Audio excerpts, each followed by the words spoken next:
What up, everybody? Happy Wednesday. What's up with the Wednesday stream, huh? Well, you can see it up top. It's our rebrand day, indeed. Something I've had my eyes on for a while. Thank you, Fac. Thank you. The first person to congratulate me on the rebrand. Most people just laugh and think it's some kind of joke, but like, I feel like this is everything we've been building towards for the last few years. Starting with Clock Tower was always sort of a way to dip our toes into the content creation process, but like we never really wanted to limit ourselves to just building the Clock Tower. It's just been the most successful thing we've done for sure. But over the years, we've done, we've done a little bit of Slay the Spire. We've done like peak content. We've done a couple of other games. I'm trying to think of some of the ones we've done. And so people always think of us as like a Blood in the Clock Tower first. Well, we are Blood in the Clock Tower first, but a Blood in the Clock Tower only channel. And that is farthest from the truth. Like behind the scenes, we've been, we do things like our 24-hour stream where we did like Jeopardy. We've done like clock changer type stuff based on like Game Changer. Anyways, the whole point is I've always dreamed of like finally going above and beyond what we normally do. And this is a chance for us to sort of spread our wings and fly. Yeah, speaking of the 24-hour stream, we were planning it for March. And then the person that was supposed to be, organizing it, like had their whole like life and schedule like crushed, and so we weren't able to do it. So I am probably going to take the lead on that and plan something for May. I think April's too crazy. We got like Final 3 Con coming up, and all kinds of things happening in our space. So I don't think April is going to happen. So I guess it's going to be May, which is silly because we raised that like goal in like January or something silly. So sorry for the delay. It's not forgotten. It is just, on the back burner. How do you guys think? 24 hours of Slay the Spire? Is that what you guys want to see? 24 hours of Slay the Spire? Yeah, legally distinct game changer indeed, Fact. So, yeah, it's going to be May. We're going to get Justin Timberlake fresh off his DUI arrest to come in and play some Clock Tower as part of his community service. So, it should be good. What up, Neutral Steve? A 20-month resub. We are now not what we were, but we are what we have always been. Wee! That's a good way. That's a good way of putting it. I don't mind that. So anyways, our rebrand for the time being is going to be a Slay the Spire 2 focused channel, Twitch stream. We're not. So just because we're going Slay the Spire 2 first doesn't mean we're abandoning Clock Tower. And so the main Discord that we have will indeed still remain Clock Tower focused, right? So there will still be games going on, at least until our storytellers decide that they'd rather run Slay the Spire 2 lobbies. But we're leaving it up to the storytellers. If they're willing to still run it for whatever reason, then we'll let them keep running it.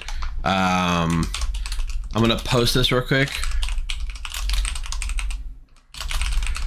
I'm going to pin this. We have a new Discord.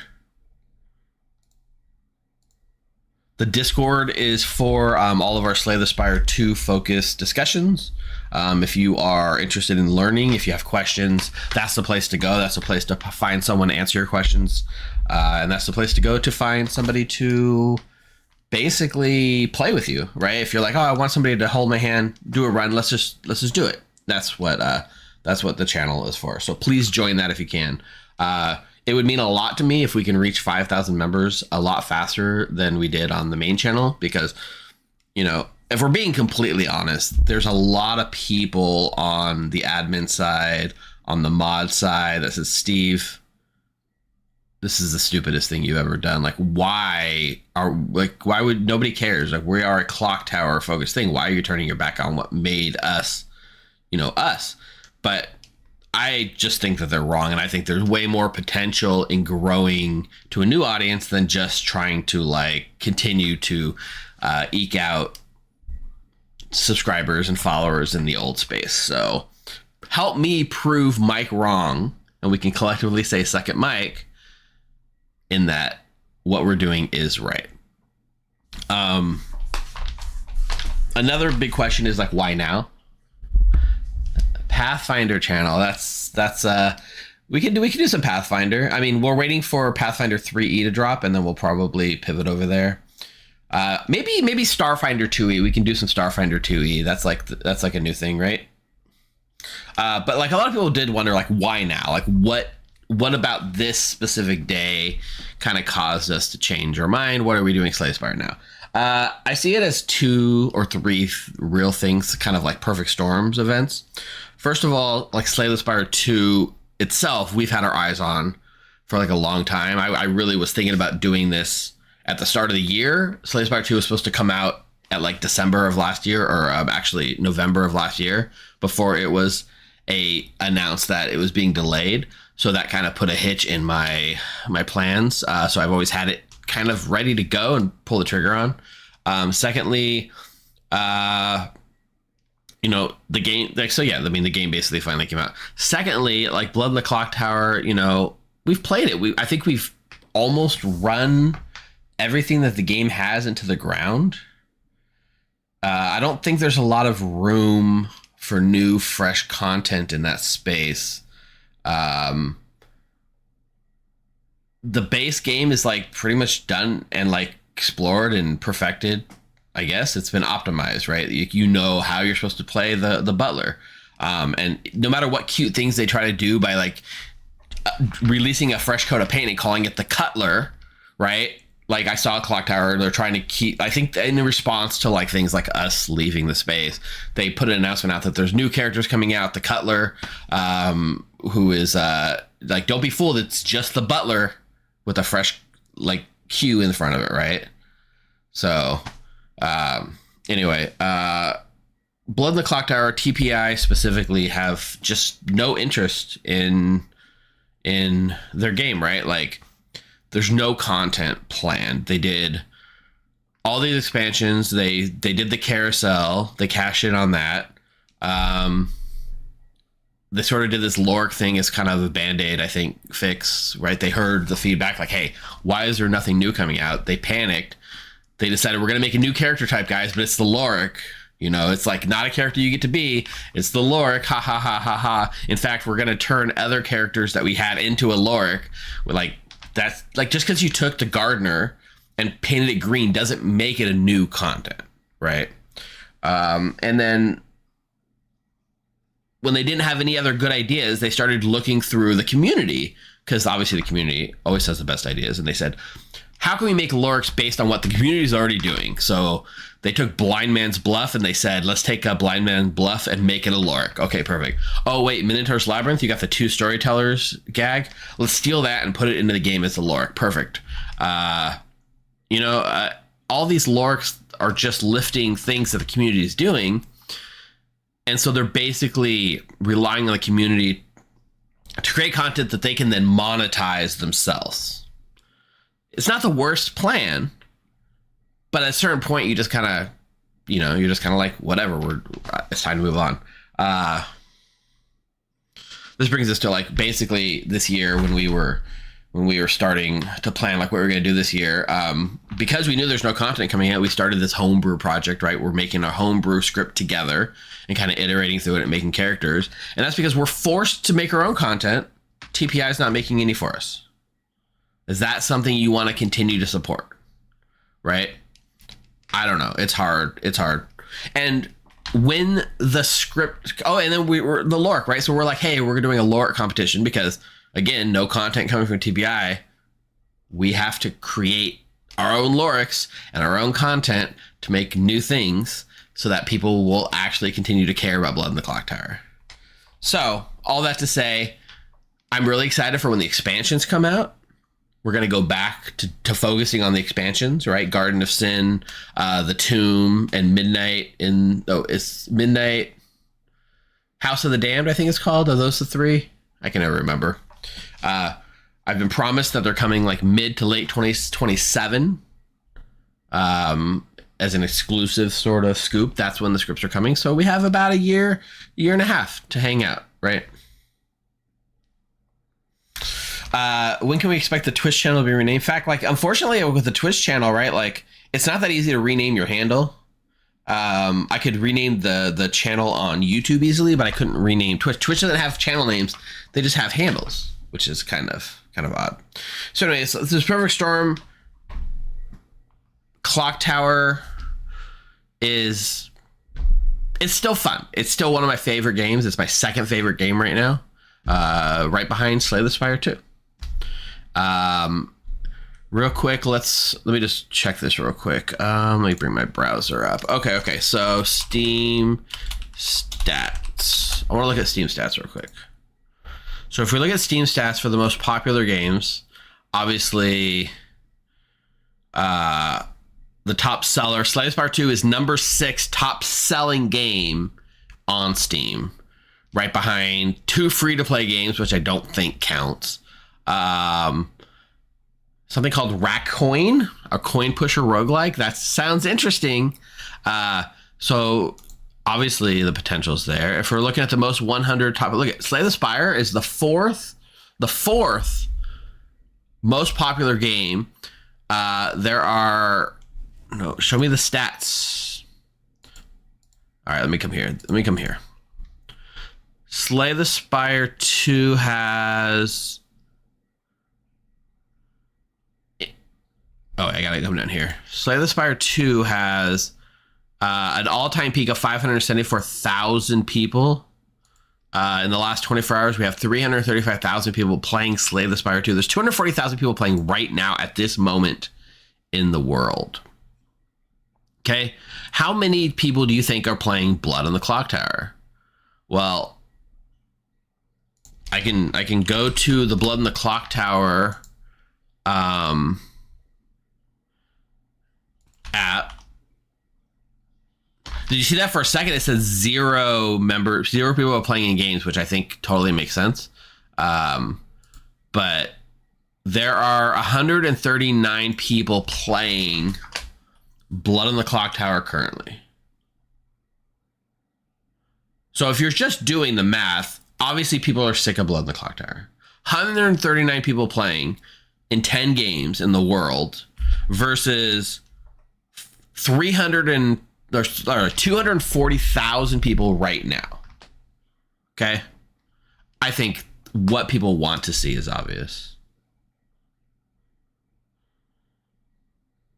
And you can buy Slay the Spire 2 for $25.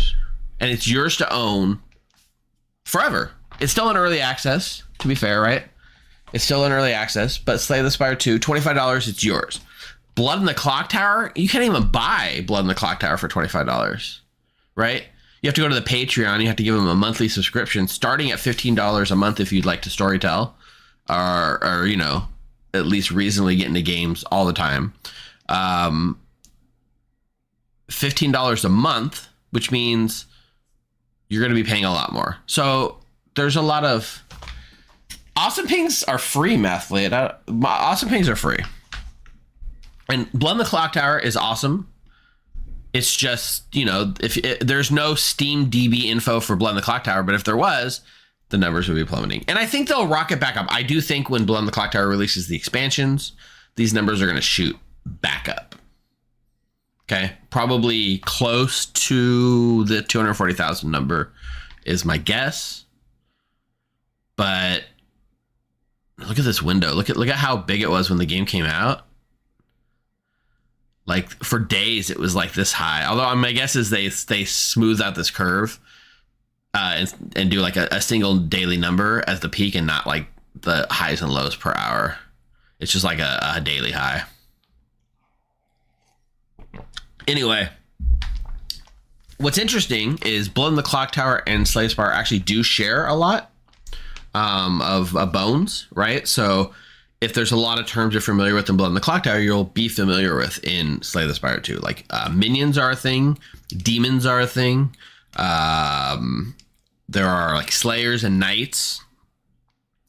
Trying to think if there's anything else that's really like we'll highlight them as we go on, but hopefully those of you who want to know what the hell I'm talking about and haven't played Slay the Spire 2 today is your day to learn. Do we have any questions, concerns, comments? I know people are going to say that I'm bad mouthing TPI. I'm bad mouthing Slay the Spire, and I'm not. It's just I'm more critical of things I love. And when I watch a game flounder at 135 people versus a game that like is not even fully released yet, and there's 240,000 people to play with. Like, obviously they're doing something right, and I think TPI needs to wake up and start giving the people what they want.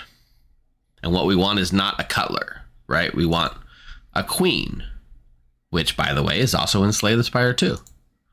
There's no queen in Blood in the Clocktower. They have a knight, they have a king, they've got like fools, they've got like all this thing, and they just don't give people the characters that we've been asking for. So anyway, I don't want people thinking I dislike Blood in the Clocktower. I don't. All right. And there's the question is, where do we fit in the Blood in the Clocktower, or sorry, where do we fit in the Slay the Spire 2 sphere? Because there are so many content creators that are already doing things, right? If you're looking for like a fun personality, that's somebody that's going to like basically cosplay like a real streamer, like the kind of like I'm a real streamer and I'm gonna beg my chat for subs and I'm gonna like pretend to hate you so you give me money, because that's the kind of silly relationship we have. Then you got Frost Prime. See, Frost Prime streaming right now. This is I wonder if I should have not taken that card back. This is live right now. The fight through can be good on certain turns. I just don't know if it was good there. Rocket pretty good at the game. Work with the fight. Decent. So maybe I do take that actually. But Frost Prime is an example of somebody who can pull like on Twitch, or sorry, on YouTube right now. There's 668 people watching Frost Prime. Frost Prime on here. If I go to Twitch, let's see. He's got. Yo, what up, Dragon Balls? Congrats, man. 1,000 people on Twitch, 600 on YouTube. So that's a lot of people. We're not gonna break into the like we're good at the game and funny and we hate our audience market. That's not gonna happen. Like, that market is already taken. No, come on, YouTube. Thank you. Let me search real quick. Slay the Spire 2. We also got like Jorbs, who, by the way, oh look, the Forbidden Grimoire. If I search Slay the Spire 2 right there, this looks like a pretty cool channel. Slay the Spire 2. I got 2 people watching. That's amazing. Oh, K10. So with our rebrand, we are spinning off a Discord specifically for Slay the Spire 2.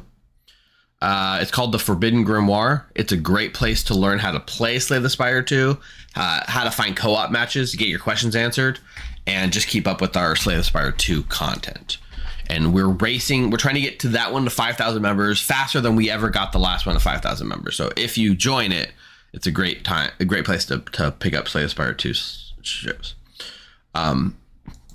Slay the Spire 2 Jorbs. Where's Jorbs? All right, Jorbs is a person, like, if you like game, right? You like fast-paced action games, Slay the Spire kind of fits that nook. But let's say you don't want to have the fun of Slay the Spire. Let's say like you're one of these people that you don't really enjoy playing Blood in the Clocktower, but what you really enjoy is like optimizing best strategies for the game. Like you listen to like a 3-hour deep dive on how to pick your best butler target for any given situation, right? So if that's the kind of content you like in Blood in the Clocktower, Jorbs is great for you, because Jorbs will have, for instance, literally PowerPoint presentations for you. Hello there. About how to be better at the game. Jorbs. Today, for show and tell, I brought Bing Bong. This is a plushie of Bing Bong. Nice. Bing Bong duplicates every card added to your deck, so you get 2 copies of it. Riveting stuff. What a cool relic. I really like Bing Bong. Why won't Act 3 do anything? Why? Jorbs will give you a 20-minute deep dive onto why you shouldn't add cards to your deck. 30 minutes, actually. And he's got 83,000 subscribers. This video was published a day ago. It's got 54,000 views. and it's a PowerPoint presentation. So those seem like opposite ends of the spectrum. We have the like jester performing for subs, and we got the deep dive. I'm doing a slideshow presentation about why you should never add a card to your deck in Slay the Spire. So between those two, we're gonna find our niche. Our niche is gonna be teaching. Blade Dragon. I'm not hating on the butler or the cutler, as revisionist TPI wants you to call it. I don't hate on the cutler. I actually love the butler, but do you really want a 3-hour deep dive on why you should pick your clockwise neighbor to make sure that you can always vote properly? Or a counterpoint that you should pick the person opposite you so you can lie and say, I thought they had their hand up, and the storyteller can never actually prove whether that person had their hand up or not when your hand was up? I don't know. If that's fine, you can go do Jorb's channel. You can go do some of these podcasts that exist in the Clock Tower space. The wiki, I think the wiki has deep dives, right? Like you can go to the Blood in the Clock Tower wiki, and you can go to the Trouble Brewing, and we can go find the Cutler. Again, revisionist Hitler, the Cutler. And look, Cult of the Clock Tower, Andrew Nathanson. Here's a 48-hour deep dive on the Butler. Welcome to the Cult of the Clock Tower. I am Andrew Nathanson. Every other week, a special guest and I have an in-depth discussion about a character from the game Blood on the Clock Tower. How many of you have listened to these? Character is the Butler, an outsider from the Trouble Brewing Edition. Whose ability reads, each night, choose a player, not yourself. Tomorrow, you may only vote if they are voting too. So these are bedded for pretty much every character that had a deep dive podcast, and the deep dive podcasts were for sure things that exist. Also, yeah, I mean, really, Alan Michael says, isn't that what the Grim Scenarios? But that's another one, right? Grim Scenarios is a good example of this in the Clock Tower space, right? If you are interested in deep dives into things like that, for instance, here is a 1 hour 46-minute deep dive on the Leech.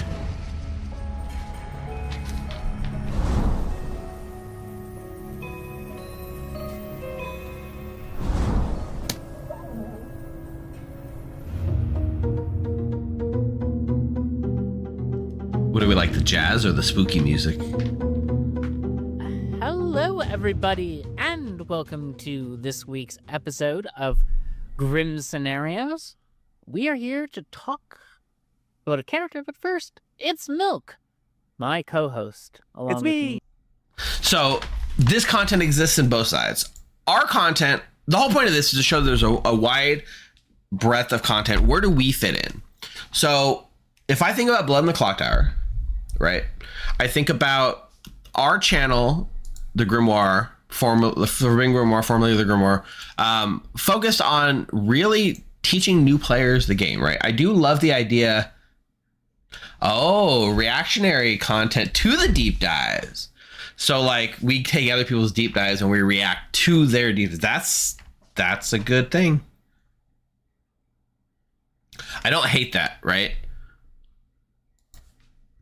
The easiest thing, if I didn't care and I just wanted views, I would just churn out Slay the Spire 2 tier list, right?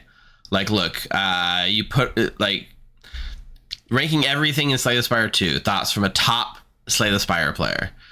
Spire 2 has a problem already. So there's all these like tier lists, right? That's like in like what's the best relic from each ancient? All right, starting with Ouroboros, I think one of the most fun relics in the game, but very high variance, is Electric Shrimp. Electric Shrimp? To throw this on, I feel like it can win the run on the spot, but sometimes you just don't have the card for it. I feel like the more consistent option from Ouroboros is Radiant Pearl, which gives you a Luminescence. It's always nice to choose when to have a bit of a mana spike. Such a weird choice, in my opinion. Up next is Pale, and I think he's probably the most consistent ancient in the group. A lot of his relics are solid, but not flashy, and that includes my favorite, Pale's Blood. It's just those of you who don't know Slay the Spire 2 are very confused at this, right? Okay, up next is Teskatara, and he has one of the best relics. Brightest Flame. I almost always snap pick the storybook relic, which gives you a copy of Brightest Flame. Yes, the card looks of course, a little scary to use, and you should definitely think for a second before playing it. No, you just play it every time. You don't even have to think. Anyways, that to me the downside seems pretty small. No New Peep is another ancient that has a set. Wait, what did Grim Scenario's tier list even look like? What are they tiering? Are they tiering the characters, like within each, like tiering the townsfolk, tiering the outsiders? There's a horse themed controller. Oh, it was probably announced today, right? Yeah. But regardless, I mean, getting far away from the point. My point is, I've always felt like our space was in teaching Slay the Spire and playing with community. Our brand, our sort of thing has been like creating a space for people to learn to play, as well as creating a space for teaching others. And so today on the stream, I'm going to start off by doing a run of Slay the Spire, primarily for people that have never played Slay the Spire or are still new-ish. Our angle is going to be not playing to be the best. We're not going to be making spreadsheets and tracking our runs like Jorbs. We're not going to be, forcing us to play on the highest ascension just to make sure that we like prove how good we are at the game. Our brand is going to be making stupid shit happen on screen and silly combos and see if we can win. On top of that, it's going to be teaching. So I'm going to start a run in just a minute. You're confused, Huffpuck? Sorry, Huffpuff. What are you confused about? Also, FGD and Dude with the 16-month resub. Well, 15-month resub, total for 16-month. Thank you. How you doing? I'm gonna do a run. I'm gonna walk you through what the game entails, right? For those of you who've never seen it, and then in just a little bit, in about an hour and a half from now, I'm going to be doing a co-op run with some new players, right? Where I will be showing off. Like, one of the things I think that we pride ourselves on, you've never played Blood on the Clock Tower before, show up and play a game. The show up, play a game for the first time, drop in, we'll show you how to play. So today I have 2 people going to be joining me at 11 a.m. Pacific, about 2 p.m. Eastern. I wish my camera would stop freezing. One, Mark, who you've seen on the streams, on other people's streams. Mark has played a few runs. I've done a few runs with him. We don't have the greatest success. Mark still has makes a lot of new player mistakes. And so we'll see if we can give him some fun tips to make the jump. Beyond that, we also have Heather, Moonlight Huntress. I don't know if you've seen Moonlight Huntress on the EU side of things doing the streams. She's recently promoted to our community liaison, where she welcomes new players to the server and wields that bot banhammer to keep our space safe over on the clock tower side of things. She's never even run the game before. She's installed it and she's waiting for us and our co-op run to be her first experience of the game ever.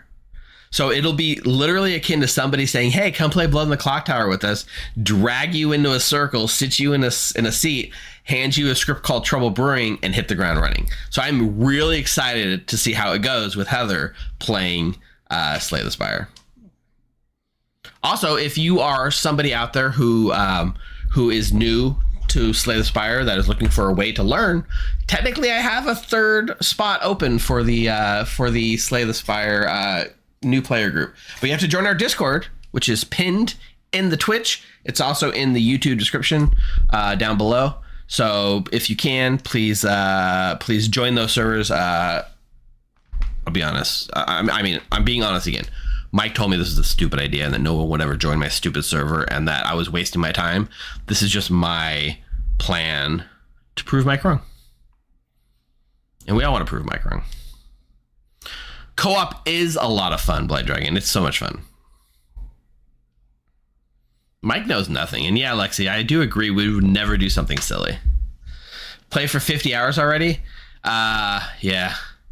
You have to do the tutorial seed before you can do co-op. Is that true, Cyblade? We may be in trouble with Heather if she has. I'll have to message her and tell her to do it. Let me message her real quick. Chat is saying you have to do one single player run, aka the tutorial, before you can jump into co-op. If you have a chance, please do that. Okay. I actually have 100 hours in Slay the Spire 2 already, and I missed the first launch weekend as well. Oh, wait, it's my turn. I'm only in one table right now on Board Game Arena, and that is Twilight Imperium 4. Sorry, we're now a Twilight Imperium 4 channel. We did random factions. We drafted a map. I have to save all my stupid strategy tokens. Okay, wait, what did Clanisar do? I have to do something really stupid. I don't know how many of you guys know Twilight Imperium, but okay, here goes my stupid thing I have to do. I have to steal these planets from my neighbor, which is not going to make them happy.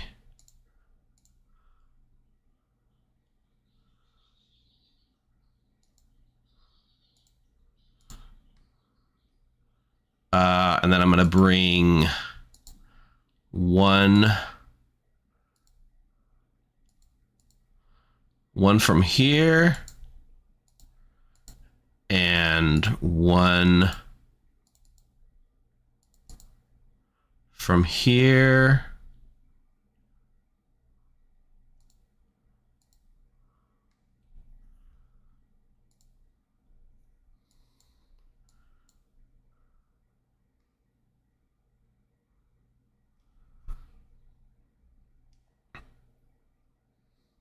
Now I gotta wait for them to make a decision. Sorry. I don't want to keep my. So like I have, every time I take a planet, I get a trade good. I need 5 trade goods in order to secure an objective. So like I don't plan to hold these forever, just temporarily. So fun. Okay. Anyway, Slay the Spire. I have 105 hours on Slay the Spire. I'm gonna launch the game real quick now.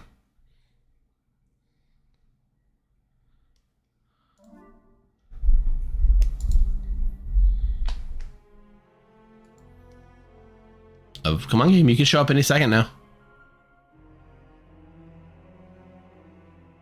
Thank you.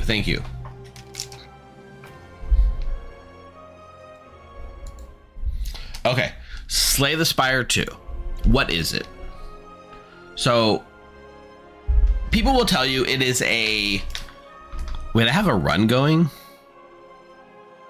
Alright, we're abandoning that run. Hey, Alan Michael, don't tell me anything. It was loaded. It just wasn't showing in OBS. Okay. So, let me go here, turn the mouse over. Slay the Spire 2. What is it? People will tell you that Slay the Spire 2 is a deck building roguelike. What the hell does that mean? Well, Slay the Spire 2 is indeed a deck building roguelike. What that means is a roguelike. Let's just break this down Jorb style, right? Or Grim Scenario style, or Andrew. Sorry, Grat. Is that you? That I need to take a planet. You can take it back. I just need to take the planet. Huffpuff, please take a guess based on this splash screen. What is Slay the Spire? Without context, I want to know.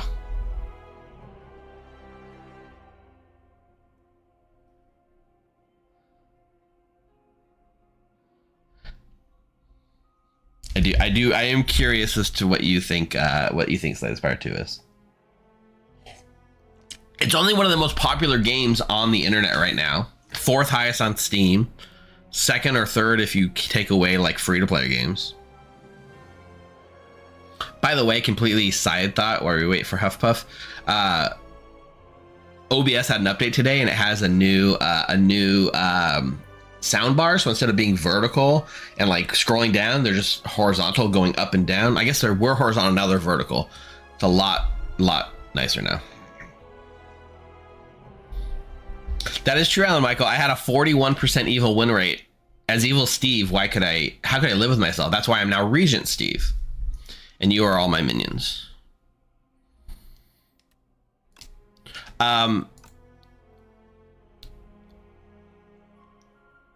By just the screen, it could be a dungeon crawl. This does look like it could be a dungeon crawl, right? That's not bad. Scott Smith Rangers FC has just etched their name into the grimoire. Thank you for following on or subscribing on YouTube. It actually is kind of like a dungeon crawl, right? This is the Spire. we have to slay the spire that goes up into the clouds. Okay, I've waited a long time, Huff. I'm sure you're still typing your answer. Maybe you're behind. We'll get your answer in a second. But it's a roguelike deck builder. Roguelikes are games where when you start, you are always start at the same place and you're weakest, right? And then as you go through the game, you get stronger. You get options to make you stronger within the run. Binding of Isaac is a good example of this. You start as Isaac, you spawn. You kill bosses, you get power-ups, it makes you stronger, which makes you fight harder bosses, etc., etc. So Slay the Spire is a roguelike in that you always start with the same basic start point. That start point is what we call a deck, because it is a deck game. So it's surprise, it's a card game. Woo. You have a deck of cards. Every turn you draw 5 cards. You have at baseline 3 energy, and you play your cards to defeat the enemies on screen. When you defeat an enemy, you get a card added to your deck you get to choose that makes you stronger. You can then also earn money. You can spend the money to get more power-ups. There are things called relics, which aren't cards, they're just items that are added to you. But every run starts on the bottom of the tower with the same starting deck of cards. And then you go each floor, and you get to pick your path, and you have to face a boss. There's 3 levels, 3 acts, right? There's the boss of each act. And once you defeat an act, you move on to the next one, and you do it again. 3 levels to beat the game. There's a 4th hidden level that's not in the game yet, but it will come. Okay, Huffpuff Duck says, I pause my stream before you say this. My guess is Slay the Spire is a card game where you gather things and people, and you must use those things in order to slay the evils who are in the spire. That's a pretty good guess. Although, depending on who you believe or which perspective, we may be the baddies in this game. But yes, we are. It is a card game. So I'm going to show you guys what I mean. Oh wait, are we doing the fight? Okay, wait. Let's go back to this real quick before we dive in, because we can't lose this. I'm staying in combat. 4 dice for 0 hits, 1 dice for 0 hits. Great, we're awesome at combat, aren't we? A10 Regent, I don't think I can help you. I'm still on A7. The people that are new to slay the cock tire. All right. Grant, roll those dice. 1 hit. Okay. You also got 1 hit. I'll lose a fighter. I guess I can close Blood on the Clock Tower online.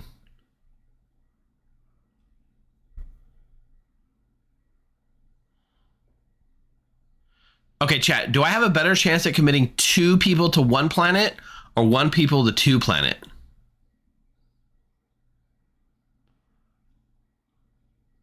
I think I have a better shot at just taking 1 planet.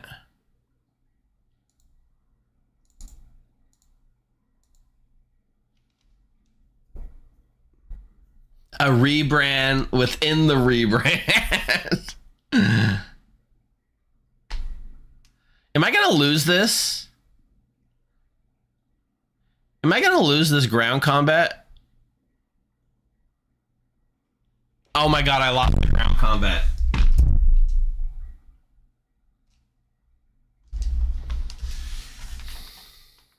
All right, this has been your daily waste of turn in Slay the and Blow on the Clock Tower. For those of you that don't know Twilight Imperium 4, that was really bad for me. And I put the odds as much as I could in my favor. Okay, I'm going to turn off Ascension. We're going to play with base Ascension just so you guys can see. The Ironclad is the first character that you learn. You unlock others. The Regent is me. I am Regent Steve. He literally is on a throne. He's a king, and he has his little minions that like carry him around, which is pretty awesome.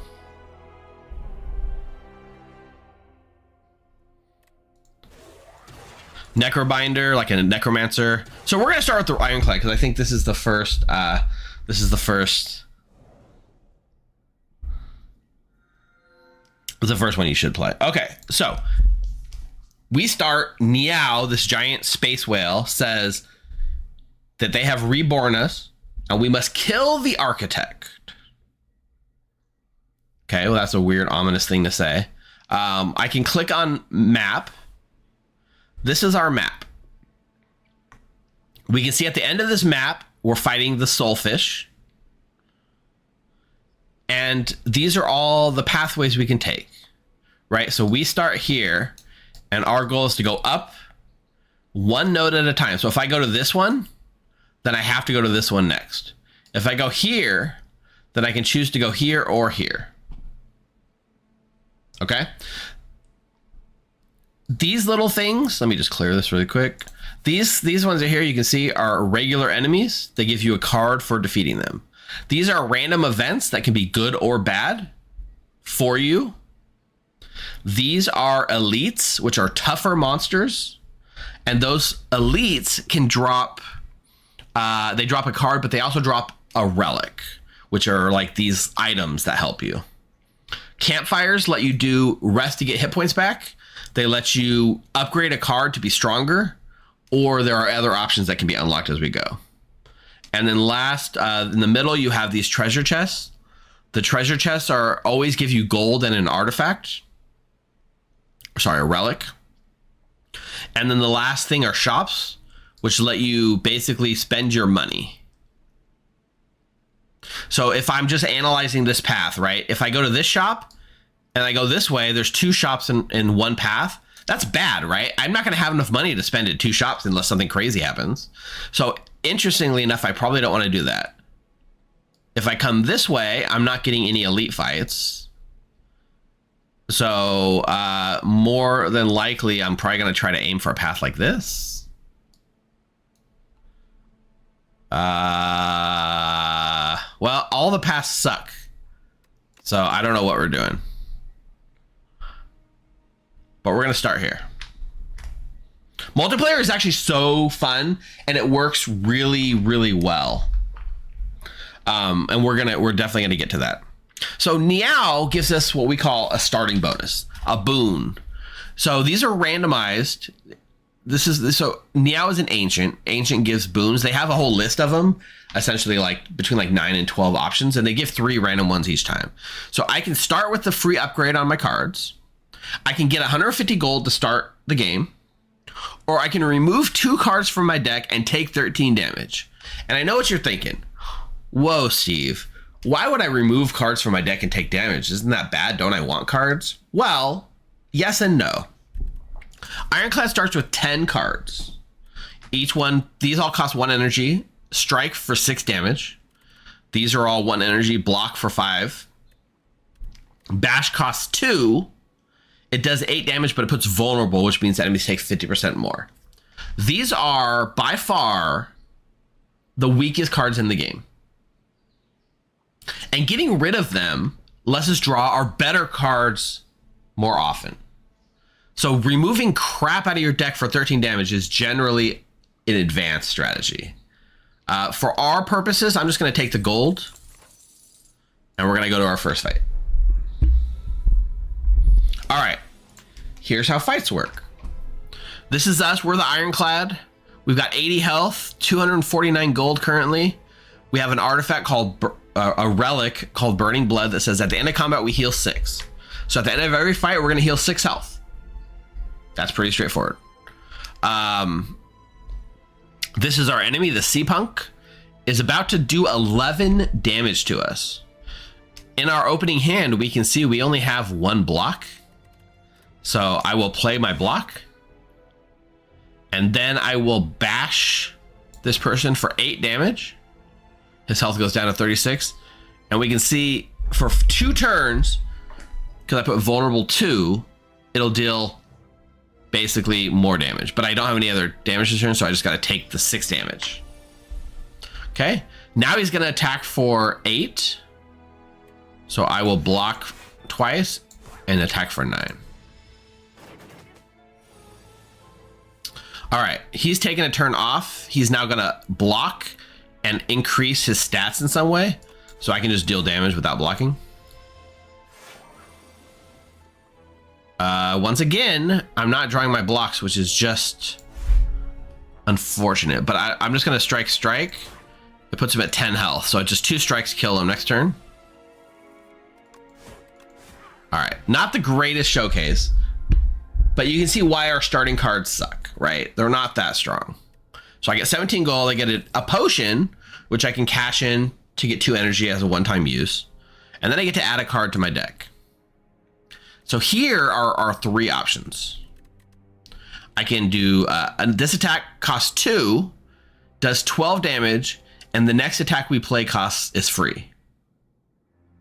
We can also, for 0, lose 3 health, gain 2 energy.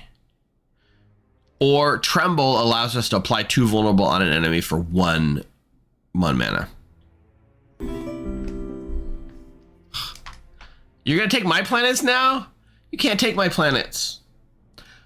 Sorry, Grat, but thanks for the sub. All right, let's just try taking the stronger attack. And then let's work our way up the spire this way.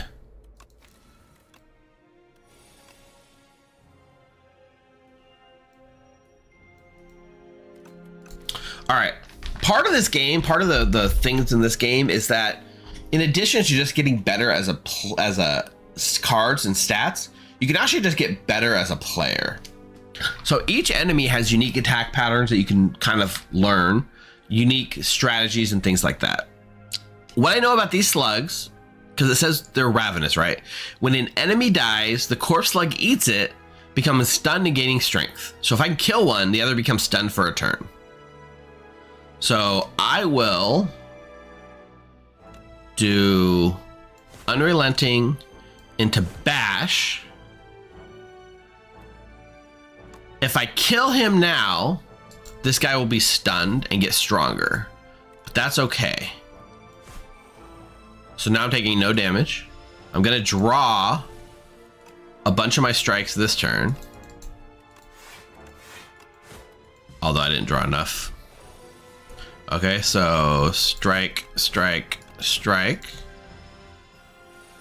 He put Frail on me, so normally I get 5 block. You can see now I get less block. I get 3 block from a card.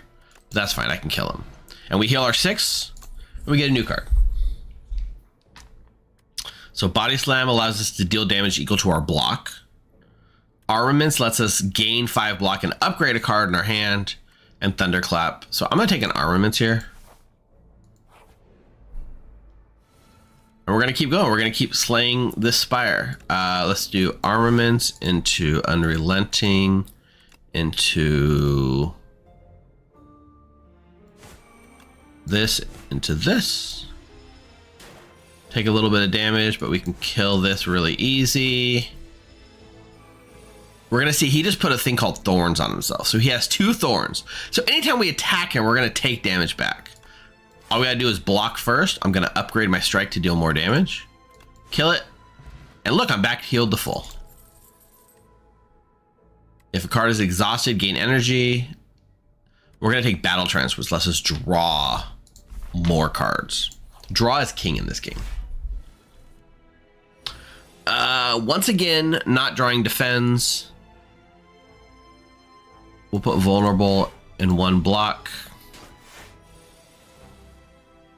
We're gonna draw. We're gonna do Unrelenting, strike, strike.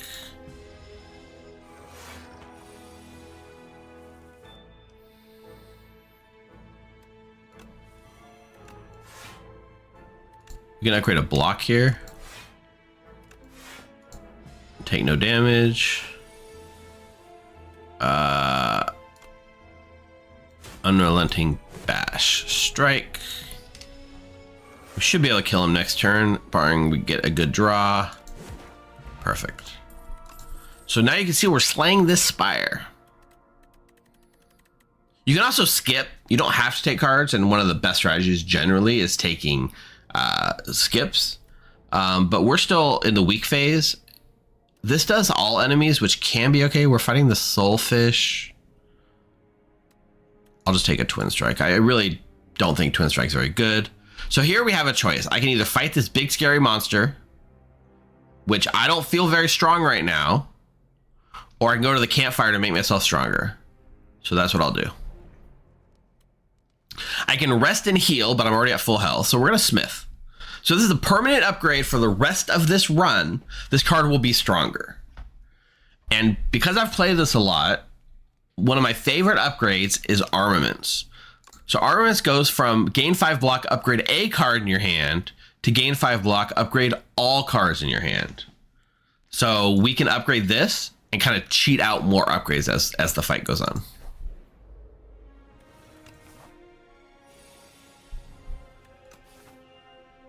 So these guys just get stronger and stronger as the fight goes on. So we just need to basically kill them fast. So Armaments to upgrade all the cards in my hand. And then Unrelenting there, taking no damage. So we'll Battle Trance. We'll do Unrelenting Strike, and we'll block 1. And then with our upgrades, 9 is exact lethal. And we're back to full. Does the game make sense yet? It's this cycle of like getting new cards, making yourself stronger. Now, the Ironclad has his own set of cards, but the cards that were shown here are random. So we never know which cards we're going to see or which cards we're not going to see. Headbutt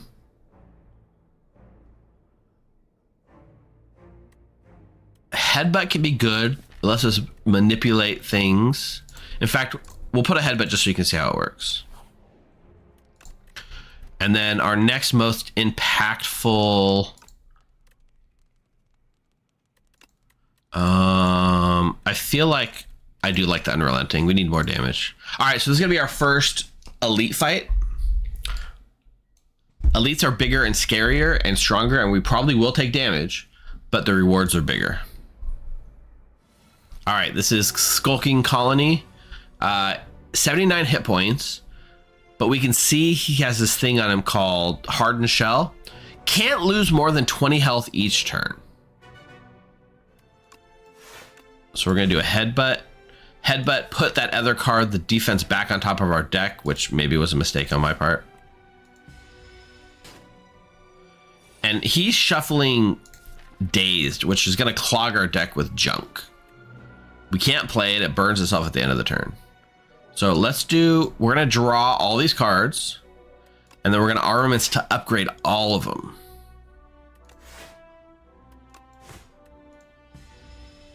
So now we got a lot of upgraded cards. Let's do the same thing. Let's Battle Trance, Armaments, Unrelenting, Twin Strike. 9 times 2, 18 damage. So I can block 16 of it. Can't get through his armor, but we're fine.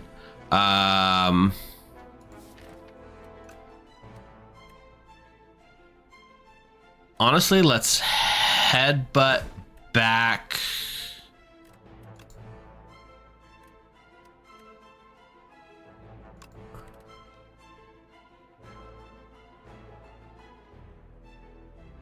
If we headbutt back this, he's pretty much dead next turn. So I can do a defend and a strike to get him to 20 health. Because remember, I can't deal more than 20 in a turn, so I want to set his health to 20 to make sure we can kill him. And then we can kill him next turn. So overall, we're down 7 health, but as a reward, we get a random relic. This time it's Centennial Puzzle. The first time we lose hit points each combat, draw 3 cards. So these are like ways to make yourself stronger, right? It's just an extra card draw once per fight just for taking damage.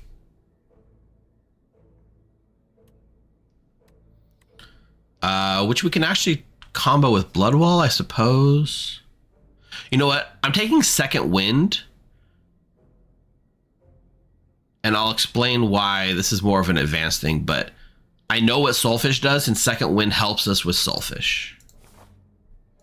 All right, time for our first chest. Chests are always give you money and a relic.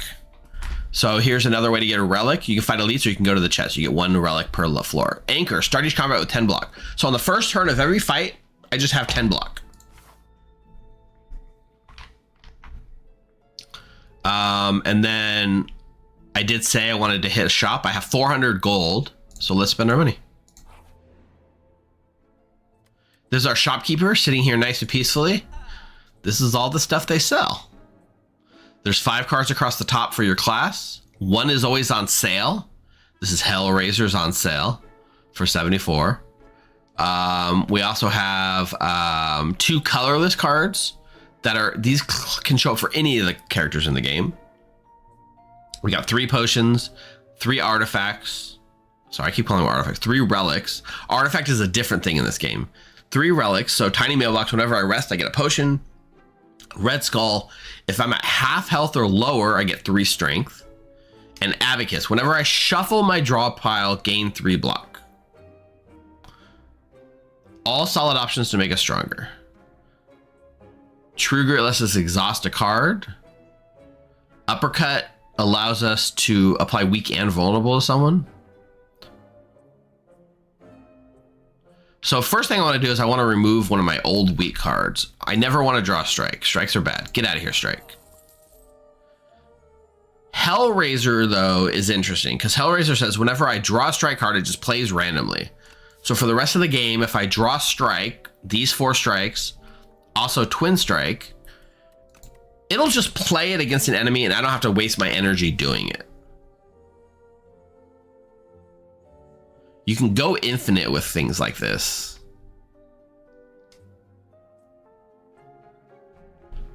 But I think it's too crazy for us right now. I do want a True Grit.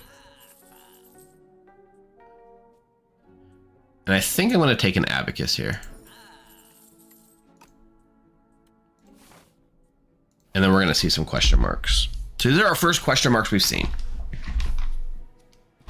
So these are like story events, kind of like a choose your own adventure. Sometimes they're good, sometimes they're bad. So this is the Drowning Beacon. Crossing a dreamscape of rocks and still waters, you emerge to face a sinking lighthouse emitting anti-light. Anti-light. That feels like a reference to the Stormlight Archive, in Uruthu, in Wind and Truth.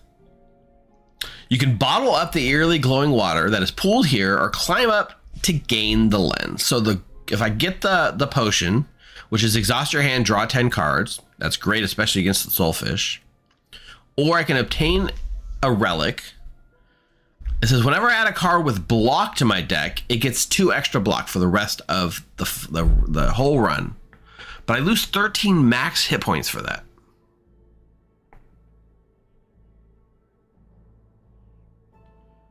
It's pretty good. I'm going to take the potion here.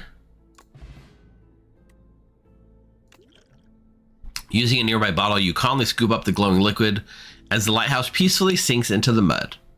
Good thing you weren't in there.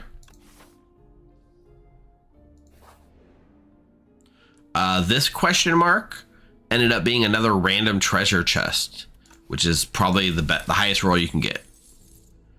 Planisphere. Whenever you enter a question mark room, heal 4 hit points. Nice.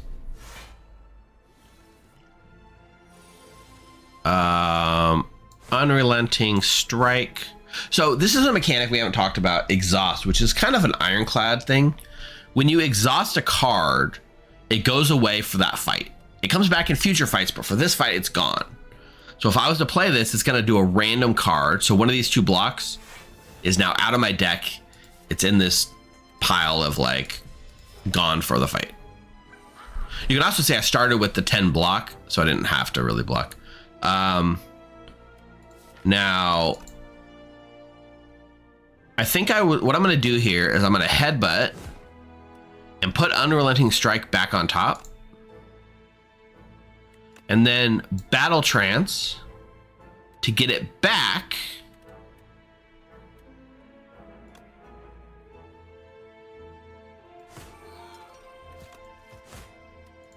And kill the guy that was going to kill us. So we're going to armaments here.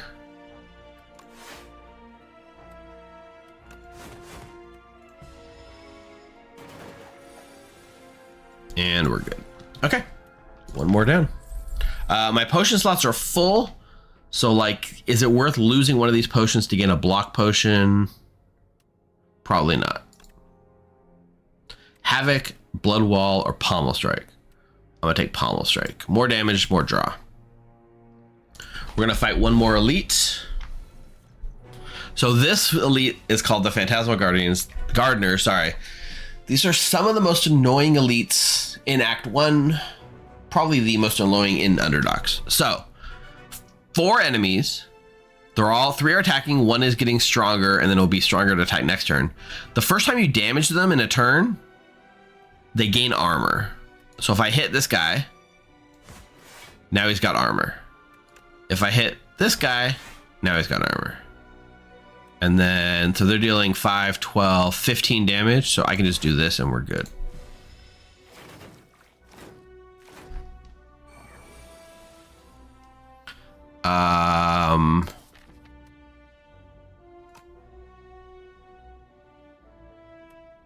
We're gonna do Unrelenting Strike here. Free attack here. Battle Trance. Wow, I didn't draw really any of my good cards here. So we'll just throw up a block.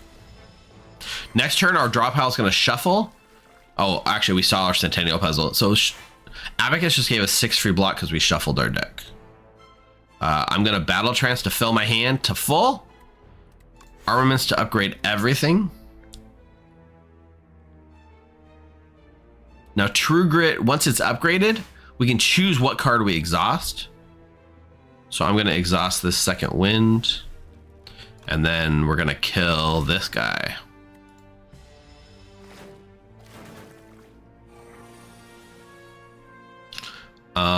Unrelenting.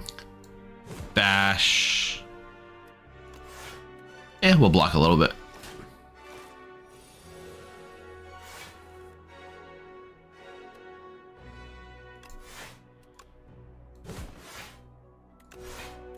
Okay, I feel like we're in a good shape against this fight.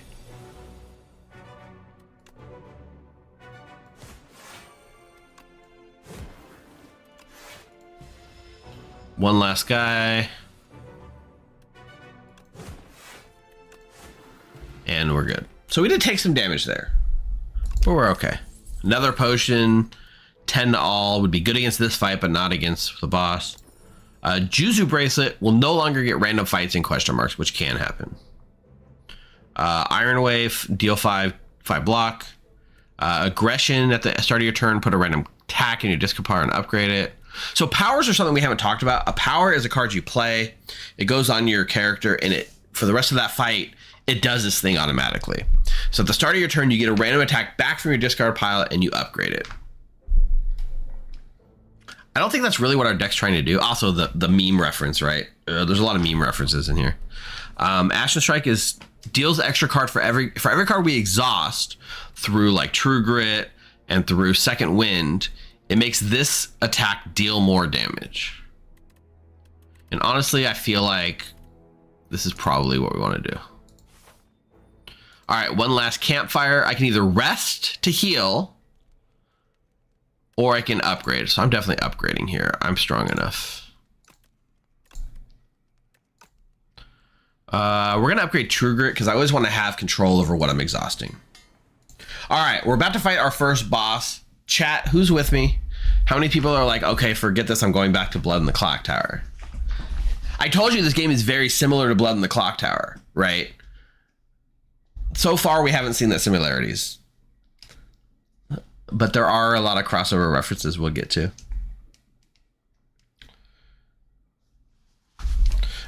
So I want to go back to what I said at the beginning, which is, what is Slay the Spire? It's a deck building roguelike, right? Who knows what that means? Nobody knows what that means. I prefer to think of Slay the Spire and Slay the Spire 2 as a puzzle game. At its heart, it's a puzzle game. This is what I told Heather. It's a puzzle game. Like, you're going to be presented with a puzzle, which is, how do I get to the end of this game without dying? and kill everything without dying when I'm given random choices, random events, random fights. You are tasked with basically solving the puzzle of how to survive. Now you do it through this card-based fighting mechanic, the attacking and blocking back and forth, but it's still a puzzle game.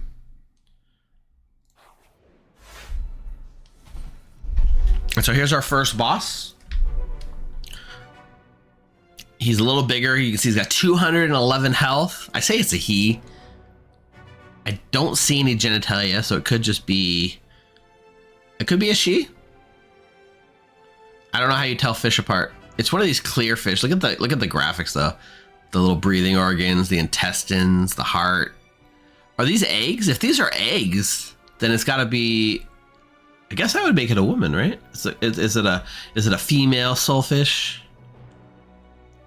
I guess I can't infer gender, but eggs make it seem biologically female, at least. Anyway, strategic. Okay, yeah. So this is the thing. So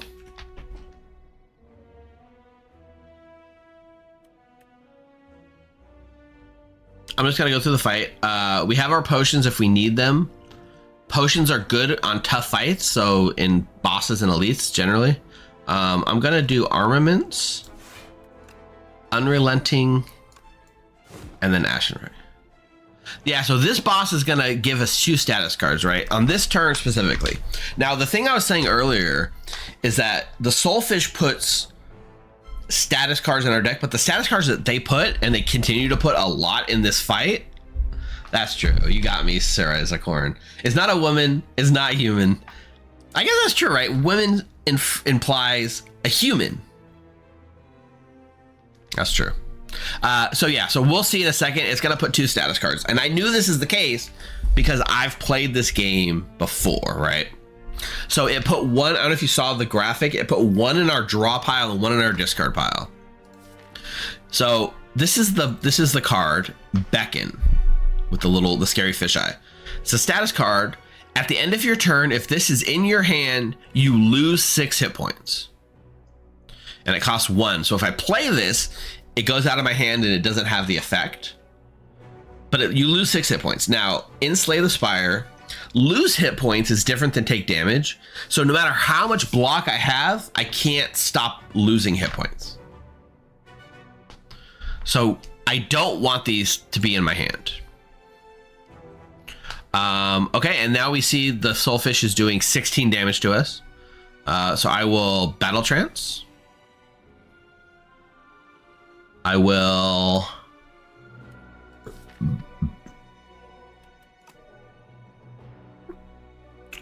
I'm gonna True Grit for 9 block and get rid of this strike. And then I'm going to defend and Twin Strike. All right, we got 6 block from that. So remember earlier when I said I want to take Second Wind? It's specifically because I want to get these stupid cards out of my hand against this boss, which I knew was coming. But I also this turn drew True Grit. So I can play True Grit for 9 block. And which card do I like to exhaust? Because I upgraded it, right? So I get to choose now. I'm choosing Beckon. So Beckon is out of my deck. It's no longer something I have to worry about. One of the 2 Beckons is gone. And then I will headbutt back the True Grit and do an upgrader strike. See? Put another one in my deck. Oh no! I'm gonna take 6 damage, but look. My True Grit's putting in work.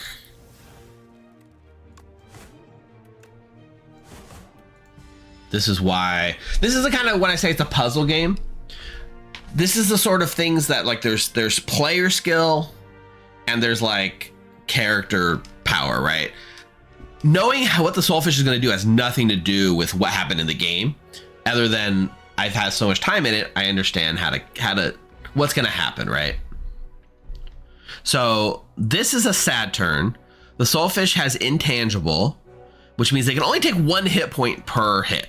So even though my Ashen Strike which does extra damage because I have 3 cards in my exhaust pile now. You can see it only does 1. So this turn is all about defending. So I'm going to Pommel Strike to draw. And then I will Battle Trance, which is going to draw me 3. I'm looking for defense, but also keep in mind when I shuffle my draw pile, I get 6 block because of Abacus. So guess what? That's 6 block. And I think I'm fine eating the 5 damage here.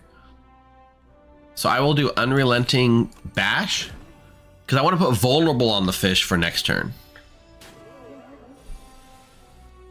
So now I can go and do as much damage as possible. So I'm going to upgrade all cards in my hand, draw. What do I have coming? I have a Beckon coming next turn. And I don't think there's anything I can do to get rid of it. Because my second wind is here and my True Grit's here.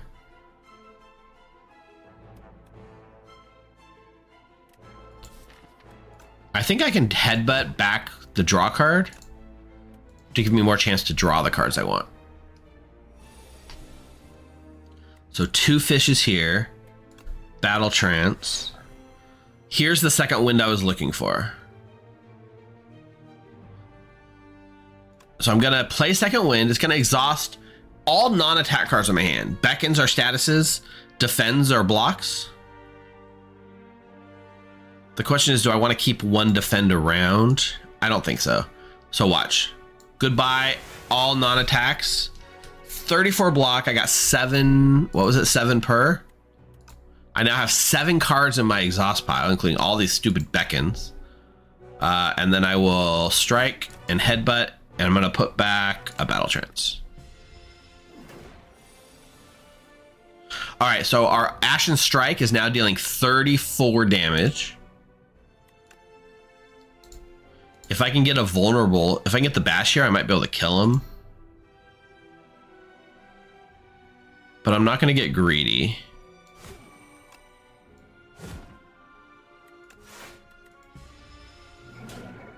You can see I actually have vulnerable too now. Yeah, True Grit out the Beckon. And then let's bash.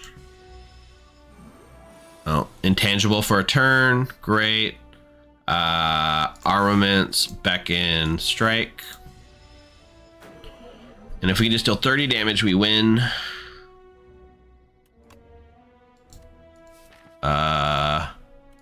Headbutt the Pommel Strike and strike.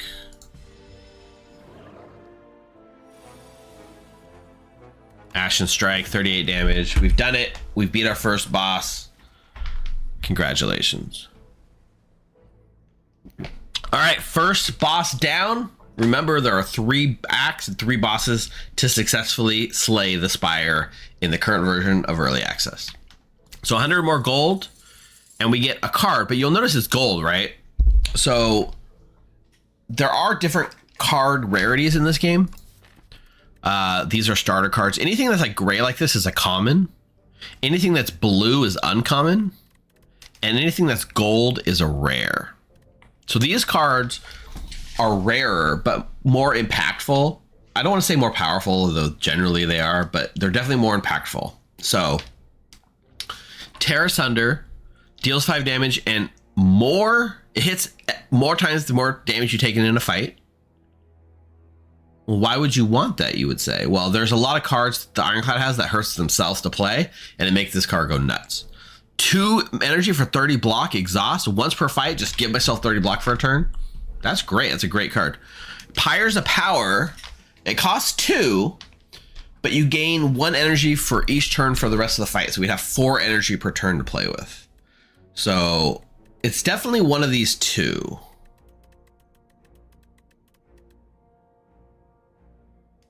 And I think I'm actually going to try Pyre. Spoiler alert. Ironclad is not one of my greatest characters. It's probably one of my worst characters so far in Slay the Spire 2. But we're doing fine so far. All right. Act 2 is called The Hive.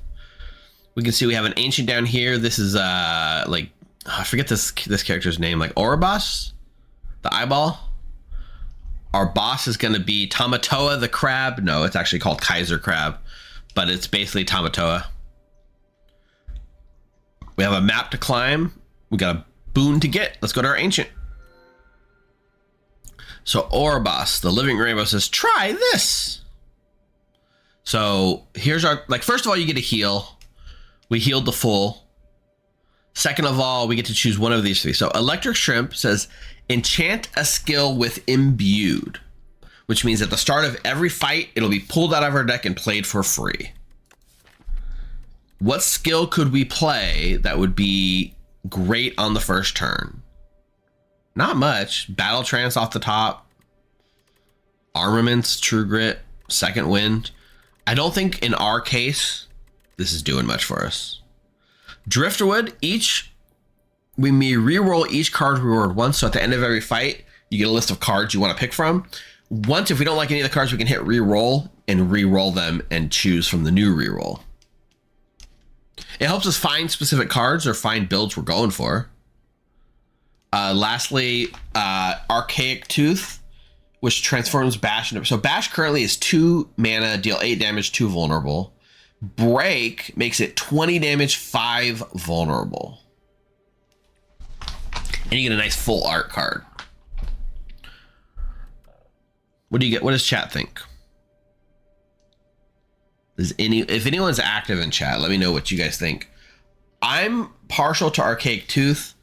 I do think getting 5 vulnerable will make fights go faster. 20 damage is a huge upgrade here. I do think Driftwood has potential. We don't really have an identity. We don't have anything that we're doing that's super strong yet. We're good, but we're not breaking the game. And then Electric Shrimp just feels like it's not going to do anything for us. If you could play a power at the start of turn, and we could play Pyre for free, now we're talking. Okay, fair. Chat's learning, no advice. If you're learning, and that's great. It's funny because I think most people would be like, assume they know better even if they never played. Let's just take the cool card. Let's make a nice, big, cool, splashy, bashy card. I don't know if that's the right choice or not, but I think so. All right. Once again, our paths, we have 2 paths left and right. We have 290 gold. A little bit of an advanced thing. Every floor is supposed to generate 3 shops. So here's 1 shop. Here's 2 shops. Are there only 2 shops?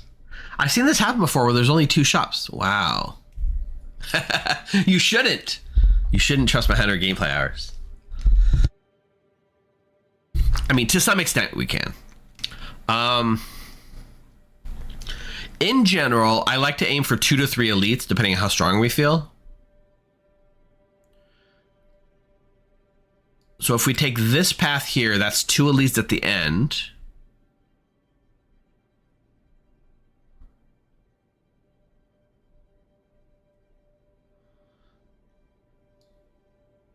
I think it makes sense to do something like this. Oops, sorry, not this. Something like this.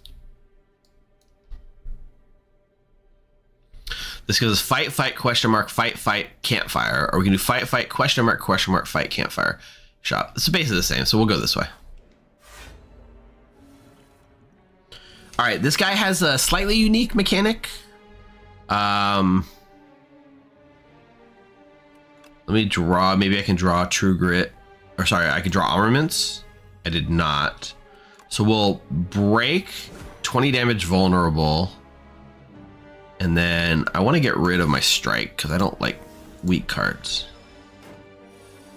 All right, he's about to put, it says he's going to do a buff and a shield.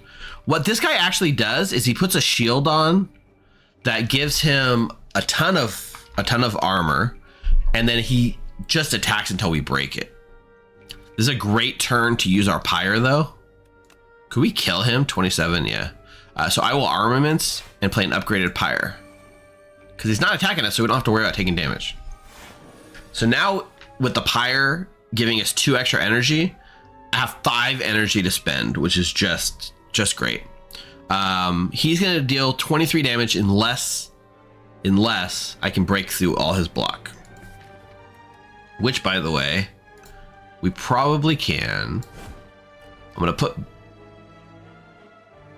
Battle Trance, Pommel Strike to draw the Battle Trance. Then I'll draw all my cards. I will Armaments, Strike. Broke his block, which stuns him, and then he resets this whole thing all over again. So we'll do...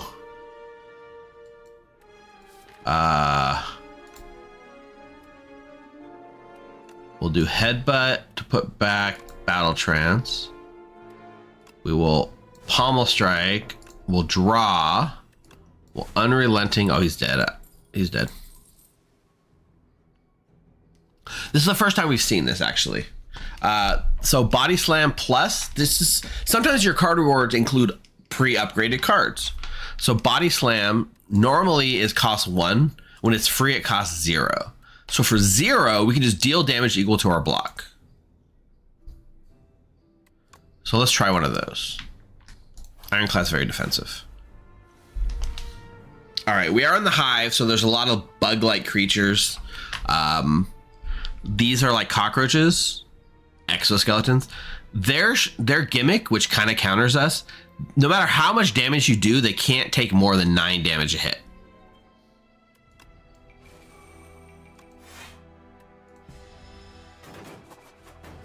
Our Anchor giving us 10 block is huge here. So we will Battle Trance, Armaments. So like this does 25 damage, which is normally good, but you can see when I hover, it's only gonna do 9. That's not good at all. So we will do this to draw. I can't draw anymore because of the card. We will True Grit. I'm actually gonna get rid of Break.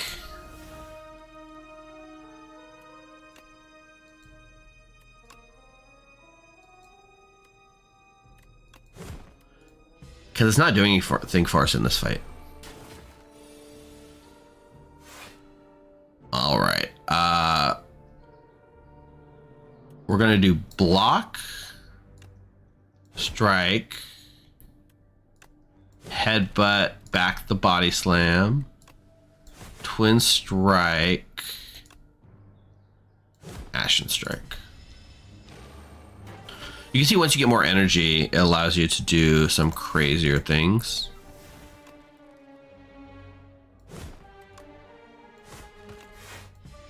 So just 2 more strikes and this guy's dead.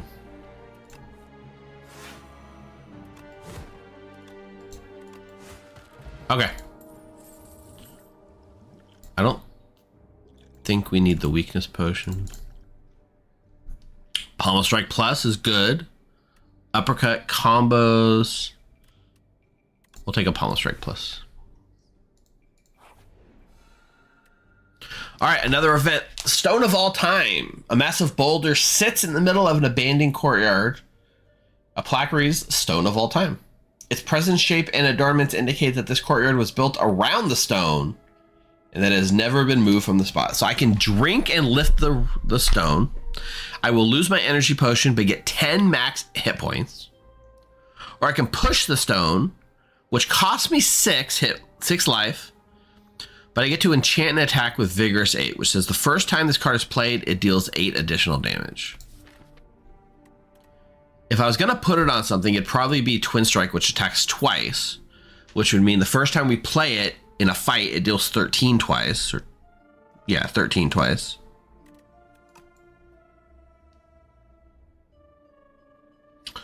But I'll take the max HP.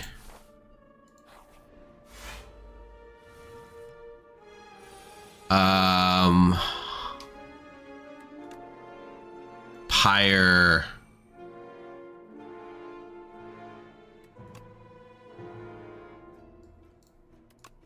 Body Slam. We'll get the Body Slam back for next turn. Pommel Strike. guess we didn't need to.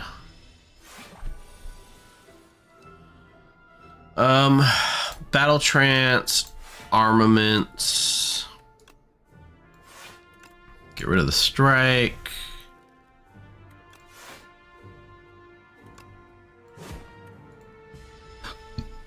Taking a little bit of damage here.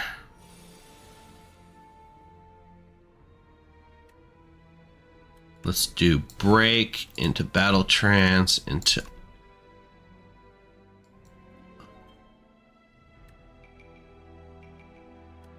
true gritting out of strike into armaments. Headbutt to get back, unrelenting, pommel strike, unrelenting, twin strike. So close to killing it. Ashen strike should just do it.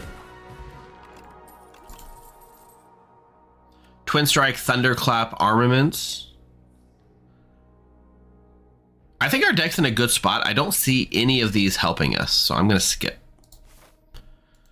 Now, I guess you would say, but Steve, why would you ever skip?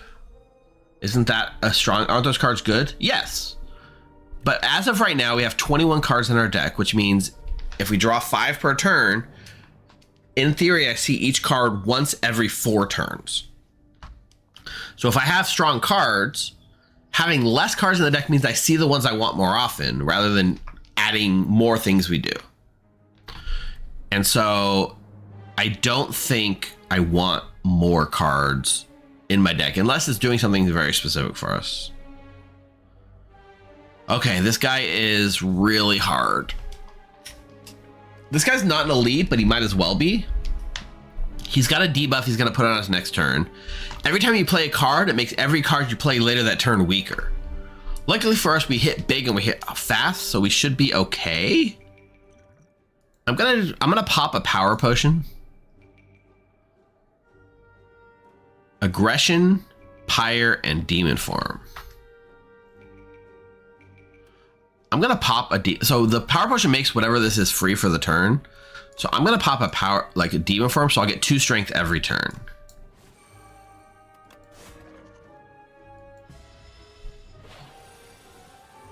All right.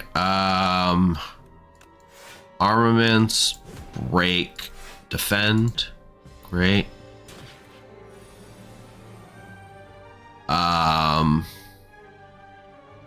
Look at that. Unrelenting dealing 33 damage because of the vulnerable. Unrelenting. Headbutt.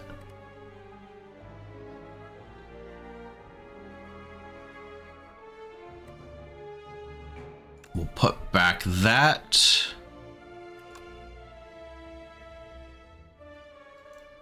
Can we kill him is the thing. Doesn't look like it. We'll trigger it out this, and then we'll just second wind. We're still taking 14 damage here. Pommel strike, dead. Maybe the potion was overkill. Havoc, bloodletting, sword boomerang.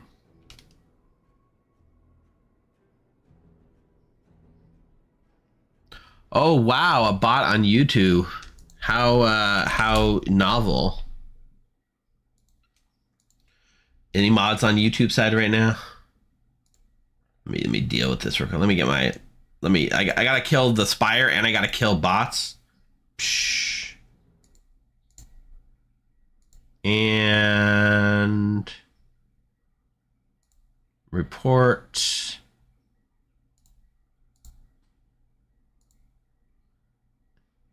And hide user. All right, thanks. What if the bot is an April Fool's joke? The whole world is an April Fool's joke. All right.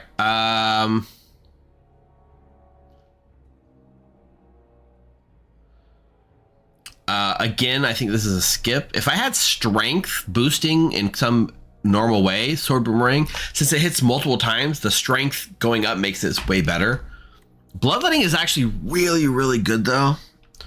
We'll try it. I'll show you guys how self-harm can be okay if you're the ironclad that heals. I don't want to rest. I want to upgrade because I'm still in a good spot. Do I want to upgrade Pyre? Do I want to upgrade Break to do 25? Palma Strike drawing 2 does seem really good. Because I want to draw through my deck as fast as I can. More draw is better. All right, let's spend our money. Screaming Flagon. If you end your turn with no cards in hand, deal 20 damage to all enemies. Well, that's never happening. Enemies drop 10 additional gold. Gain 20 additional gold. I think these probably combo, right? Speaking of ways to gain strength, gain 2 strength for 36 gold is not bad. Lose 1 hit point, exhaust 1 card, gain 1 strength. It's great. Feed. Deal 10 damage. If fatal, raise your max hit points by 3. And then Conflagration is deal 8 damage to all enemies, but 2 extra for every other attack we've played this turn. These are all really, really good.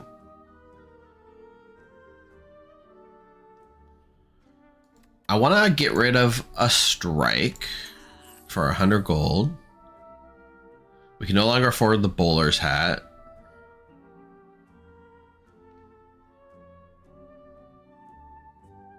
We don't have any AoE, which makes this really good.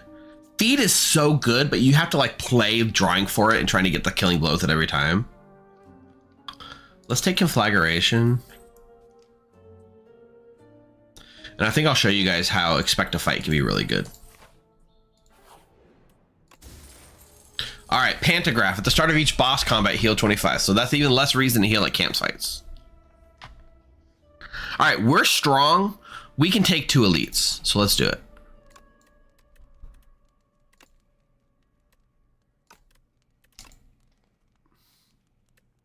I'm upgrading Conflagration. All right. One of the more annoying elites in Act 2, the Hive, is the Entomancer, aka the bee guy.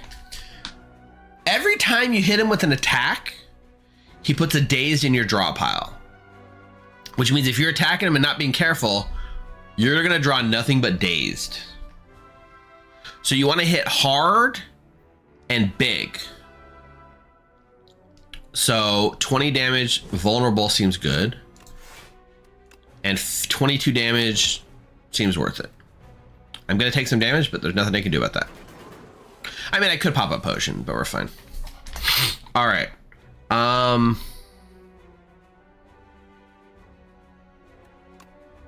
Armaments.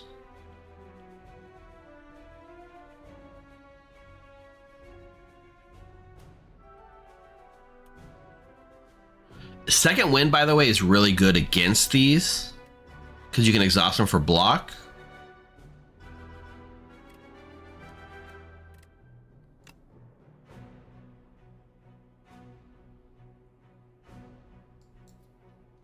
Is that worth it though?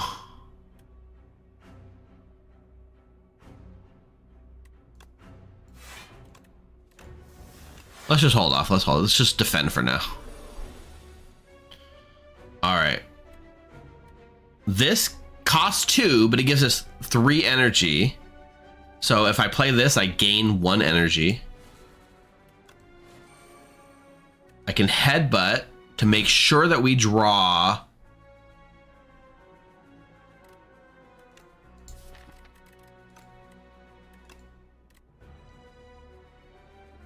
A second wind.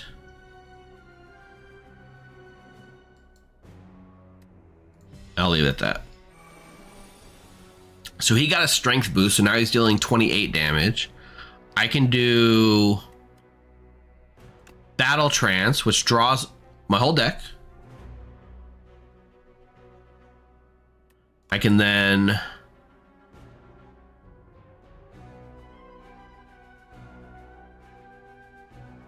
second wind to burn all of those cards. That's it. I'll just let him attack me this turn. All right, where are my big attacks at? 4 energy. Unrelenting Strike.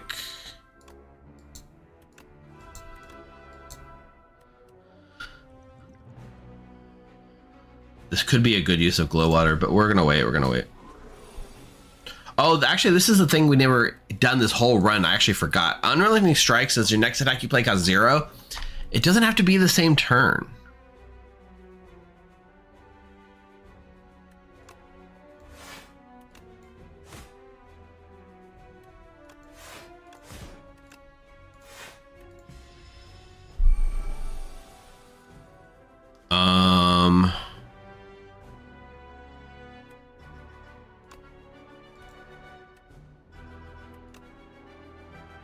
Break, Pommel Strike, Battle Trance. So this is normally where you'd be screwed, right? Why are you drawing into dazes? How many dazes we put in the pile? But Second Wind turns all of those into 7 block. And we ain't scared of no Entomancer. So we did take more damage than I would have liked, but we got through. Okay, Self-Forming Clay. Whenever you lose hit points in combat, gain 3 block next turn. It's fine. Lose 1 hit point, deal 9 to all enemies. Armaments we know. Molten Fist doubles the enemy's vulnerable. And then it exhausts itself. The fact it exhausts itself, I think is good.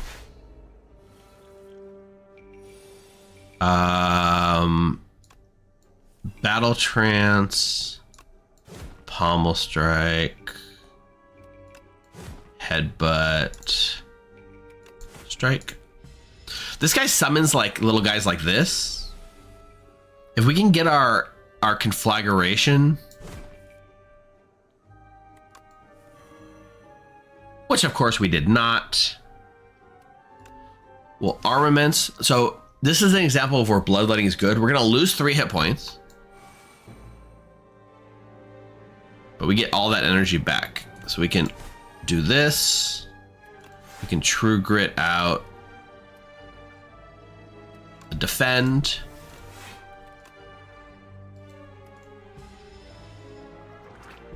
We really need our conflagration now. If conflagration would be nice.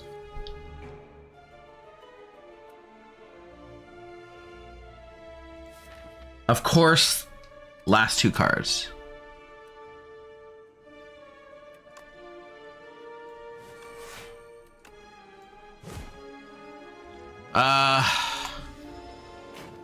Sometimes things don't go your way. All right. Break.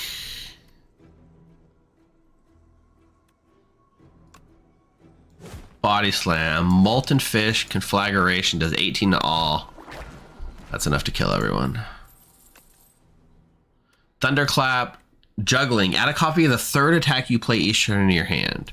We don't have a bunch of free attacks other than Body Slam, so we don't really want to do that.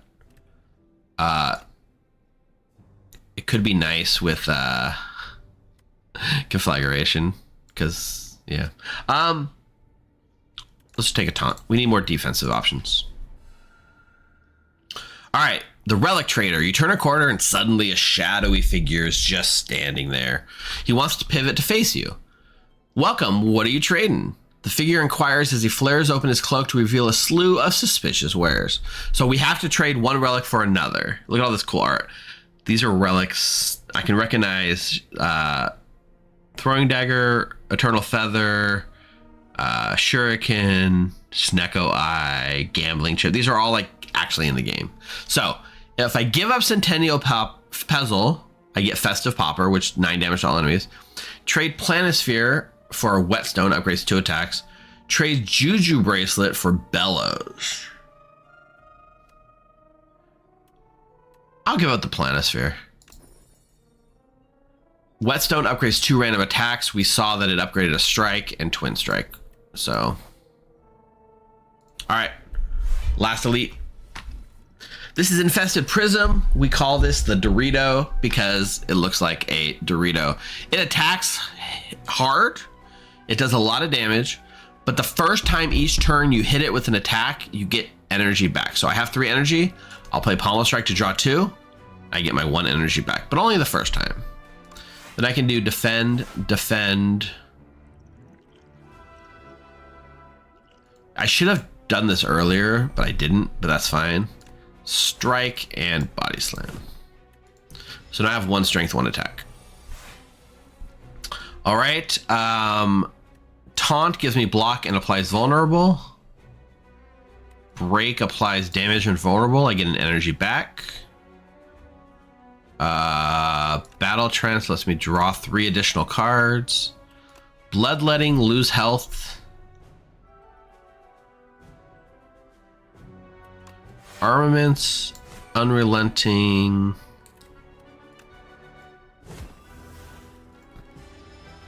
Look at this. He's got 12 vulnerable. So far, Expect to Fight has not been good. I need to draw this when I have a huge hand. Get out of here, Expect to Fight.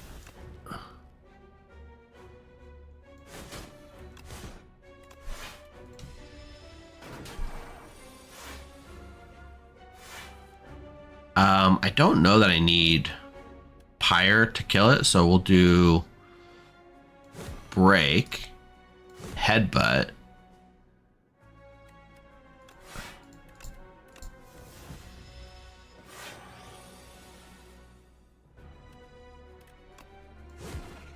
All right, not too bad. White Beast statue. Potion every combat, which means we can be more aggressive in using our potions. Something I've been really bad at this run. Vicious. Whenever you apply vulnerable, draw 2 cards. Vulnerable plus, actually. A headbutt and conflagration, which is, we already have one, right? How much vulnerable are we applying? We have it on our break. We have it on Molten Fist, and we have it on Taunt. So I think we can afford this.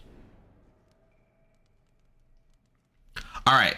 We're about to go into our second boss, the crab. You might say, Steve, you have like half health. Maybe you should heal. Remember, I have Pantograph, so I heal 25 health, which means I go to, what, 77, which is quite a bit. If I heal, sure, it might help, but the upgrade lasts forever.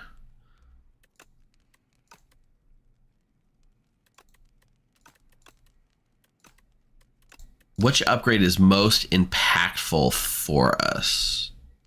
Probably the Pyre. All right, good luck. The crab's whole gimmick is that it's so big it's got 2 claws. We're fighting 2 claws at the same time. Whichever claw you're facing deals normal damage, and whichever claw you're not facing deals 50% more. So if I turn and face this claw, I'll take less damage from here, but more damage from here. Now, you might say, well, how do you face? Anything targeted will face you that way. So if I can do this, I can True Grit out a defend.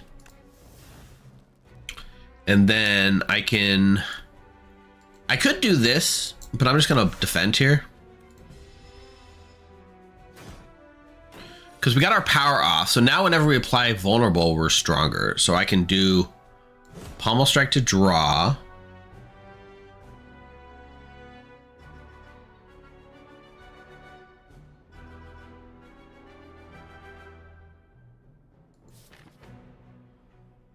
If I draw, what am I hoping for? I'm hoping for a Battle Trance or a Bloodletting. Otherwise, draw's not good here. So I can do Second Wind to get some healing. 15 damage all. I am taking damage, so I'm not happy so far.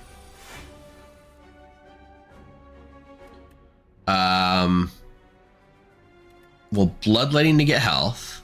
I'm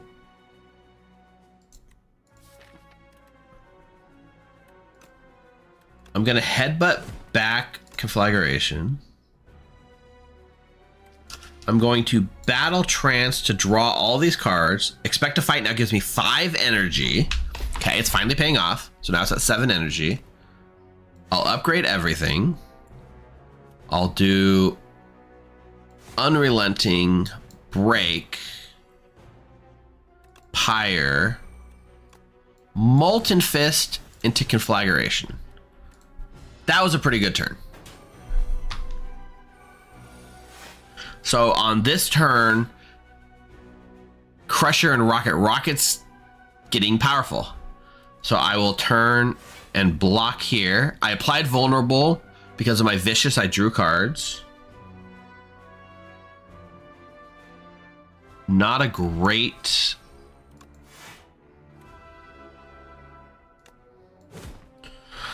I'm going to use this Glow Water Potion I've been saving to exhaust my hand and draw new cards. Now we're talking. So now I will Armaments to upgrade everything. Expect to Fight gives me 7 energy.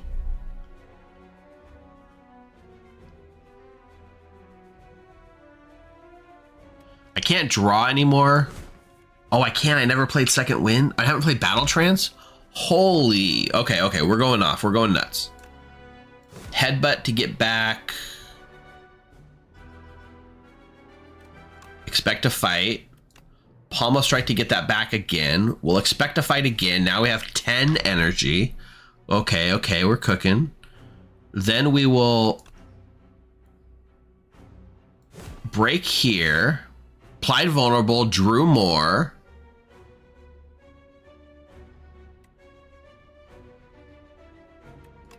Get more block. Get more block. Battle Trance. Apply Vulnerable, get more energy. Pommel Strike. Second Wind.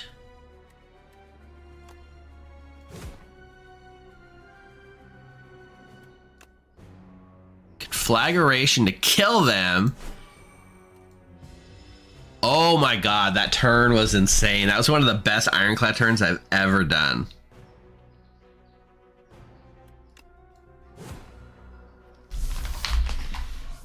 Do you see how everything we built, though, came together to solve that puzzle when I talked about puzzle solving in Slay the Spire and why puzzle solving is so important, right? It's like we had all these little pieces that I could see had potential, and when they finally came into our hand at the right time, we just went off. And I think that all started with that stupid Glow Water Potion that goes back to the first act when we took it, right? We had to make a choice, and it just turned a bad turn into a god dang amazing turn. Those are the moments in Slay the Spire that you feel for. So in Clock Tower, right? Because we're taking this back to compare against Clock Tower. In Clock Tower, you're building worlds based on the information everyone's giving you and solving the puzzle of who's the demon. In Slay the Spire, the puzzle is how do you solve for killing the enemies and defeating the Spire, and it's a different puzzle to solve, but still a lot of fun. We finally saw Expect to Fight, which, for the record, clogged up my hand most of that whole act. Really paid off nuts there. Battle Trance lets you draw, but you can't draw the rest of the game. So the fact that we were able to draw so much, in theory, with the Vulnerable letting us draw, if we get our deck thin enough, we might be able to go infinite. We would need a way to recycle into Expect to Fight and get energy and then redraw into it. So going infinite is always the best idea. Okay, Offering. Lose 6 health, gain 2 energy, draw 3 cards, exhaust. Pack's End can only be played if you have 3 more cards in your exhaust pile. Deal 17 to all. Mangle, deal 15 damage. Oh, wait, what did I say? Rest of the turn, not the rest of the game? What are we talking about? Oh, yeah. That turn, sorry. Battle Trance lets you draw for that turn. No more of that turn, not the rest of the game. You're right. That would be way worse. But you can't do like what we did. I thought we were going to play Battle Trance, so when I kept drawing, I was just like, oh my god, we're still going. If you can avoid playing Battle Trance until you've exhausted all of their card draw options, it's best. Mangle, deal 15 damage. Enemy loses 10 strength this turn. It's offensive and defensive in one. there are builds I think that can make this work, right? If we combo this with Unrelenting, it's free. That's pretty good. But I think we're doing Exhaust, so Pack's End as offense feels really good. Offering is also just really, really good. But I can't believe I'm saying this, but I'm going to pass up Offering for a Pack's End. All right, Act 3, Glory, our final boss, the Queen. See, I told you, right? There's no Queen in Blood in the Clock Tower, but in Slay the Spire, they gave us a Queen. So Mega Crit knows what you want, knows you want a Queen. We don't want a Cutler TPI. We want a Queen, okay? Give us a Queen. For also for like the layout of how this works, every act has 3 potential bosses. So you're going to get one of those 3 bosses. Act 3 currently has 3 potential bosses. Queen is one of them. Act 1 has 2 alternate acts. You have Underdogs and something else. I can't remember what it's called. The Undergrowth, I think. So the Undergrowth is like plant themed, and you fight like the fish we did. I think that was, we were in Underdogs for sure because we fought the tentacles. There's 3, each act has 3 potential bosses, 3 potential elites, and like what, a dozen or so regular hallway fights they call them. Anyway, our ancient is the Chimera, who's a weapons dealer. Tanks, the Chimera King, says, weapons for the warrior, grab a weapon, let's go. So 3 options. 1, try Boomerang. Choose 3 attacks in your deck, enchant them with Instinct, which makes them cost 1 less. Making a free Pommel Strike is really close to going infinite. You could go infinite with free Pommel Strikes.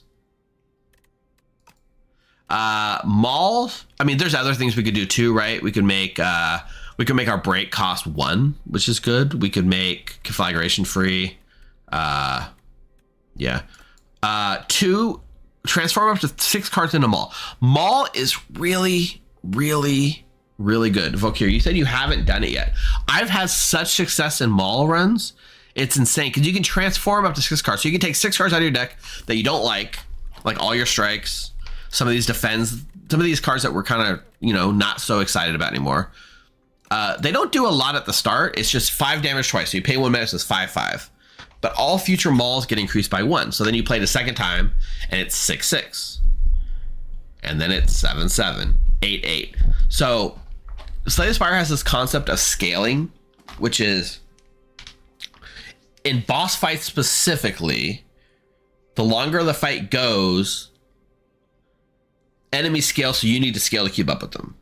Maul single-handedly lets you scale your damage just off Mauls, which is great. I don't think we have a problem dealing damage right now, so I don't think this is necessarily what we're looking to do. But it would be fun to show you guys a Maul run. And if on our channel, we are not about playing optimally, we are about having fun. Maul's the funnest option here. Whistle's the last one, which is just a 3-cost attack. 33 damage, stun the enemy. So stun the enemy means just that. Whatever they're doing, they get stunned. Whoa, wiggle, wiggle. And then the next turn they go back to doing whatever they're going to do before. Oh, 50 strength is possible. 50 strength, the strength with Maul is insane because you're hitting twice, right? The best, so if I was a smart, efficient player, I would say you upgrade your Pommel Strikes to make them 0, and you have a potential to go infinite. Even like Unrelenting costing 1, making your next class cost 0, we could do some crazy stuff. But you know what? We're on this channel for fun. And we're taking the funnest option here, Maul. So we're definitely turning 3 strikes into a Maul. What else do we not really care about at this point?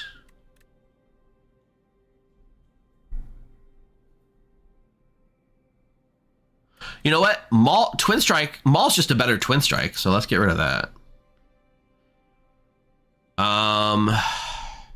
Do I only want... I could just do 4, right? It says up to 6.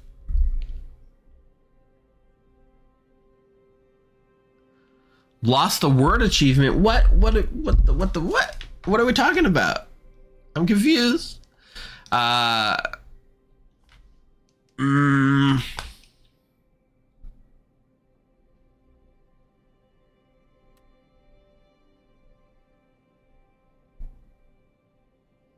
Oh, got it.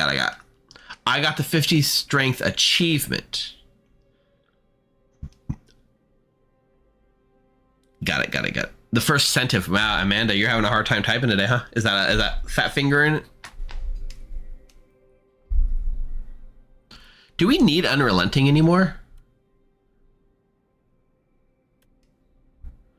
Unrelenting is really only good for like break.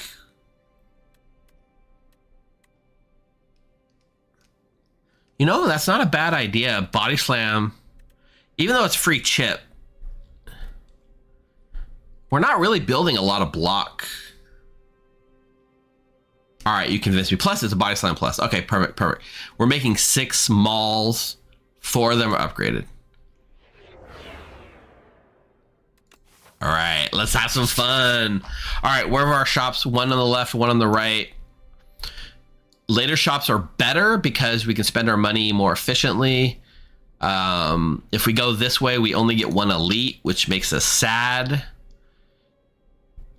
If we go this way,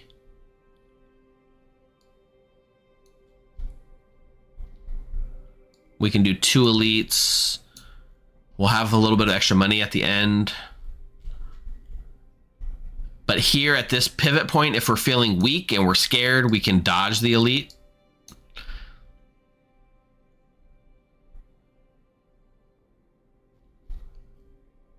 Yeah, let's do this. All right, let's see how our mauls go. Pommel strike, give us mauls. Expect to fight. Well, all it did was get me back the same energy I paid, so that wasn't good. Okay, so we're gonna see it's gonna do 6 damage twice. Future mauls are gonna be increased by 2. Maul kind of like turns claw into a fun thing. Let's do battle trance. Let's do taunt.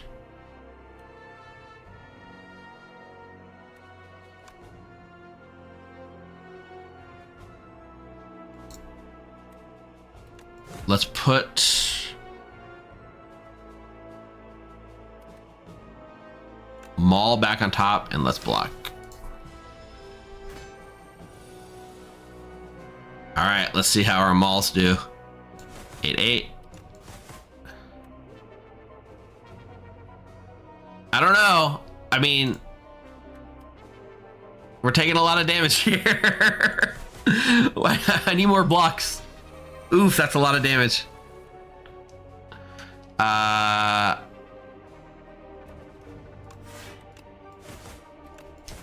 Okay. You can see how fast the damage scales, though. This is another block option. This is another draw option. Most of my deck is already upgraded. No. Nah, we can stand more block. We need block and draw. That's our thing. Okay, here's our shot. So at the start of your turn, gain 2 strength and all enemies gain 1 strength. Oh, great. Great with our mauls. But we already have a damage problem. Start each combat with 1 strength. That's great for mauls, right? Yes, Mark, multiplayer is planned at 11-ish. We're going to be behind. It's going to start when we're done with this act. So 11-ish, right? Panic button, 30 block, can't gain for 2 turns. That's not bad. Honestly, we get a lot of vulnerable. Dominate seems good.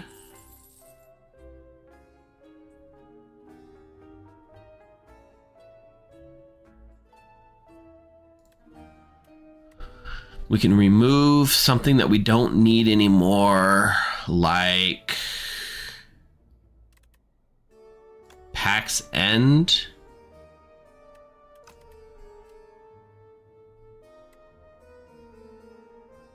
You know what? We don't need Ashen Strike. Get out of here, Ashen Strike. And then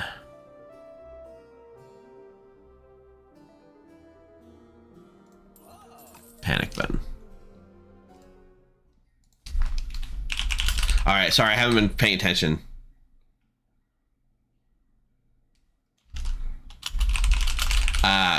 I am behind on my run. We will start when I am done.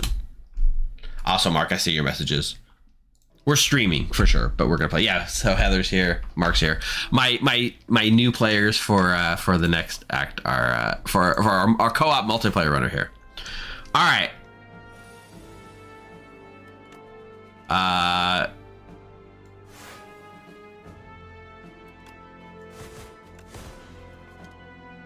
Nice. Maul into conflagration, still paying off. These guys, when they hit you, they actually make you take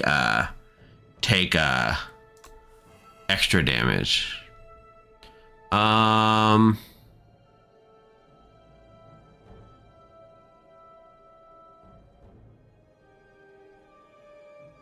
I just in trouble here?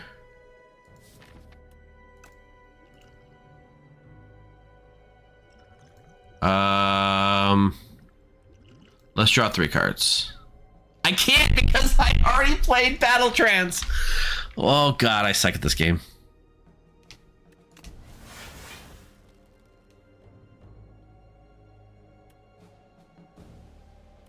I'm gonna lose health here. All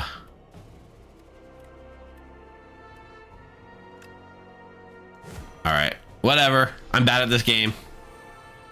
My max health is so sad now. Gain 1 strength. Maul, maul. Maul, maul. Panic button.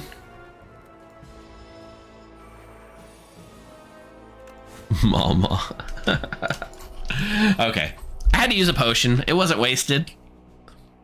No, we don't want any cards. We don't want any cards. We don't want any cards. We got mauls. That's all we need.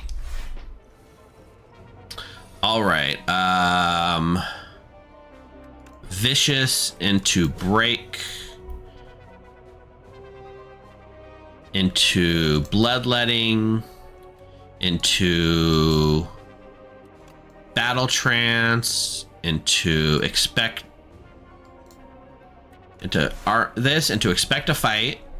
Into maul. Maul. Maul. Maul.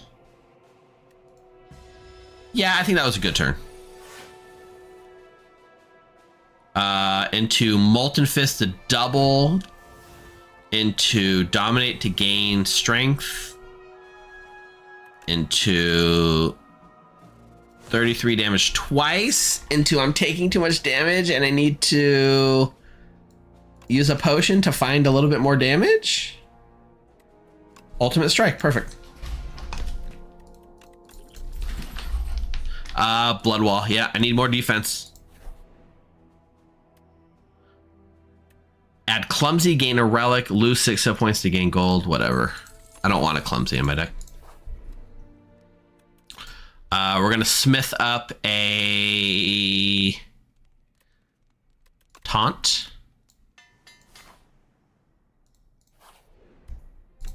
We're gonna get a Nunchucks. Every 10 times you play attack, get an energy. That could come in handy. Do I lose True Grit Plus, or do I randomize a different option?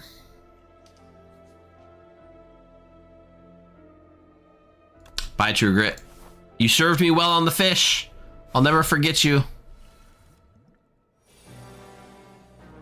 I'll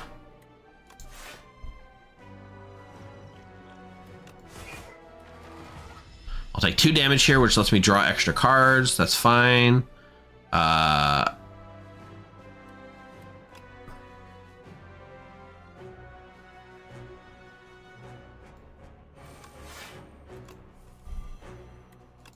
Gain 4 energy.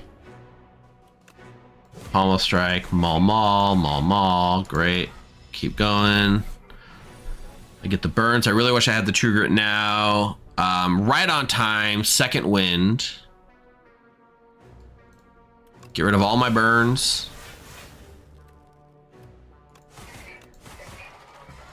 See, second wind. I told you guys in Act 1, second wind pays off. Taunt into headbutt and panic button.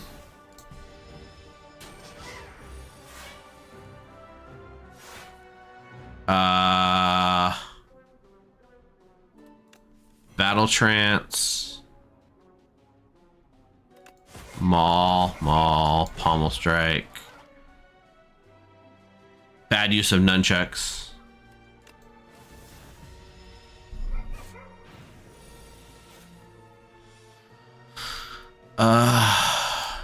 Taunt. Expect to fight, defend, maul, conflagration.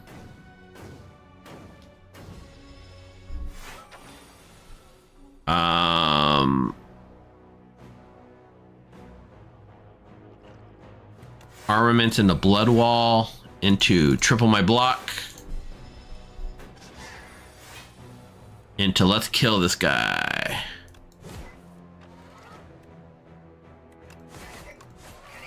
All right.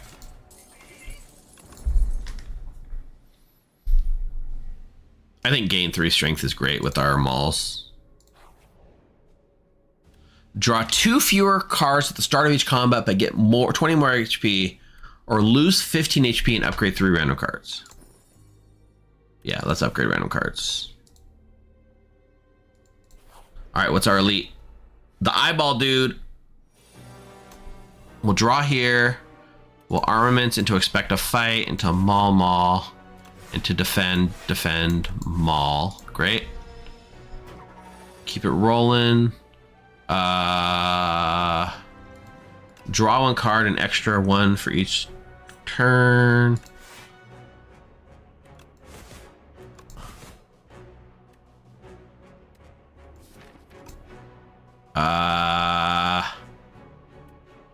I'm just gonna use a potion to gain 12 block here.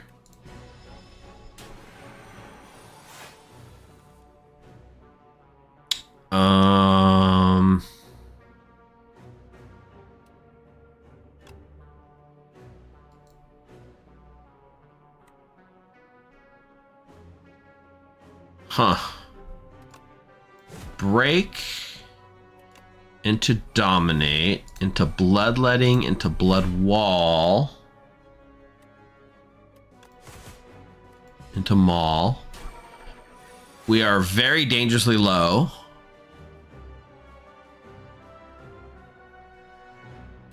We can do vicious into headbutt to put panic button on top. We can apply vulnerable and get enough block to survive.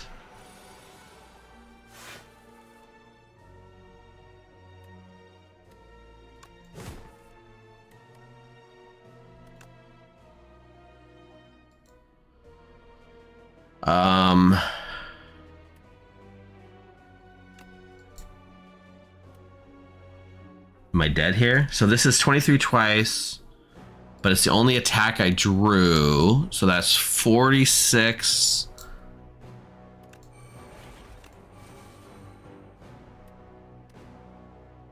Oh, I can't gain block. I can't gain block, chat.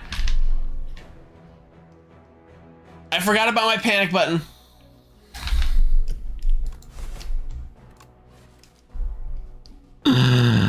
Okay, I was playing kind of fast. Can you believe? So I know I was playing kind of fast and I was being a little silly, but this is what happens. This is what happens when I get to Act 3 and I'm like, oh, I'm doing so good. What the hell? Just my luck. That's right. But that's fine because you know what? We're getting the multiplayer. We're getting the multiplayer.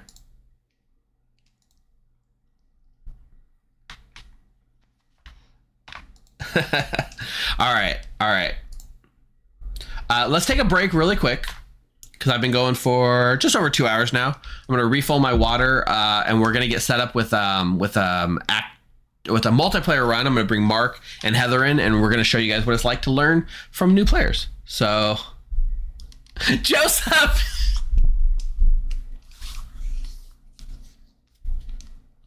Yes, I lost A0 Ironclad. Look, was I playing super fast? Yes. Did I make stupid choices? Of course. Was it fun? Arguably. Did I forget that I had a panic button and tried to defend when I could have maybe killed? Yes. Did I draw all defense when all I needed was one more attack and I would have won? Sure. Did I take an elite I didn't need to take? Sure, yeah. If I had gone to the boss instead of that elite, would I have won this run? Yeah, probably. Again, puzzles, choices. You make them. You live with them. All right, we're going to go to break. Give me like 5-10 minutes to get the multiplayer thing set up so I can tune in with everyone. We're going to be right back with some more action in some Slay the Spire. Also, if you want more Slay the Spire, since we are rebranding and we are a Slay the Spire channel now, you can go to our YouTube. There's a video today. You can see our very first multiplayer run. But stick around for this first, and then we'll be back. Yeah. You know, I spent 2 hours acting like I knew what I was talking about, and then to lose that run just undermines the entire thing. But again, here at the Forbidden Grimoire, we are not about winning or being the best. We are about having fun and taking mauls and doing silly things. So we'll be back. Don't go anywhere.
All right, welcome back. We are here for our co-op run featuring Mark. Say hi, Mark. Oh. There's no Mark's waving, but there's no cameras on. It's just voice. And Heather. Say hi, Heather. Hi, Heather. AKA Moonlight Huntress and Grizzly. Grizzly's Mark and Heather is Moonlight Huntress. I am Evil Steve. Oh, it says Evil Steve. It should say Regent Steve. Let me make that. I didn't rebrand my own personal Steam account. That is a mistake on my part. If I rename it now, will it instantly reflect in game? I doubt it. Oh well. Anyway, I am Regent Steve, and I am here with a little bit of fun. My minions are here to play a little bit of co-op. So if you are exposed to Slay the Spire for the first time ever, you just saw my run as the Ironclad. But the Ironclad is just one of 5 characters you can actually play in this game. The other options are the Silent, which is like the Ironclad is basically like a big old like barbarian warrior type character. The Silent is more of a stealthy rogue type character with like backstabs and poison. The Regent, which is my personal favorite and also worst character by far, is a king who gets carried around on a throne and his minions struggle to do everything for him, and he just tells everyone else what to do. Wonder why I like that one. I don't know why. The Necrobinder is a necromancer with a giant skeletal hand. You'll notice it says that Asti is her trusty left hand, although in the artwork it is clearly a right hand. So I don't know who to fire on the art team over that one. The Defect is back, the last announced character from Slay the Spire 1, a little robot that channels orbs to do passive things for them, either like dealing damage or creating defense. And of course, Random, which picks one of the randoms. Now, Heather, before we ran, the plan was for you to come in completely blind, having never played the game. Although we were informed at the start of the stream that you're kind of supposed to go through the tutorial before you can play multiplayer. So you do have exactly one run under your belt, correct? Correct. I got 2 bits into Act 2 and then died. And you have to play the Ironclad for that run, right? That's the first character you start with. You don't have all the characters unlocked, but it does look like you have a Silent unlocked, which I see you hovering over right now. You're going to try the Silent? You're going to try her for the first time? I mean, I have to. It literally says it's a huntress. It is a huntress. How could you not do that? Yeah, I agree. So yeah, we'll see you playing the Silent for the first time. It is also a huntress. That's on the nose. Mark, we've played like you don't have nearly the amount of hours that I have. You spent most of this release on a Joko cruise, right? So you weren't playing Slay the Spire every day like we were. But we've done a handful of runs together. What's your play experience like so far? I played actually a bunch. I just suck. I just haven't learned how to combo the cards. Don't know the cards well enough to figure out what's and take. Oh, this is good. And take too many cards. And learning don't always take cards and stuff. Got it. How many like Act 3 clears do you have? One. And which character did you do it with? Ironclad. With Ironclad. Okay, so you've made it through Act 3 once with the Ironclad, despite all the trying. We've done a couple of multiplayer runs together as well. I think we may have had like 1 or 2 successes. Yeah, but I've had several clears with multiplayer, but with single, I've only done it with Ironclad once. Got it. And so both of you are on the newish side of things. Neither one of you have 400 hours in Slay the Spire 1 like I did. I have currently 100 hours in Slay the Spire 2, which is a lot, but like also you think I'd be better at the game if I had that many hours. But you know what? I'm having more fun doing silly things like taking Maul on our last run than doing the obviously better thing of like, which I think is a very good reflection of how we were as a Blood in the Clock Tower community. We didn't try to make people play the best way. We wanted people to play the funnest way, right? I guess the most fun way. Steve, you did promise that we'd win. We ran twice multiplayer, and you said if we don't win, you were going to quit the server, and we didn't win. So yeah, but I can't quit the server before I launched it, right? That like I can't. I guess that's true. We hadn't even officially launched the new server yet, but I guess I'll have to leave the Forbidden Grimoire server at the end of the day if we don't win this run. Ooh, that's gonna be rough. Oh, hi Domino. Domino's here. Say hi, Domino chat. Domino's my little Asti, my little minion in my little hand. You say hi to everyone? Say hi, internet. Yeah, I know. Sweet little kitty. Okay, so I think I'm going to play the Regent just because I enjoy the character. I don't pretend to be good at the Regent. I have the most playtime on the Regent, but also the most losses, which is just silly. So, many of you might ask, how does co-op work, right? If single player is this game was designed for single player. Slay the Spire 1 had no multiplayer. How does co-op work? Well, because the game is asynchronous, it works pretty much exactly the way you'd expect, right? You basically have your own pool of energy, your own cards. The enemy's doing whatever it's doing, so it's going to attack for 10 damage. It's going to attack every player for 10 damage. You have to block 10 to potentially stop that. But things like weakness, vulnerable, status effects, they all stick. So if I put weakness on an enemy, it's weak for all the players. If I put vulnerable on an enemy, it's vulnerable for all. And we can communicate, we can talk about things, because obviously if I'm going to put vulnerable on an enemy, it's better for me to do that before you play your attacks. But to make it harder, enemy health scales. So in a 3-player game, all the enemies will have about 3 times the health that they normally would. So Hey, before we pick, can you show our path? Because I have greed as an option. yeah, I haven't even looked at my options yet, which is true. If I look at the map, right? So we're starting at the bottom. Our boss is going to be the Vantum. Vantum is a slippery little bugger. He's basically like, I guess he's mostly like a ball of slime scorpion or like a sludge scorpion. Not really scorpion shape, but he has a big stinger with a blade on it. In multiplayer, this is going to be a real pain because the first like 27 attacks we do against him only do 1 damage. And so you have to burn through his like slippery armor before you can really deal the damage. So what we're looking for is like cheap, quick attacks to burn through those. You know who has really good, cheap, quick attacks? The Silent. And Asti and Necrobinder. And potentially the Regent. So anyway, our shops, 2 shops early here. 1 shop's way up here, sandwiched between 2 elites that I don't like. The right path is really bad. So I think we'll start here with this early shop. If you want to take a gold start, that seems reasonable. My options are rare or greed, basically, or a card reward in a potion. Oh, wow, there's no elites. Like, this map is really bad. Someone was asking, the path is different for every run. That is correct. That is right, Allie. Basically, the map is randomly generated every run. The nodes that you get, the fights you can get, the events you see, you're starting from the same place every time, but the run is randomized. So the paths are definitely different. The other option is like, oh my God, these are just all so bad. I guess if we go to the right, we get 1 elite here. Yeah, we might go to the right, depending. But there will be an early shop if you want to take the money start. Heather, what are your starting options and what are you eyeballing? Upgrade a card. Okay. Add 1 Neo's Fury to your deck. Okay. Is a card that deals 10 damage and puts 2 random cards from my discard pile into my hand.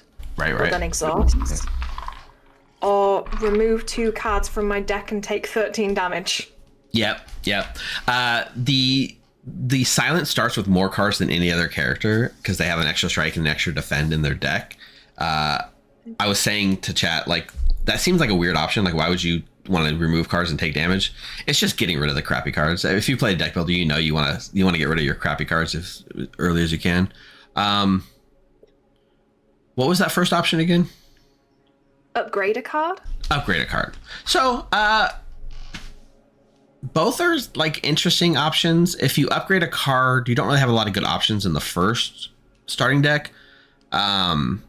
You have an attack if you look at your deck called Neutralize, which is like 0 cost, 3 mana, make an enemy weak for 1 turn.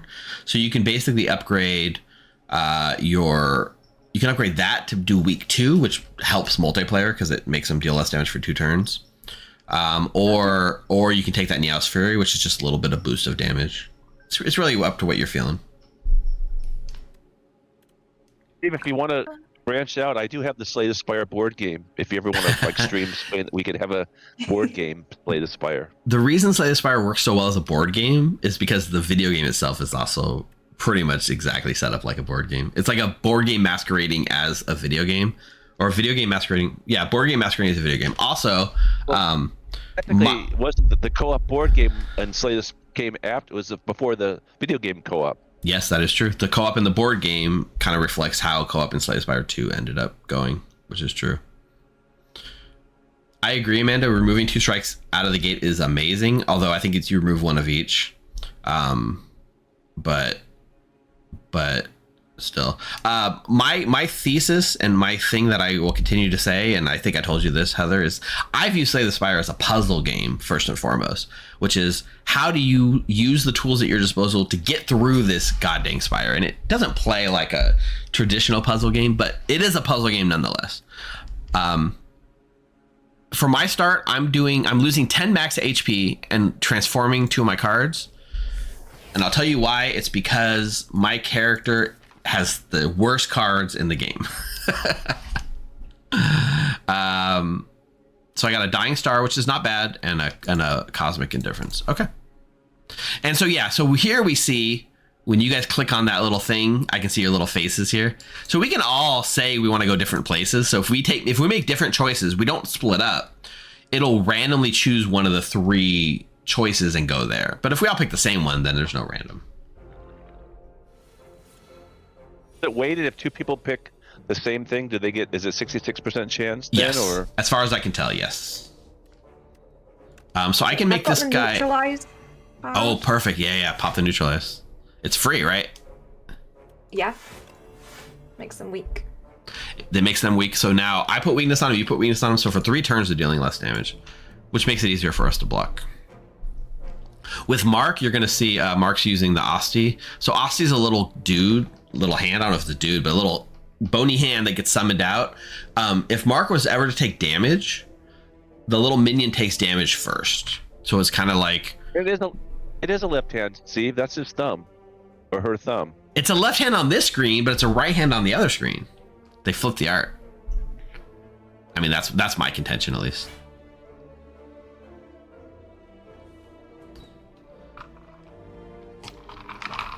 So we're all about to take 9 damage. Unlike the Ironclad, you'll notice that your starting relic doesn't heal you, Heather. But you do draw 2 extra cards at the start of each fight, so you're really good on your first turns. Are pretty amazing. All right, waiting on Mark to click end turn, and then we can end. Oh, sorry. Everyone has to end their turn before it moves on, which is fun. Also, there is there's an option in the settings, Heather, called fast mode, which if you're seeing why are we playing cars so fast, we have fast mode enabled, so we skip a lot of the animations. I generally recommend fast mode, especially in multiplayer. A lot of people say you should turn off screen shake. I enjoy the screen shake, so I'm not down on I've already turned that down. You already turned. Oh, is it a slider? There's a sum option. So I'll put it. fast mode on. There we Got go. it. Fast mode's pretty good. So we're gonna see. So he's not attacking us this turn, right? Correct. So I don't need to block. We don't need to block because he's giving himself a buff, so he's gonna give himself strength. But this is a turn where we're free to deal as much damage as we possibly can. Cool. Yeah, exactly. So like knowing these attack patterns, like these enemies have attack patterns. This is like where player knowledge and strategy comes in. These things have set attack patterns that you can recognize, and then know you can know like, okay, on the 3rd turn, this guy always puts his like defense up. So sometimes it's worth it to block out and wait. Also, Mark, you got to end turn. Oh, dang it! Sorry. So we only got to deal 21 damage. In theory, we can deal that collaboratively, right? I can do 18. Yeah. Well, yeah, exactly. So we did it. Dead. Got a fire potion, and then you get a good card choice. I mean, I'm immediately drawn to the one that's called Backflip. Yes. By Blocking yeah. and drawing cards. Yeah. Pretty much every character has what I would. Yeah, I have 3 good choices as well. Basically 3 archetypes per character, I guess. One of mine is minion build, which basically I use my minions to do my dirty work. So in this case, I transform a card into a minion dive bomb. My minion, you'll see the animation, my minion will jump up and sacrifice himself to protect me or to deal damage for me. But it still costs 1 though. It It's does not a cost 0 1. like a Shiv. It does cost 1, yeah. It's a strong attack. I just think it's funny, right? Like just the theme of it is that. I've never seen it.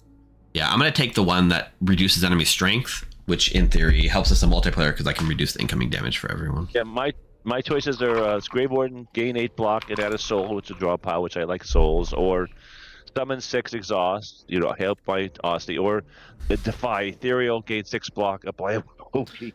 Defy is my favorite Necrobinder card in the entire game, I will say. Really? Because adding weak on an enemy. Was that? I prefer that. So in a multiplayer sense, when you put weak on an enemy, you're weakening it for all of us, right? Okay. So it's really strong. Makes sense. They're both. I would say they're all good options, but like, yeah. I can do something here, which is basically by spending all my stars, which is a second resource I have to build up. I can deal 9 damage to all enemies and reduce their strength by 9, so we don't have to block it all this turn. Okay, great. Do you tend to take out the smaller, weaker enemies first, or? Yeah, in this fight, I do, yeah. I think different fights probably have different strategies. Here, though, yeah, we want to get rid of these little guys. Didn't need to block, but I had to block because that's all I drew, so yeah. Yeah. So these guys are going to put slimes on our deck just to gunk it up a little bit. I can deal that, which hurts all of them. Wait for a sec. Okay, wait, I have weak, but you've already attacked, so. Weakness makes them deal less damage. Oh, that's right. Okay, yeah. Oh, right, it's about how much damage. Okay. Yeah. Vulnerable is where they take more damage. Yeah, okay. I think that's why the Defy is so good, because it's like block. It says block 6 or whatever, but it really blocks more. But if we coordinate, if we have vulnerable, we should tell people before they start attacking. Yes, that is entirely true. Right. Yeah. So I can. No, I can't. Sorry. I was gonna say I can actually take his attack away this turn. I can take some of his attack away. I'm gonna do a backflip. I can make him weak. Perfect. I do have one card in my deck that lets me out vulnerable, and I'll probably have it next turn. But it depends on what we draw. All right, yeah, he's vulnerable now, so now we can just lay damage into him. Yeah. I say him, I give genders to these things. They're slime blobs, like, right? Hey, I got a choice of Putrefy or Wisp, and you said the vulnerable and weak is really good in multiplayer, so I'm going to take the Putrefy. Okay, yeah, that's, yeah. So I now have vulnerable, so we may want to not attack immediately. Ooh, okay, I've got 3 options that give me shivs in different ways. Yes. The shivs seem to be just a thing that is free that I can just throw at him. Yep. That's great. I will also say, given the boss we're fighting, like I was saying, how it has so much of that little, like, they call it slippery, where you got to burn through it. Shivs are an amazing way to burn through those. Okay, do they stay in my deck if I don't use them? Or yes, do they just get taken out? If you don't, so they won't stay in your deck through combats, but for that combat, they'll stay in for that combat. Right, and then, okay, so I can't kind of accrue them. Correct. You could save them for later in that fight, but they're pretty much you generate them. So what are the 3 choices you have? I'm guessing it's like Blade Dance. Yeah. Leading Strike, which is deals 7 damage in and of itself and gives me 1 shiv. Another shiv, yeah. Or Cloak and Dagger, which gives me 6 block and adds 1 shiv. They're all great options. Good. The first one exhausts, I think, right? So it's like a one-off, but the other ones are like constant. So I don't think you can go wrong with either of the 2. Somebody was asking what's vigor. Amanda says, what's vigor? Vigor is a buff. So when I do this, my next attack will deal 6 extra damage. And I can build up vigor and save it for one big attack. I'm going to take a multiplayer specific card, which I never really played with, which for 0 mana, I can give one of you guys a random colorless card. So we'll see how that works out. What is a colorless? I've heard the term colorless card, but I don't know what it means. What's a colorless You can card? see it in the shop here, right? In the lower left, there's 2 cards that are gray. Those are called colorless cards. They're not tied to a specific class, so all classes have access to these neutral colorless cards that can be used by anyone. Whereas a regular card is something tied to your class. So if I give you a colorless card, you're never going to generate a soul card or a defy or anything like that. You're going to get some of these neutrally generic cards, which are really good in this game, actually. Is our money individual or shared? Our money is individual, yes. Okay. Did I go ahead and just go for artifacts since I have so much money as a first choice? I mean, depending on what you have as an option, yeah. So in shops, I'll just say, I knew you might know this, Mark, but for Heather, the 5 cards at the top are always your specific class cards. There's always one on sale. There'll be like a sale tag, and that sale card is cheaper than usual. So don't forget about looking at that. There are 2 cards at the bottom that are colorless. These are the ones we were talking about that can be for any character. The 3 relics, the rightmost relic slot is basically a shop specific relic. You'll never get this randomly. The only way you can get these in this slot is by buying it in a shop. The other ones are just from the generic same pool you can get from enemies. The removal is strong. It gets more expensive the more you use it. And then of course the potion slots. So yeah, so the real thing you're looking for is what's the shop relic and which card's on sale. Anyway, sorry. Go ahead, Mark. Yeah, my choice of burning sticks like you do, same or like you do. Yep. And then I have nunchucks. Every time you play 10 attacks, gain an energy or bag preparation at the start of each combat, draw 2 additional cards. Yeah. I think I'm gonna take the burning sticks just because I can afford it and it's rare. You said. So the first time each combat you exhaust a skill, add a copy. So any of your exhaust skills become pretty good. Right.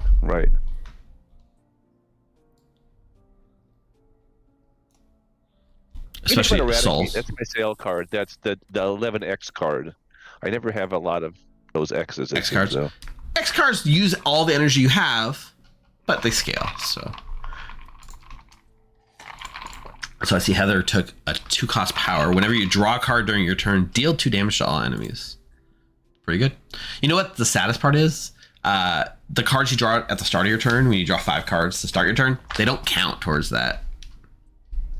Yeah. But you do have backflip. Let me draw. And escape plan. You got a plan, and I can see it coming together. Have as many cards in my hand as possible. Yep. Draw as much as you can. If there's one class that can draw, it's the silent.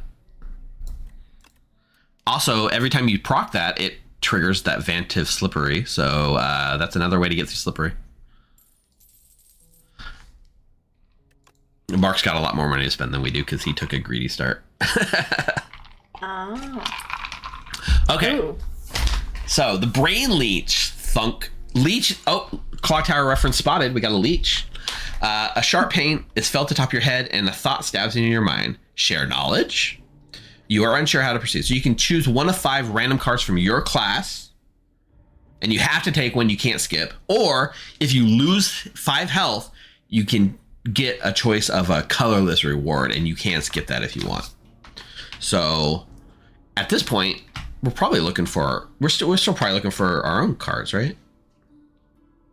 Yeah, but there is merit for if you don't want to take, because you don't want to be forced to take a card, then you can, lose the hit points. The color cards are also not bad.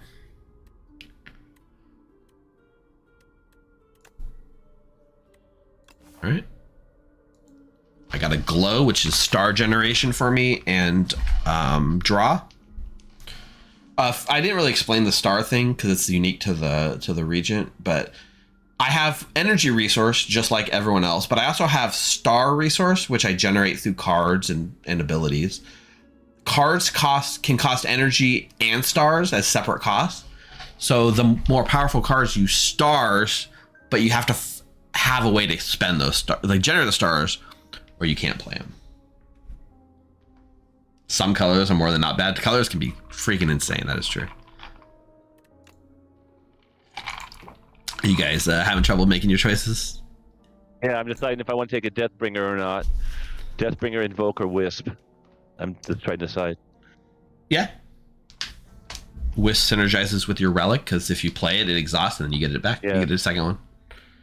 What about you, Heather? What are you looking at? I've got one called Backstab, which says it's innate. Yep. Innate is a keyword that means it'll always be in your opening hand. Okay, so it doesn't cost me energy to play, and it just deals 11 damage and then is exhausted. Yep. So it's just like a free 11 damage every combat. That is it. Yeah. It's like you can start every fight with very offensive free strike for sure. Yeah, that sounds like a good one. And normally it's like you're giving up a card draw on your first turn, but Silent specifically starts with 2 extra cards, so it isn't too bad. And now the eternal choice of do you upgrade or do you heal? In multiplayer, there's a third option, Mend, where you can heal somebody else. We haven't taken any damage yet, so we're just upgrading at this point. So then you got to decide which card in my deck is going to be the most impactful upgrade. For your first run, I don't expect you would probably have too much like external knowledge, but I see Mark upgraded already. Mark did Putrefy, 3 week, 3 vulnerable. That's perfect. How do you see what I upgraded? So on the left, you can see all of us, right? When I click on your name, I can see your deck, see your artifact or your relics and everything. I can see the green one, which means you upgraded Putrefy. I'm gonna try to do a little bit of like support here. I'm gonna do this card. I thought Putrefy Plus with my relic would be really good for the team. That is, you know what? I love that thought. Putting vulnerable and weakness for 3 and getting a second copy possibly. That's really good. So yeah, like backstab just increases it. I think backflip just increases the amount of block you get, right? Just numbers go up a little bit. An extra shift from Blade Dance. If I'm looking at your deck, I don't really know what the best upgrade is. Speedster's intriguing. I like that one. Yeah, if I can upgrade that, because I've got a few that let me draw cards. Yeah. And then it gives you more incentive to take more card draw later, yeah. Yeah. Let's do that. Sweet. All right. And if I pull Putrefy, I'll tell you guys so that we know to wait till I throw it. I pulled Putrefy, so I'll throw it out right now. Pop it. Yeah. Cool. And then throw it out again. Use my double Putrefy. So it's yeah. So now we can just lay into the damage. I guess this is still the best thing to do. Uses all my stars. So you can see there, this card I played, it took 3 of my stars, which is all I start with. But it's ethereal, so if I don't play it, it burns itself. So I can do this to take 2 strength off it. So now it's only dealing 3 damage.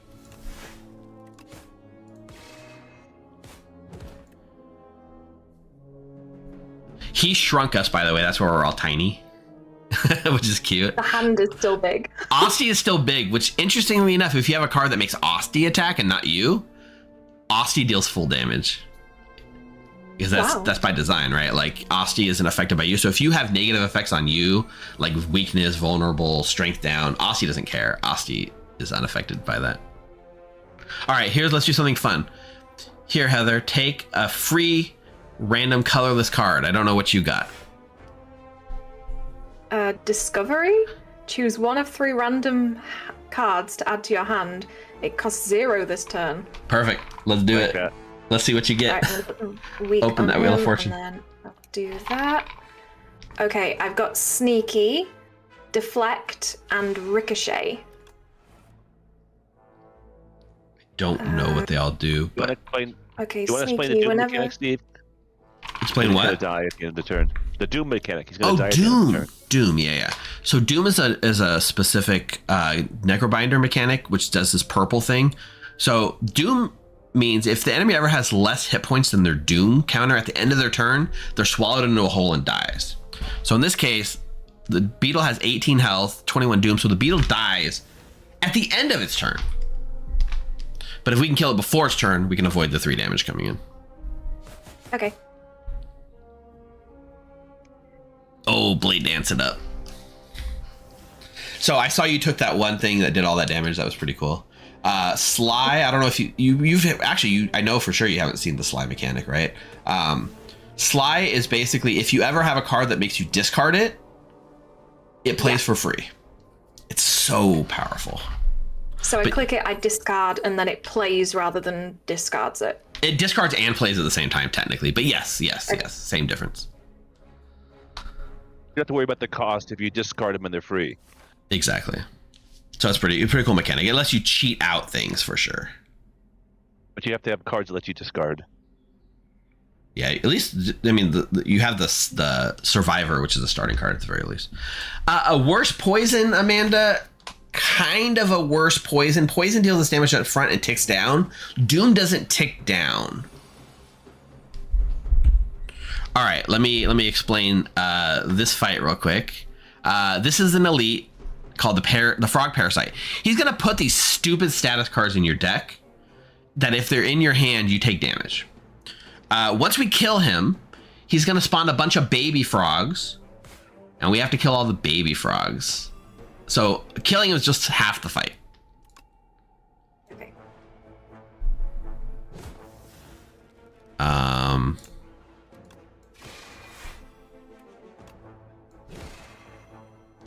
When the game first came out, he was pretty annoying, but once you know his gimmicks, it's not. Ooh, the bomb. Yeah, where did we get a bomb from? Oh, I gave you a free colorless card.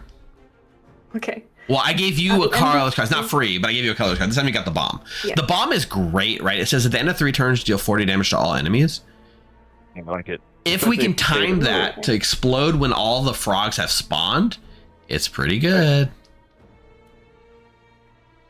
Okay. Is it good enough to play right now? I don't know. I'm just saying. Because this costs 2 energy. For the multi.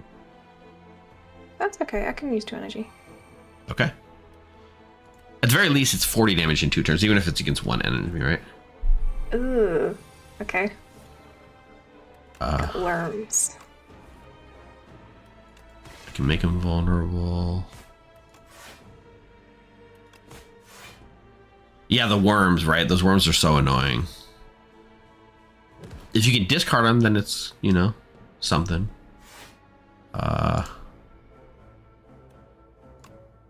All right, just for the hell of it. Here, Mark, you have a random.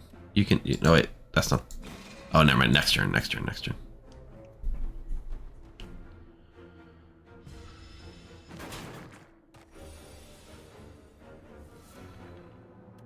Okay, I putrefy, so hold on. Yeah, pop that putrefy.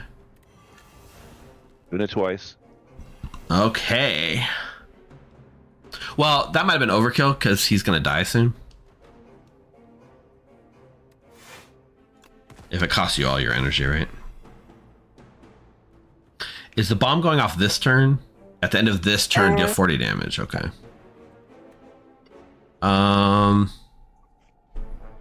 Yeah, my draw is kind of bad here. I have this card that's gonna burn. That's not good. Oh well, it is what it is.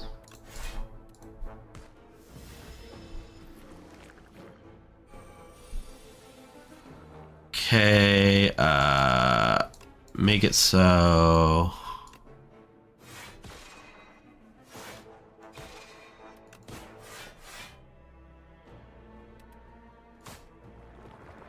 All right, there's these little guys.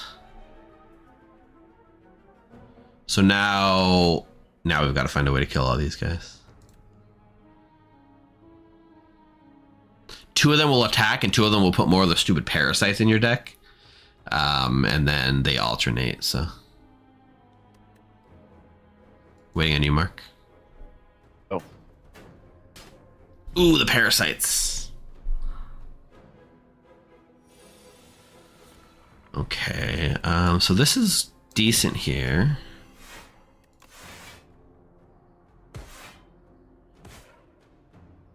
Is that Speedster going off I saw? Uh-huh. See, Speedster's really good here. Okay, so I still got... Right, I can block then. Yeah. And strike. These stupid parasites are annoying. The faster you kill them, right, the less parasites we get, so...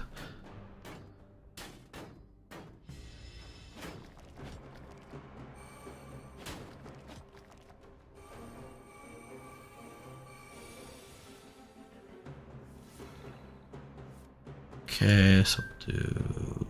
Oh, I've got the bomb again. I mean, yeah, play it. It kind of solves this fight in a couple of turns if you can survive. Took the damage down on the... Yeah, do that, and then just...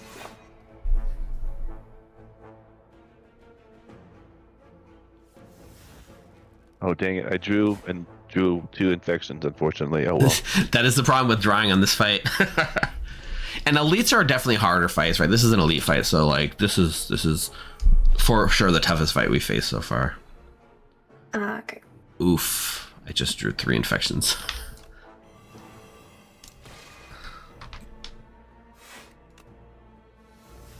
Oh, I can discard them? Yeah, if you can discard them, then... Discard? Excellent. Yeah, okay. exactly. That saves me some damage.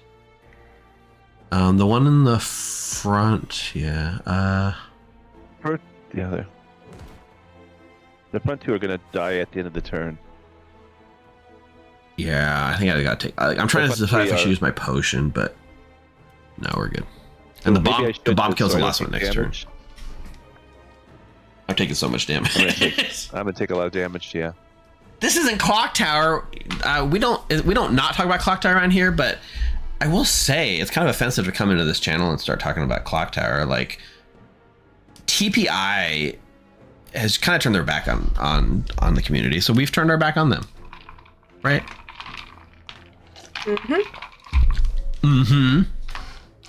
Not everyone is as over Clock Tower as I am. I have a 20-point damage thing, but I don't think we can kill any of the ones. So I also have a 20-point damage thing. So at best, we're using 2 potions to save 6 damage, which... Yeah, we're taking a lot of damage here, but everything dies at the end of next turn thanks to the bomb. And there goes the whole... I think the bomb goes off before the infections go off. Be good. So I think we just have 1. I'm really crossing my fingers here. The thing with drawing cards is I can draw infection cards. That's what Mark did too. Yeah. I think your bomb explodes before we take any damage. That's my theory. Okay, that's fine. That's my theory. Well, let's do another block. Defend just in case. Yeah. Yeah. Okay. Next Tuesday, you stream 2 games in Slay The Spire 2. Yeah, that's what you got to do. We need a mod it so you can play 12-player co-op. Whenever you spend or gain stars, deal 3. Yeah, that's the one. All right, we're gonna hit this as a treasure box, which works a little differently in multiplayer, and then we get a campfire because I need to rest. You guys are looking good. I am not. I'm down 17. Okay, so when you open a chest in multiplayer, there's 3, and you get to choose which one you'd like, and everyone can only take 1. Okay. So Vexing Puzzle Box, you get 1 card that costs 0 at the start. Akabeko, your first attack of the game, deals 8 additional damage. And then Meal Ticket, whenever you enter a shop, you just heal, but passively. And there's only 1 of each of them. There's 1 of each, yeah. Okay. I'm willing to take it. I'm fine with either of them if you have you prefer. I don't know enough to know which one's best, so I'll just take the last one. If 2 people pick the same one, then you rock, paper, scissor, and 1 person wins it, which is silly. Again, and then the other person gets nothing. No, they didn't get the one that was left over. But should Huntress and I rest or Smith? We're both down about the same amount. Well, if you look at the map, right, we have a fight and then another campfire. Okay. So yeah, I'm a Smith. So if anything, Smith, if you're gonna rest, you'd probably do it after. So the interesting question becomes Smith versus rest. What's the correct choice? We're here, just like in Clock Tower. There are no correct choices. There are just, if you're a seamstress, should you use it night one? Maybe. It's risky not to, right? So by not resting, you are making your deck stronger for the rest of the game. And if you rest, you're giving up the opportunity to make a card stronger for the rest of the run. And so sometimes you don't rest and you die, and it was the wrong choice. But sometimes you don't rest and you upgrade, and it was worth it. So there is no correct answers in this. There's no cut and dry answers. The best players will tell you upgrade as much as you can. They'll go into a boss fight with like 10 health because risk reward, right? 1 hit point left. Smith is the correct choice, says Amanda. I agree.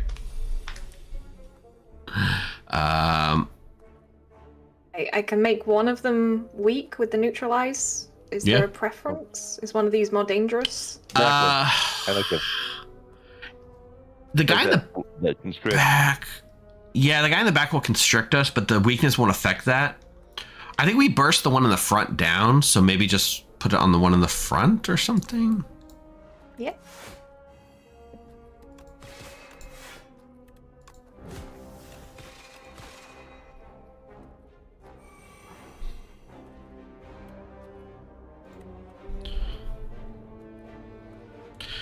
I'm not sure of the correct order in this. The guy in the front kind of will do damage more. The one in the back sort of puts a little thing, like basically wraps us in thorny vines and then squeezes us for a little bit of damage each turn. So I always like to focus on the one with the least health and then go later. Black hole. Putrefy. Hold on. I'm gonna putrefy them both. Yeah, that makes sense. Putrefy them both.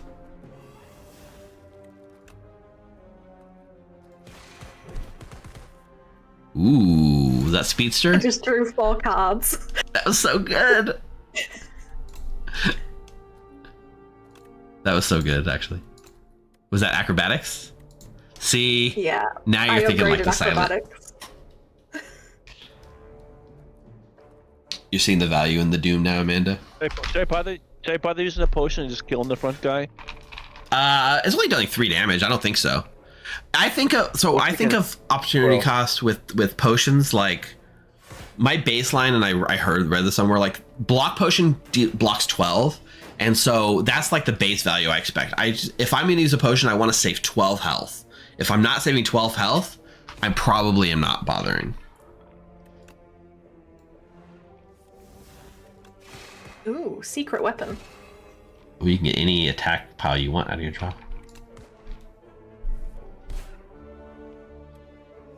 Now, there are cases where you will spend it, but I would not spend a potion to save 3 health unless you know for sure you're getting a new potion, right? Oh, I was taking like 15 or something like that. But the front guy was only dealing 3, right? 3. Yeah. True. Oh, I forgot to block the stupid constrict. Oh, I need to block that as well? Yeah, that will do, like right now it's dealing 6 damage to us at the end of our turn.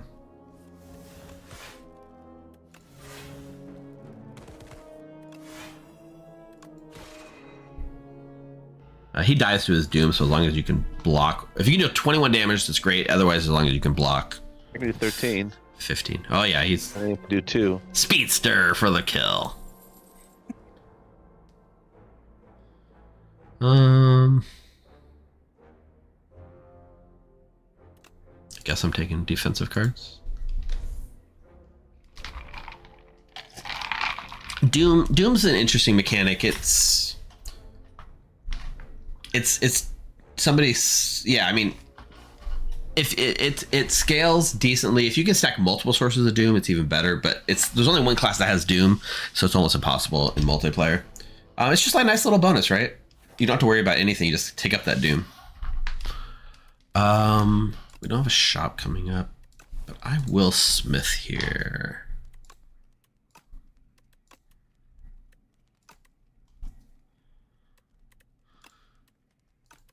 What am I smithing?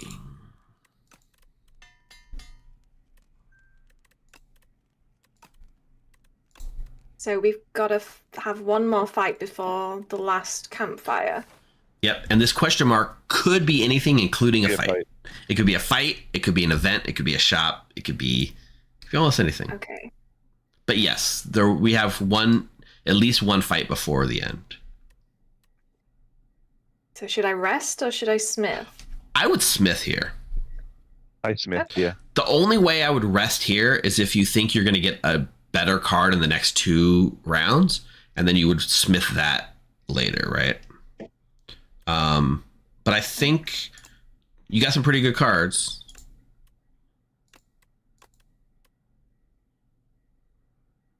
I love Sly. I mean, that one that gives you energy. That what was the one that was Sly's? Yeah, Yeah, so I'm tactician. hoping I can... I've got a fair few cards that make me discard stuff now, so I'm hoping Tactician's I can... really good to It can be, Okay. yeah. to It's also upgrade. it can also be a dead upgrade, so it's tough, yeah. Let's try it. Yeah. When it pays off, it hits big. Just any way you can cheat out energy is pretty strong. It's the egg. So this is, I know you guys are gonna snap pick the egg, which I saw that you did. I want you to think about so this is eating the egg is the fun option. I want you to think about the opportunity cost of what you're giving up, because you could heal here, and then if you take the egg, it means you're giving up a heal at a campfire or an upgrade later. But the effect itself is really freaking awesome. It's a really powerful card. I'm gonna take the hit points because I'm in trouble here. I'm eating the egg. Sorry, everyone. So the egg basically sits in your deck, kind of like a curse, until you can hatch it at a rest site. And we can all Does it take. last until the next act, or do I need to hatch it at this next campfire? Whenever you hatch it, it'll last for the rest of the run. So if you don't hatch it now, then yes, what'll happen is you'll have an egg in your deck that you'll draw randomly that doesn't do anything until you hatch it. Another example of maybe resting earlier was better, because that way you could have hatched this one coming, but it might even be worth just hatching anyways. So this guy has 5 artifact on him, which means he negates the next 5 debuffs that we do. So we got to burn through all of that before. So like things like weakness, doom, all of that is blocked for a bit.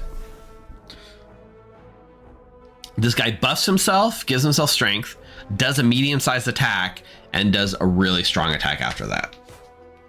And then he resets. So he'll be dealing probably 22 damage in 2 turns if we're not careful.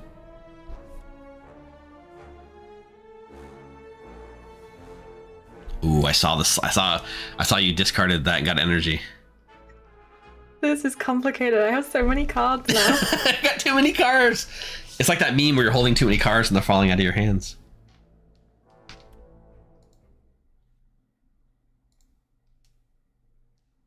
And then he's not attacking me, so I can just strike him with all of these. Yep. Okay. There we go. All right. If we can burn through his artifact, that is great. Actually, I can help burn through the artifact with this. And I can hit him with 3 shivs. Does that help? of course, anything helps.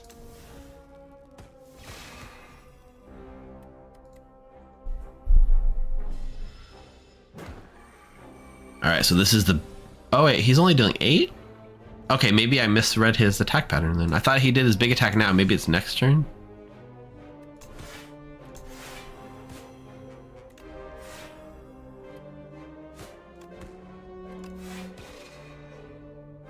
Nice. We dealt with this guy, okay?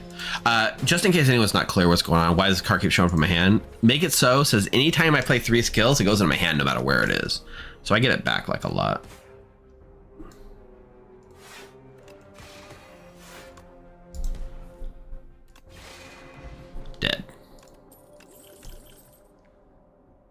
7 stars.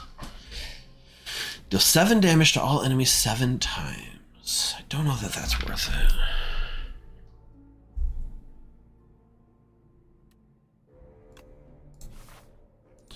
All right. Last campfire before the fight. Are you going to hatch an egg? I'm gonna die if I hatch an egg. So I'll tell you, this guy is going to start with a lot of. So this guy's going to start with a lot of what I call slippery, which means we got to chip through it as much as we can. Big attacks don't really do anything until we burn through it. He basically does buff, and then he does like a medium sized attack. He does an attack where it's like kind of smaller, but he hits multiple times, and then he does this giant thing that's going to deal like 30 plus damage, and then he resets. And he does it again. Ideally, we can kill him before the second cycle. But whether that is going to happen or not, I don't know. So you have to either have a way to block a lot of damage or kill him very fast. Now, in multiplayer, because he gets like 3 times as much slippery, it's so hard to deal damage to this guy. So we need to rely on speedsters, shivs. I have a thing that deals damage too, as much as we can. Which means I'm going to have less energy for blocking, so I probably need to rest here. It's the safest option. Yeah. That's that fine. The egg's not a problem, really, when I've got, 10 cards in my hand. It's one card. Yeah, that is true. It's a dead draw for now, but we'll hatch it as soon as we can next act. Now, it's because you heal to full at the start of the next act, you just have to make it through with 1 hit point. This is also a good time to talk about what happens if somebody dies in multiplayer. If you die and the other people will survive and make it through the fight, you just come back to life with 1 health. No big deal. So we only need one of us to survive this.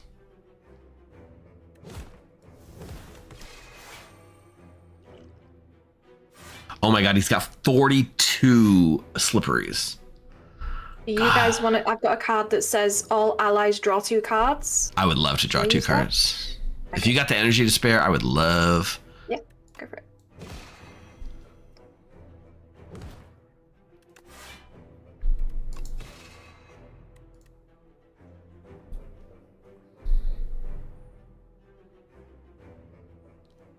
Chat, do you believe in us? I'm gonna put a prediction up right now, because this is definitely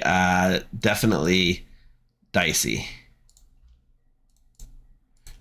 Do we survive the Phantom? Yes, no. I don't know how many people are actually watching this, but get your predictions in. So this is good here. Black hole. He's dealing no damage, which is great. Okay, so I don't need to block. Next turn will be his real big attack.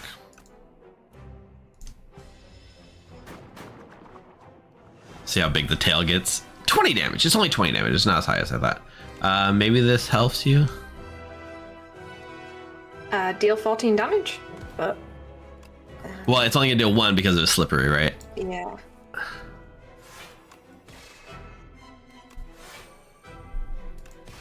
But we're burning through the slippery. We are burning through it.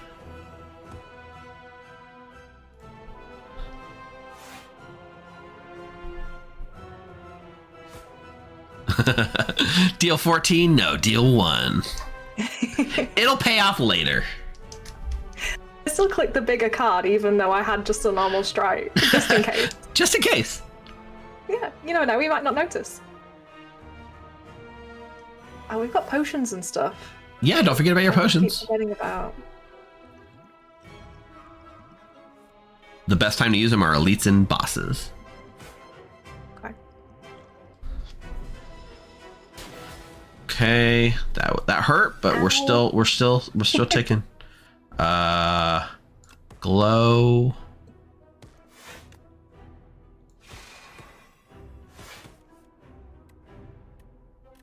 Oh, I have a wound in my hand in my deck now. Oh, he just added them. When he hits you with that big tail, it puts wounds in your deck. I forgot about that. That is kind of annoying. I'm gonna do something next round, he's gonna do his like multi-attack. I put a card on top of my deck so I can nullify his strength next turn. So in theory, we're free to damage him next turn, but if I remember his attack pattern correctly. I mean, I kind of did, but it's not the turn I thought it was. He still does no damage, which is I great. think. Yeah. Okay. His slippery's gone. Slippery. All right, he's not slippery anymore. We can deal a full damage. Okay, that's a bomb. Perfect. Bombs in place. Eat the egg. He's not doing any damage. You can't. So... Yeah. Yeah. Do anything, but yeah. Okay. So far. Now we can start really dealing real damage. Okay, this is his medium attack. Make it so. Okay, let's add some weak then. Yeah, he's weak for the next 7 turns. He's definitely weaker than he should be right now, which is nice. Do you guys want more cards? I've got that draw card again. I could potentially use draw cards, yeah. I have an energy I'm not spending. Oh, nice, it do through all my wounds.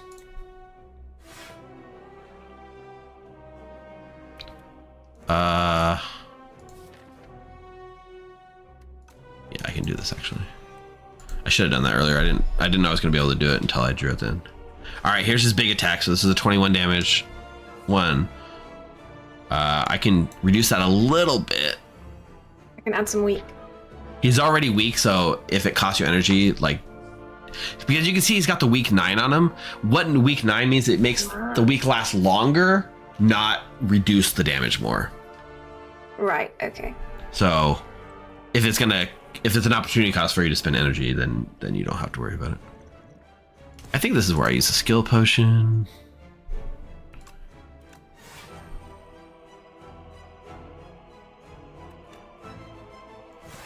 Okay, I need to be blocking. So next turn, he's not going to be dealing damage. So next turn, we're free to... Oh, the bomb went off. So next turn, we're free to lay into him. Okay, boom, boom. Here, Mark, have a colorless card.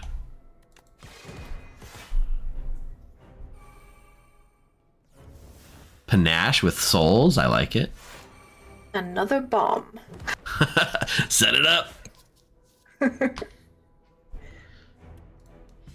think we're in reasonable shape here. Mark's got like pretty much full health.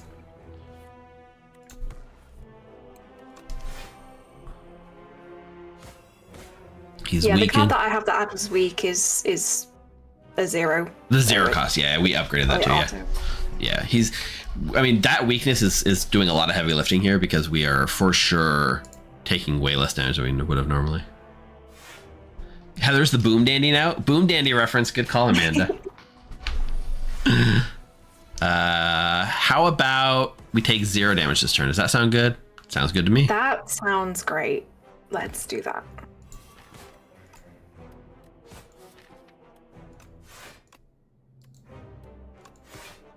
Between the wounds and the egg, I'm not drawing many useful cards. See, that's what, the longer this fight goes on, the worse it gets, right?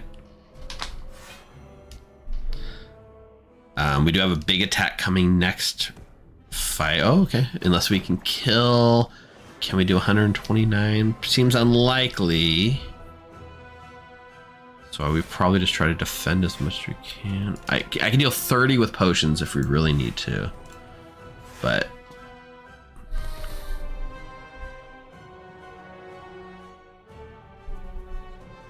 wound, that's easy enough. Okay. Let's do the bomb again then. All right, Heather's crazy. Heather's like, I'm taking 23 damage and I'm bombing. Is that like The you're trick like is not to look. Listen, 1 hit point is just as good as 99 hit points. That's just math. Because you heal the full at the end of the fight. Ow. All right, I think we got this. Boom. And he's not attacking this round, so there's no point. Exactly. It was, if he did still 13 more damage, then the Doom will swallow him whole. Which we have done, and we have successfully... Well, I mean, I don't think it can go wrong now. Is there a bomb going off? No, it's in 2 turns. Damn it. I wanted to kill him with a bomb. He's gonna get swallowed up by the Doom. Yay. We did it. 1 boss down. A scary boss, by the way.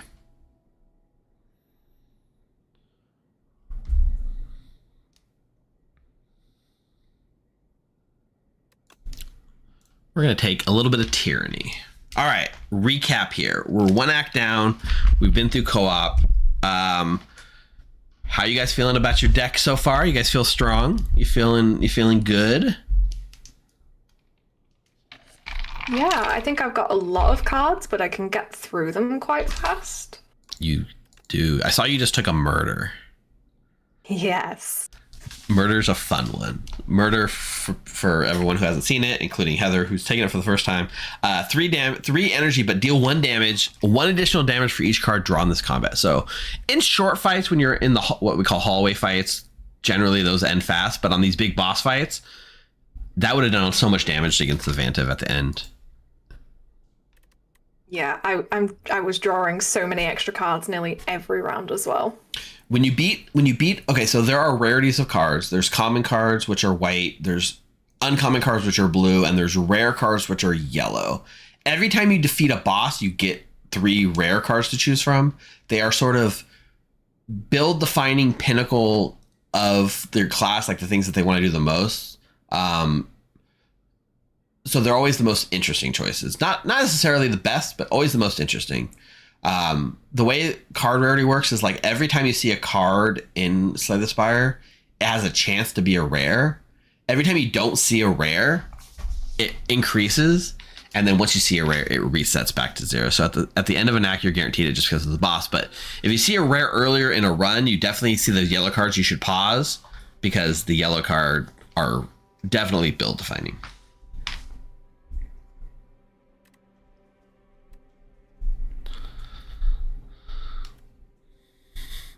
I got a Yummy Cookie, which upgrades 4 cards. I got the Brightest Flame, which is the best card in the entire game. Gain 2 energy, draw 2 cards, lose 1 max HP, which sounds scary, but it's really worth it. And then just an extra energy for Act 2. What's a Wax Relic? So, Wax Relics are temporary. So you will be shown 4 relics that you get to add. You add them in order from left to right. Every 3 fights, your leftmost relic just goes away. So once you've gone through so many fights, they're basically gone. It's like a short-term buff. Okay. Now, there are plenty of relics that give you one-off boosts that you don't care if they go away. And there are plenty of relics that you... don't want to go away. So which order you take them in kind of matters. I've also got a Yummy Cookie, though. I might just go with that. Okay. Mark took the Hot Cocoa, I see, with starting each run with 4 energy.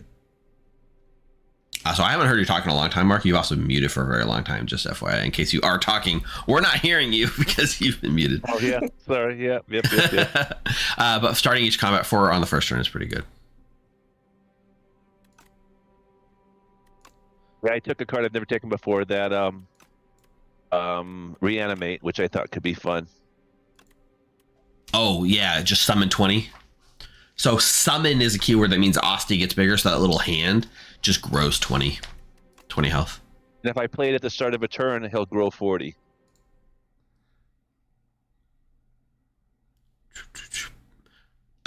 Because of your burning sticks? Is that what you're saying? Because you get a copy of it, but you still have to pay 3 to play it a second time. Oh, that's true. That's true. Guys, everyone believed in this in the prediction, which means nobody won points. Oh. All right. So first thing I do, look at the shop here, shop here, shop here. They're all early. There's always 3 shops. baseline. So again, they're early. You want shops later. That's not great. I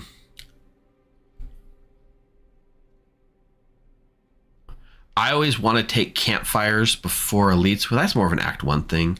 I think this on the left is a solid choice. We get, well, I might do this for one extra question mark. Oh, but that's no shop. Damn it. Yeah, I saw the shop path. That was only the shop with question marks. And yeah, I think we just take the leftmost path. I think it's fine. I see you took the cookie. Sorry, tell Heather about this. Okay, I got double putrefy, guys, so be aware. Okay. This guy will attack us, and then he's going to burrow and put a bunch of shields up. And then we have to, if we don't break his shields, he'll keep attacking us really strong. If you break his shields, he gets stunned. Look at his weak and vulnerable. 9 and 9. He's going to be vulnerable for a while. Ooh, why didn't I draw that card? Dang it. I played my cards in the wrong order. Heretic token. What's the heretic token reference? I missed something.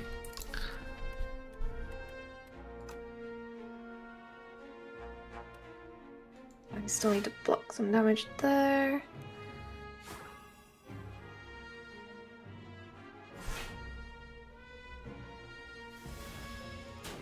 Poke. All right, so this is where he will do his thing.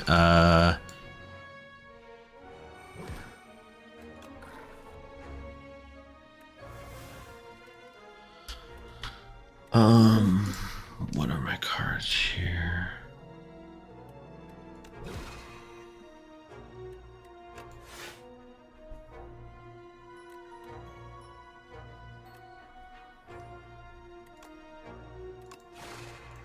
Okay, so he puts up 115 armor. I mean, he's only blocking. He's only doing 17. It's not as bad as I thought it was going to be.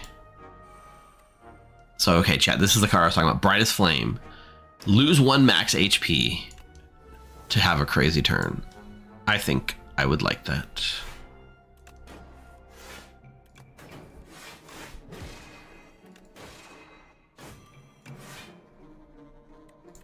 Got through about half of his armor so far.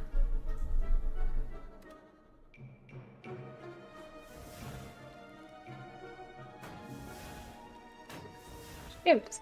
So many ships. So many shifts. And then murder. Oh my god, you did it! I didn't think we were gonna get through all that. You just casually dropped a murder on that fool. I'd drawn so many cards, I thought it would probably do a fair amount. And it's only gonna get stronger.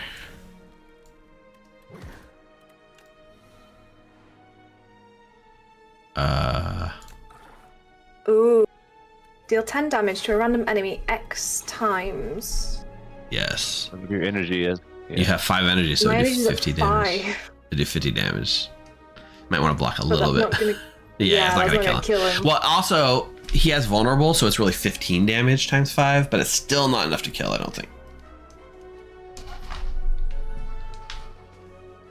I could do the flame again, but why would I?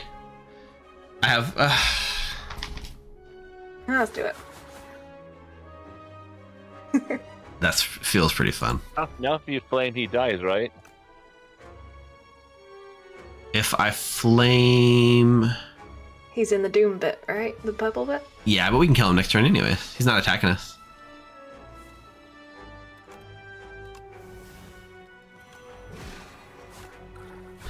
I would just lose a max hit point for nothing.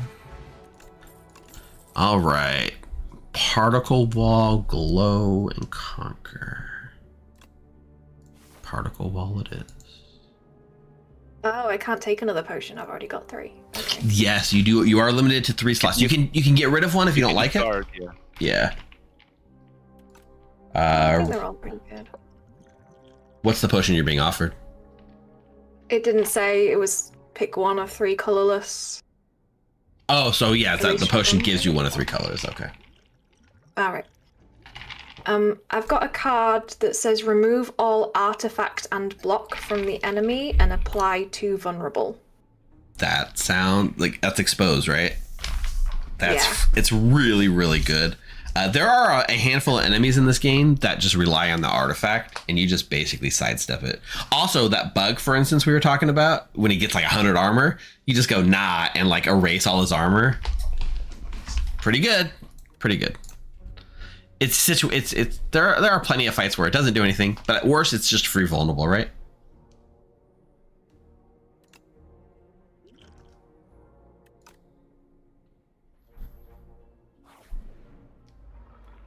All right, this is a little thieving hopper.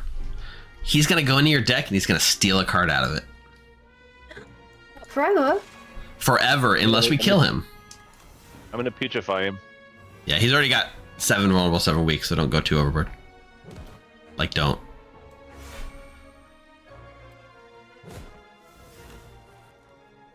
Dang it. I don't want that.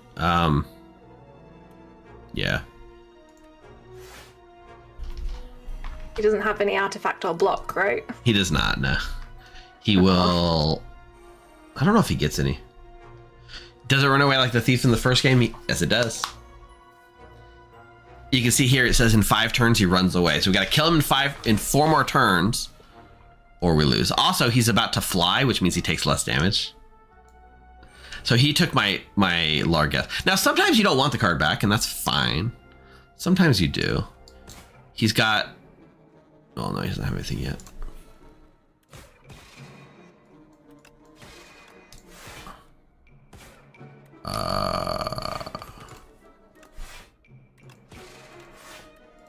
Okay. Yeah, great. I don't know if I want this card back, although it's given us some fun options like the bomb. He's not getting away. He's almost dead already. Also, this would be worth using potions for.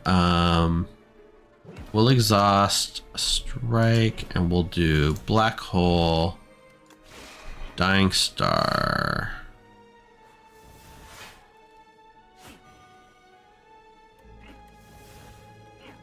Yes.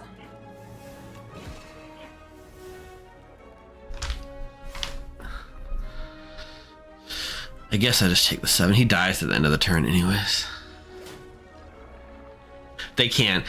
So mechanically, he targets your uncommon cards first, but if you don't have any, then he can take anything.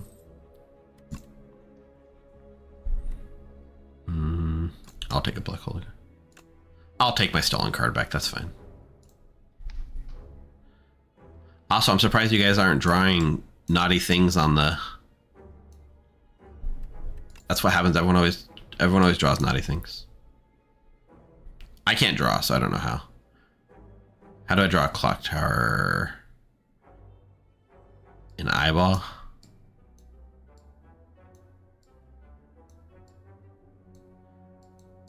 There, I drew the oracle. See if we can guess what Mark's drawn. Clockmaker? Oh, it's just a clock tower. Never mind. Okay. All right, the doll event. So, Wait. Bing Bong. You know Bing Bong, right, Heather? I know Bing Bong. Why is Bing Bong here? So, lore-wise, there's no reason for Bing Bong to be in this, but Mega Crit and the people that made Peak, I forget their name, they share offices in Seattle. So, they gave permission to put Bing Bong in the game. It's a lot of fun. Bing Bong, every time you add a card to your deck, Bing Bong adds a copy. Bing Bong's this green guy on the side. He's in Peak. Okay. You can carry Bing Bong as an achievement, I think, if you get him all the way to the top of the mountain. Anyway, you can get a random doll for free. If you lose 5 hit points, you get to choose one of 2 dolls. Or if you really want to make sure you get the right doll, then you have to lose 15 hit points. We do have a campfire coming up. I'm just going to take a random doll. I got Bing Bong! I'm going to hatch at the campfire, so I'm just going to take whichever doll it wants to give me. Bing Bong! Yeah. Oh, you know what's great about that? So Bing Bong says whenever you add a card to your deck, get another copy. You're about to hatch your egg, Heather, right? What does that do? It adds a card to your deck. Which means You're getting 2 little birdies. I get 2 birds from 1 egg. So, Yes. Steve, what's Mr. Struggles? At the start of your turn, deal damage equal to the turn number to all enemies. So on the first turn of the as long as game, you deal 1 damage. On the second turn of the fight, you deal 2 damage. On the third turn of the fight, you deal 3 damage. It just keeps counting Is that up. worthwhile or not? That's pretty good, right? On long fights, it's pretty good. All right, Daughter of the Wind. Every time I attack, I gain a block, which isn't bad.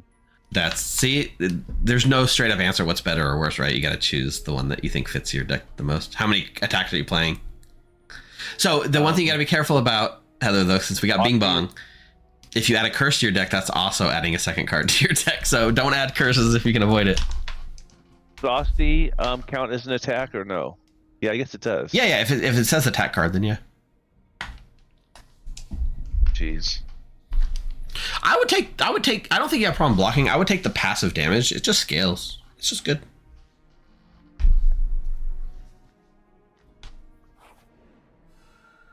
All right. Ooh, I healed the shot.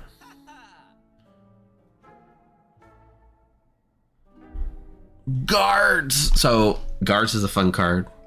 Exhaust cards in my hand, and I get 9 block for free.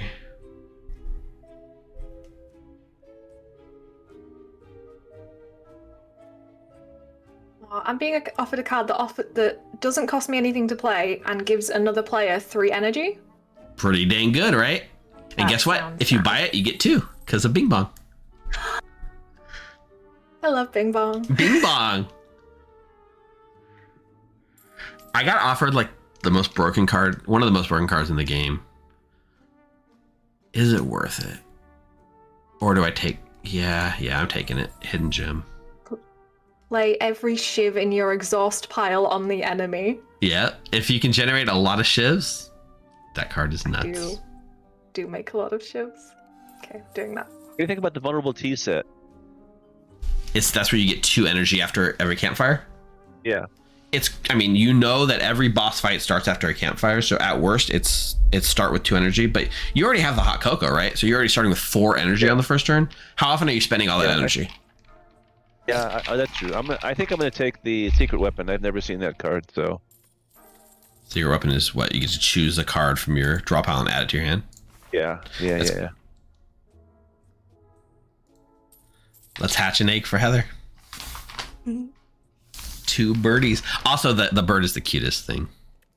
It is.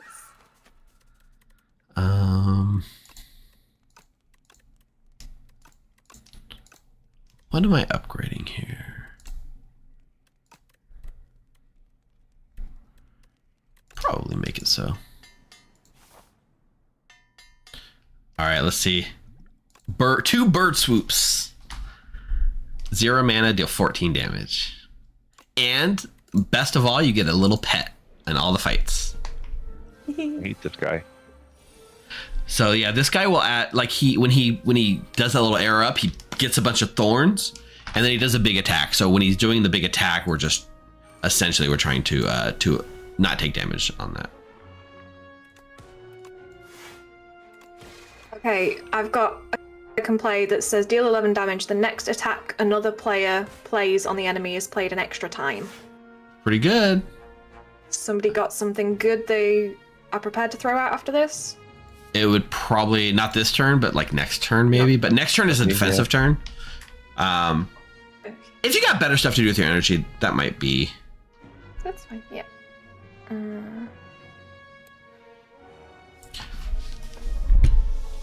You have more hours in 2 than 1. I still haven't caught up to my 1 hours.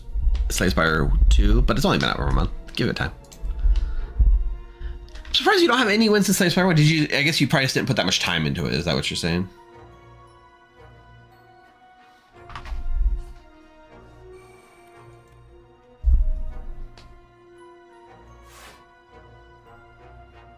Bird swoop. Caca! I love how it just runs and flaps its wings. All right, so this is the 5 thorns. Thorns is a mechanic where anytime you attack, you take 5 damage back. So you just got to be careful. Yeah, I'm gonna. Who wants extra energy this turn? I'll take it. I got a bunch of draw. How do I do yeah, that? you just target mark. You can either use the faceplates on the left. Or just Steve, if you have better. Okay. I don't know fine. what I have better. I'd have to draw to even see. So if you have something to do now, it's probably better. Plus, I got brightest flame, so I could always brightest flame. I didn't draw any defense. Oh well. I was hoping to draw defense.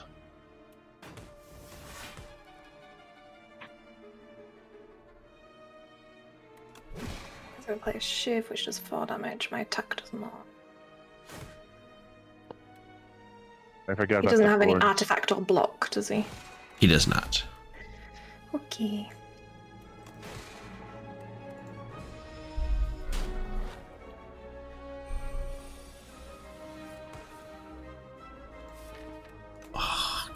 Chat, this is so stupid. I have one card in my deck. It's Hidden Gem. So if I play Hidden Gem, it's going to replay on Hidden Gem. So Hidden Gem makes a random card in your draw pile play 2 extra times. When you play it, it plays 3 times. So that means if I play this card will now replay in and of itself, which is just a ridiculous thing.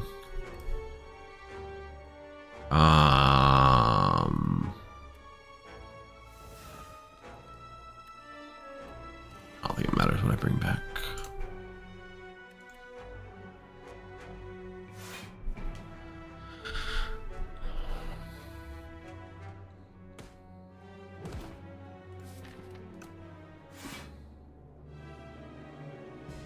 Okay, next turn you should do the buff turn.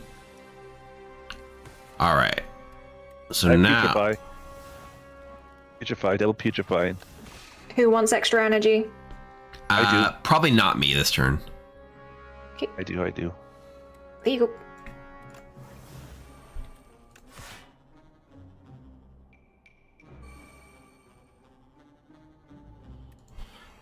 When I first started this game in Slay the Spire 2, I definitely liked the art style in the first one better, and I felt like these ones were a little cartoony in a way, and I didn't love it, but the more I play it, the more it's grown on me for sure. So I like the vibe. The little animations are nice.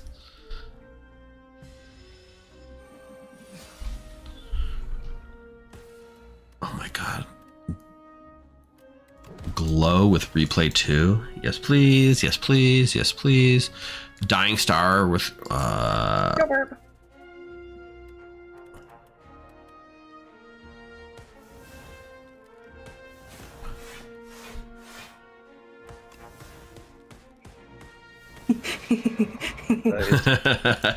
Ship. That's great. Just take all my shivs out of the bin and throw them again.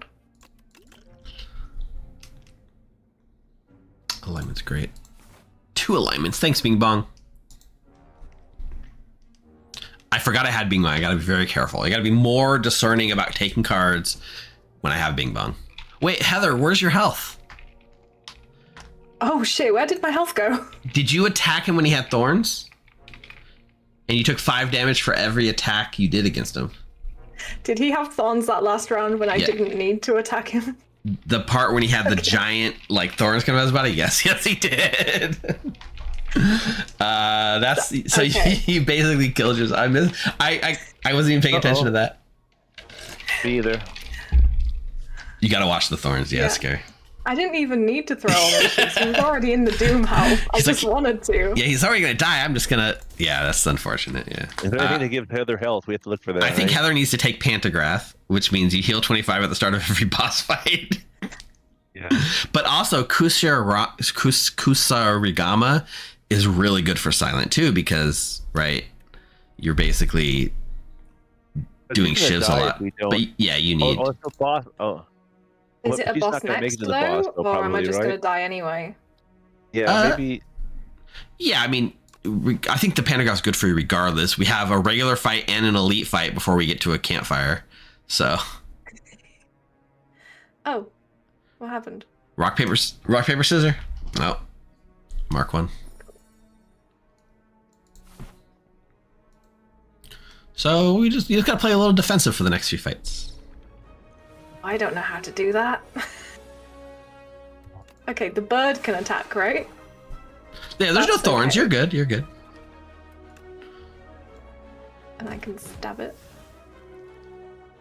Okay, I need to block that damage that's coming in though. It's only 4, right? You can do that. Okay, so I can use 1 block for that. It's a classic new player thing to like. I didn't need to do it, but I did it anyways because it was fun, and then you didn't realize what happens. Like we've all been there. We've all been there. Especially when you're like, oh well, this fight's over anyways. Yeah. Right? I can just push end turn. Nope. Shiv. I gotta go back and watch the VOD on that one. I want to see how much your health depleted on that one. I mean, I will have taken the thorn damage for every single shiv I threw out of my bin. Yeah, you dealt 4 to him and took 5 yourself for every shiv Oh, he said. Which is just a hilarious thing.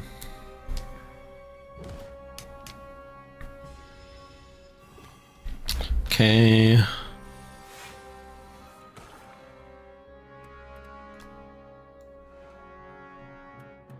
We need a thing where we can put block on other people, but I don't think we have that. Yeah, that's a pretty.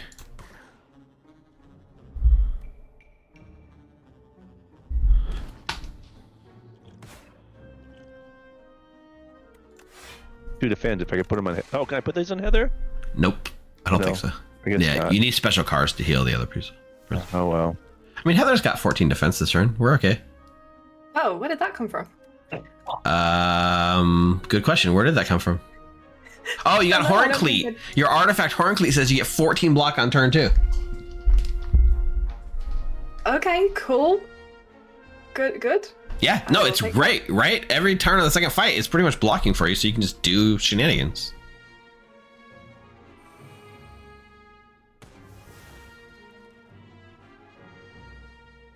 Okay. But next turn is going to be a little scary.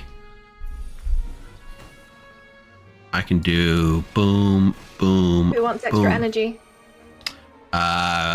Me?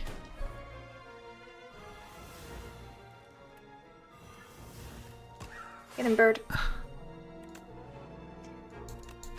I'll just kill that one with the shiv. There we go. Okay. This will be good for next turn. Okay, no block this turn. Oh well. No block this turn. I still Heather have. can skip it to So death. I have a fire potion. Oh my god! Look at Heather go! Look at Heather go! 3 more. Don't 3 more, and we can 3 more. I don't have any more. All right, I got it. It's fire potion, yeah. Actually, I got 2 ways I can do it. No, I'm doing this. Hey. Hey, Heather. Okay, dying star.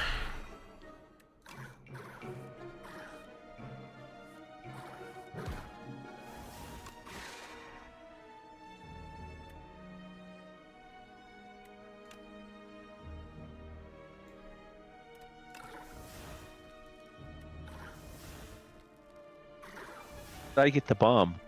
I just Okay, gave you. need to I gave you a block card. That still. That's fine. Okay, so I'm not going to take any damage.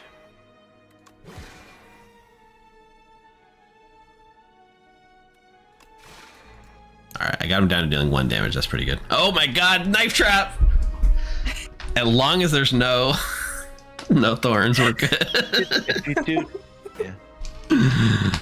I mean, you throw shivs. Why would I be getting, thorned? Oh, who wants extra energy?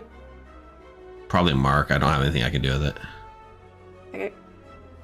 There you go. Oh, I'm dead. Okay, got through without taking a single damage. That's what you like to see. I'm Now we want to alive. think about not taking a card, maybe, right? Yeah, you definitely consider not taking cards at this Oh. point. I hadn't even seen the skip button. There is a giant skip button there, yeah. Yeah, I should probably click that. Unless it's a really good card, and you're like, this is the best card, it's really going to make a difference, then yeah, skip's the way to go. Oh, I Oh hate my this boss. god. Ooh. Okay, these Oh, I'm worms. dead. Yes, you probably. Well, don't kind of say it. So these worms, I will say, you have to kill all 3 of them at the same time, or they come back to life. So we want to essentially whittle them down. equally. Right. Ish. Okay. Who wants Ish, extra energy? Me. Yeah, I already got extra energy. Right. Let's knock a bit off that one then. I have some cards in my deck that's like, not bad for this fight.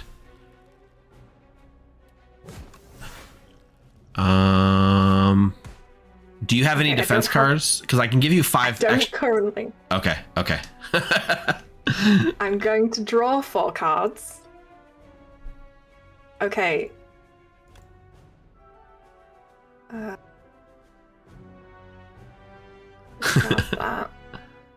Right, who wants more energy? I don't. I didn't draw anything good, so unfortunately. I've got 1 card, so it wouldn't do much for me. Okay. Wait, before you play that, no. Uh, I was gonna give you something else, but that's fine. It's fine. okay. That gave me 5. Yeah. That's all I'm getting, I think. Okay. You can give me the energy if you got nothing else to do, right? Because it costs you 0, right? Yeah. I can at least attack. Yeah, you might just have to die. Just deal as much damage as you can before you go out. Weaken them or something. Okay. Potions. Yeah, that'll do. Potions. Oh, yeah, I can You're gonna throw- come back to life, so you don't have to like go too crazy on potions. If you have a potion that really helps. do that. Weakening them is nice. And then I'll just stab one of them. Okay, here I go. All right, we got this for you. Does the bird live? No, that's okay. That's okay then. The bird's okay, yeah. I putrefy. I'm gonna hit it on the front one. And then also on the front one again, I guess.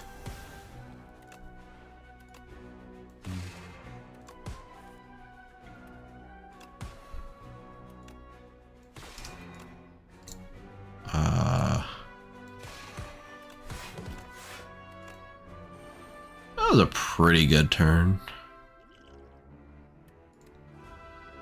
Dang it, I forget that. This is one of the hardest elites, especially. I'm taking a lot of damage. Yeah, unfortunately, it's not looking good. I'm not trying to block.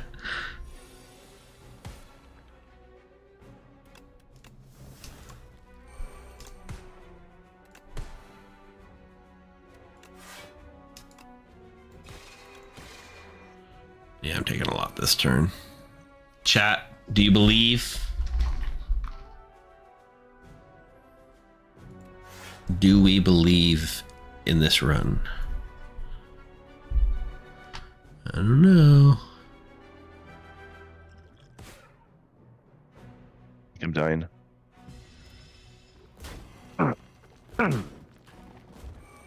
Not dead, but dying.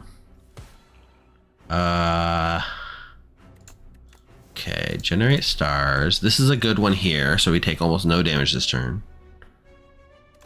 Actually, we take exactly 0 damage this turn. And we whittled them down. Okay, we're doing our best here. We're doing our best. They're all low. We're like, the finish line is right there. Yeah.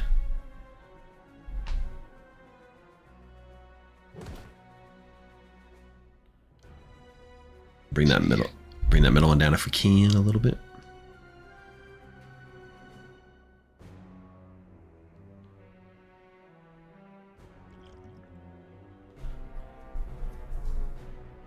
Oh, dear.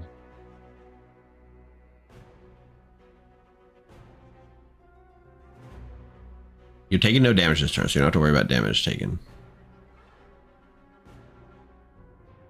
You duplicated your dredge? Yeah, because I'm trying to. Wait,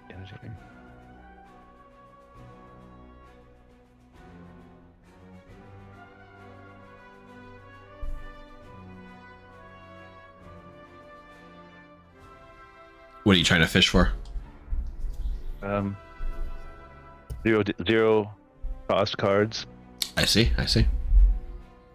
I think next turn they're gonna die pretty reasonably. Let's see if I can do this.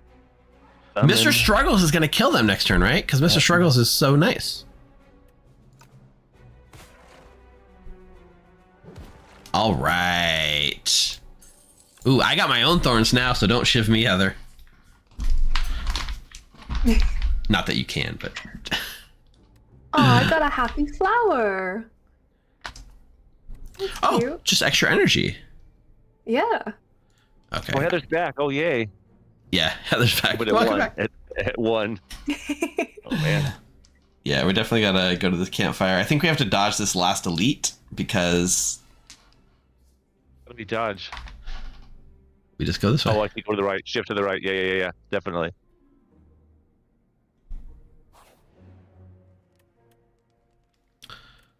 So I should rest, huh?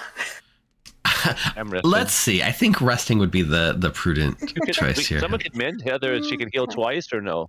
I'm actually thinking about that. I'm looking at my like upgrade options. I don't know what I have that I feel like is super important. So I will mend you, Heather, to give you a little bit of extra. Oh, thank you. And hopefully we can do something to... Oh, they're mites? They're not quite spiders. They're mites. They're still creepy. Trying to work out if they've got bits that are gonna hurt me. No spines, no thorns. I'll make sure to give you a heads up if they are. I'll give you this. 0 damage.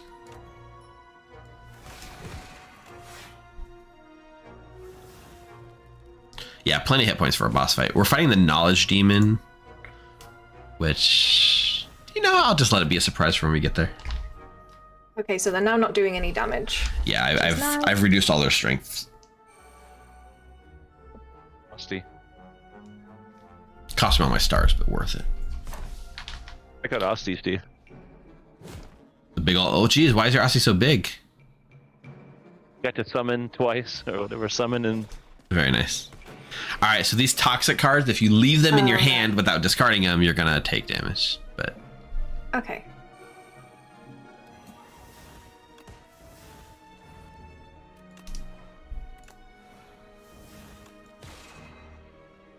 Oh, I have no way of discarding them.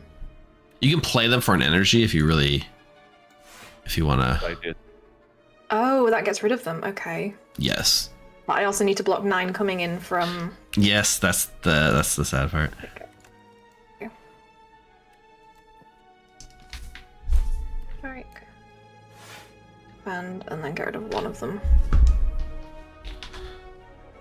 How do I play it? Just play it like a normal card. Oh, right. Yeah, there we go. If I play 2 more cards, I could do 10 damage, but I'm short. That's annoying.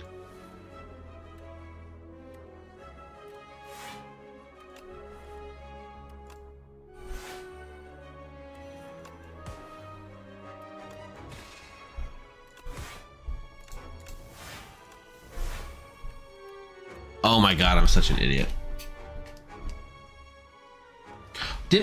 What did I? Are you behind? Are you behind, FG? I had a replay card in my hand. I didn't play the right one, but it doesn't matter. Doesn't really matter. I'm wondering if you're behind us and you're watching the Thorns fight right now and going, "Oh, Steve did not warn her." That was so long ago. Unless I made another mistake.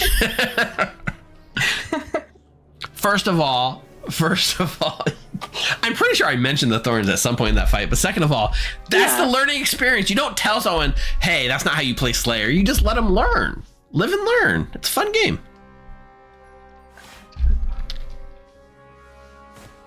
This is why you don't say, I'm the seamstress. I'm gonna use my ability tonight, because that's when the demon kills you.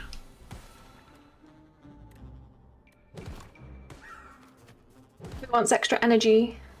I'll take it if there's... I have 12 energy. I think I'm good. Fair. I just don't have anything to spend it on. I need an X cost card.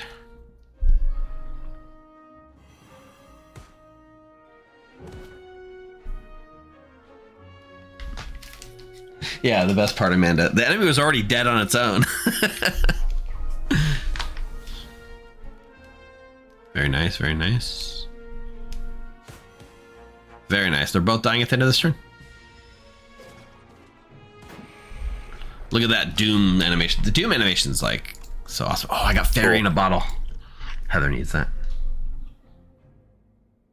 What's that? When I die, I come back to life. Nice.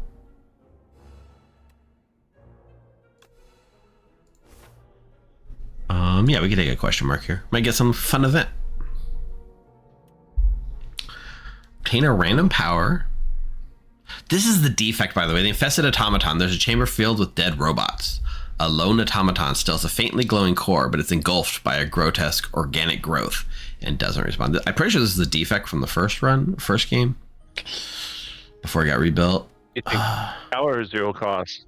It's really, if you know what you're fishing for. I don't know what I'm fishing for. Yeah, and the thing is, Heather and I don't get a choice, but we got Bing Bong. So I guess I'm taking a 0 cost card. Then we get 2 of them? You get 2 of whatever it is, yeah. Ooh, 2 deflects, that's great. It's a block. Free block. Yep, that's definitely going to be useful. What are you taking, Mark?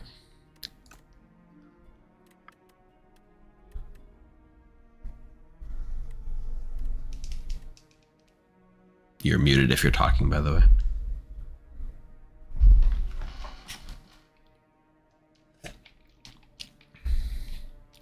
I'm guessing he stepped away. We gotta warn Mark not to heal because he has the pantograph, so he will get healing just by showing up to the boss fight. Sorry, I was back. My wife was talking to me. I figured. I don't know. Do I know what powers? It's a random power, or it'll be any random power that the Necrobinder could have. Yeah. Which I don't even know what the powers are. Yeah. I mean, let's see what I have in my hand. I mean, powers are usually good, right? Powers can be good. They can be clunky too. I'll try. I'll take a 0 cost. 0 is always a good thing, right? Of course. Oh, I got wisp. Damn it. That's not what I wanted. It's not bad. Oh, well. I'm gonna say, Mark, you probably shouldn't heal here because you have pantograph. Yeah. But I might consider healing here. Probably should. Just to be safe. Yeah. You know who's gonna carry us in this fight? Mr. Struggles.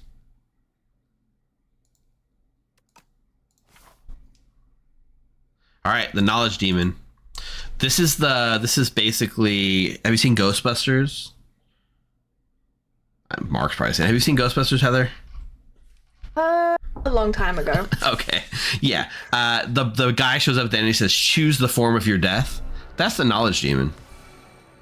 So he will give you bad choices, and you have to choose which bad choice you are willing to take. Ooh, that's really. I get a really good. Here, okay, guys, I can do a lot of free damage to him right now. Can anybody make him take more of it? I tried. I don't have vulnerable. Sadly, I tried digging for it. I will lots just of draws, guys. Mark might get it. Mark might get it. Wait. Mark might get it. Mark might get it. Okay. You said you had a lot of draws, Mark? No, you guys look in your draw pile now. Oh, you give us souls. Okay, never mind. Yeah, we're good. I just thought you might have gotten to vulnerable. Souls are great. Yeah. Oh, just draw more cards? That's great. Free draw more cards. Okay, I have 3 backstabs and 2 birds in my hand, so... Yeah, that's a lot of damage. I wish I drew the vulnerable for you, I just didn't draw it. Is Spire... So, your opinion, Steve, I recently just bought Spire 1 and finished it. Is Spire 2 different enough to play solo? So, 2 questions. First of all, when you say you finished it, do you mean I beat Act 3? Do you mean I beat the heart? Or do you mean I beat Ascension 20 on all characters? Because those are very different ideas of what beating it actually means. So you can either choose Disintegration, which means at the end of every turn you're taking 6 damage, or you draw 1 less card each turn. I just gave you a bunch of souls, so you probably don't want that one. Well, you can, if you draw the soul, then that lets you replace it, right? Yeah, I draw a lot of cards. I can draw 1 less for now. It's not the end of the world for me at all. I don't have any... Oh, I've got my natural block. I don't have any drawn block cards, unfortunately. But that's not too bad. Yeah, the Horncleat coming in clutch here. But regardless of whether like what you think about beating it or how much of a deep dive you're talking about, you beat the hard on all characters. So once you beat the run, Ascension system lets you make it harder. So there in Slay the Spire 1, there's 20 Ascensions. So once you beat it on one character, then you go back and you do Ascension 1. And then once you beat Ascension 1, you unlock Ascension 2. Every time you do it, it adds a modifier to the game that makes it a little harder. So doing beating it just the heart Dang it. is the easiest way. I'm burning through all these souls.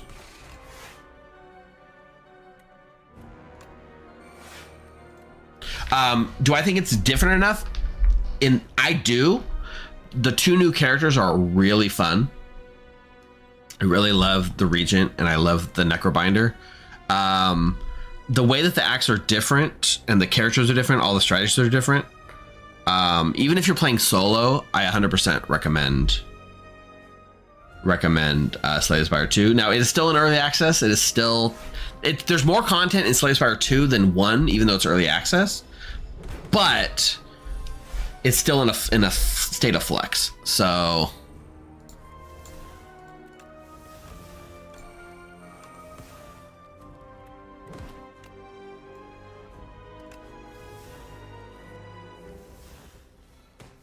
Who wants extra energy? me, please. Sure. Actually, if you give it to Mark, that's fine. I can make my own energy.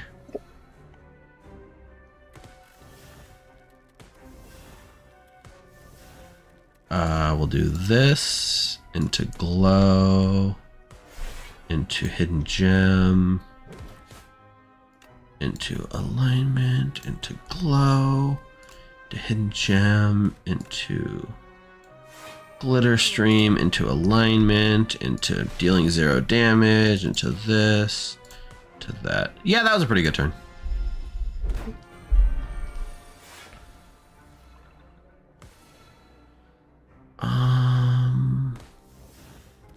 Oh man, all I do is defend when he's not going to attack. That sucks. That's how it goes. How about I do this? You might get a card you can use.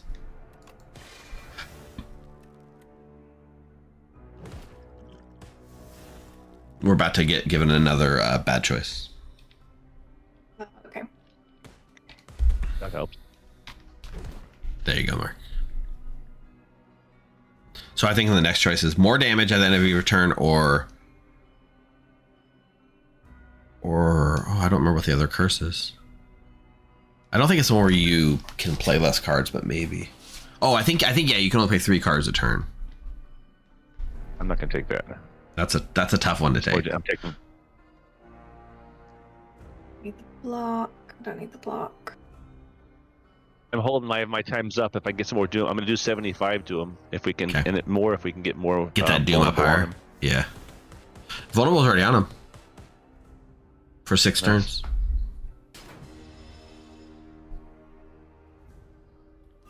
Yeah, I just need to No, take I more definitely damage. don't want that one. Yeah, you can't limit yourself.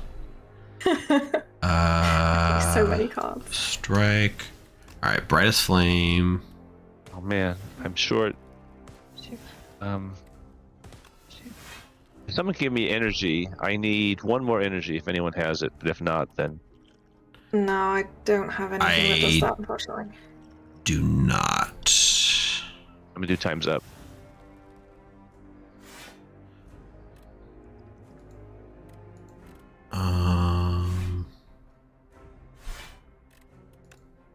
I'm gonna get the Doom up higher, but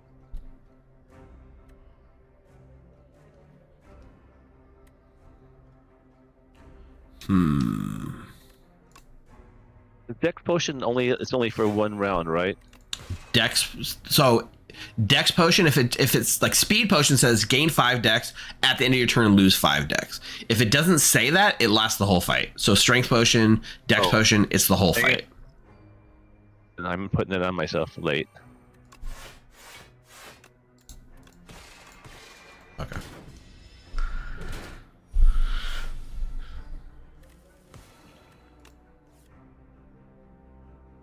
Okay, I've got extra energy if anybody needs it now.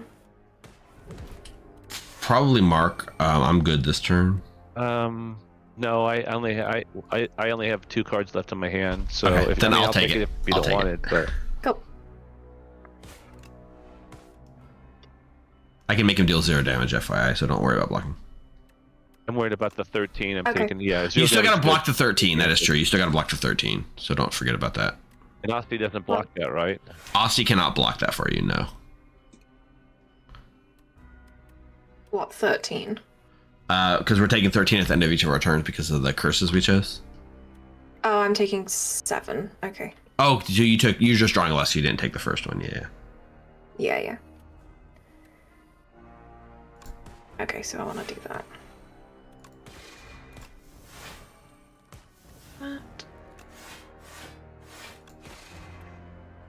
Overall, we're in good shape here.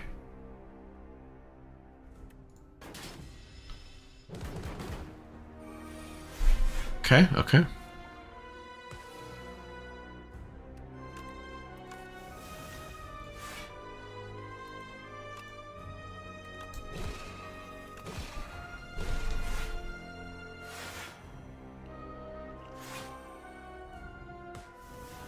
This is really good, but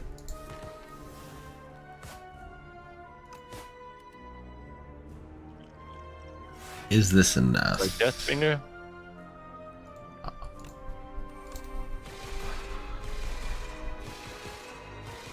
Go, stars, get them! Whoa. That was pretty good. Didn't do what I thought, because I played... So, it says play this card twice, and the card had replay 2, so I thought it would do the effect 6 times, but it only did the effect 4 times. So I've learned something.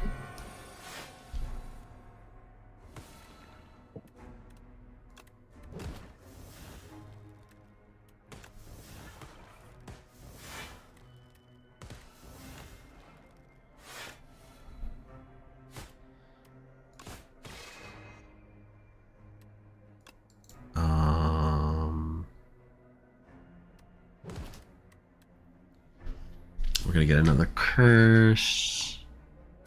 If you do a couple more points, you're gonna die at the end of this turn from Doom. That's a good point. If anyone can. How's that? We survived. Oh no, Okay. what did I pick? He's dead as soon as we make your pick, so don't stress over too much. Okay. The Doom! We did it! We beat the Act 2 boss! Whew. Hey. Most of my damage in this game comes from thinking I have lethal damage or not noticing I have lethal damage.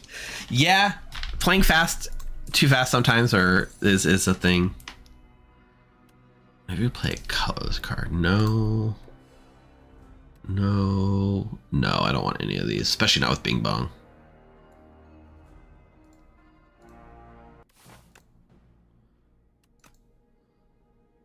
All right, who's our next ancient? No Nupe. Pepe. I have the. Yeah, the random combats. What if we did multiples of those? We could have like an easy run to the boss, maybe. I mean, We could, yeah, because I have it as an option as well. Or I take Apotheosis. Apotheosis is so Actually, I'm good. taking Apotheosis. That works really well with my starter. Yeah, I've got that as well. So that means I get it twice, right? Does it do anything twice? No, actually getting it twice is bad because it doesn't do anything when you do it twice. Yeah, that's the sad part. You gonna fur coat it or? I don't think I'm going to fur coat Or it. max hit points. Neither. I might take the glitter. Looming fruit. Yeah. Let's look at the map real quick.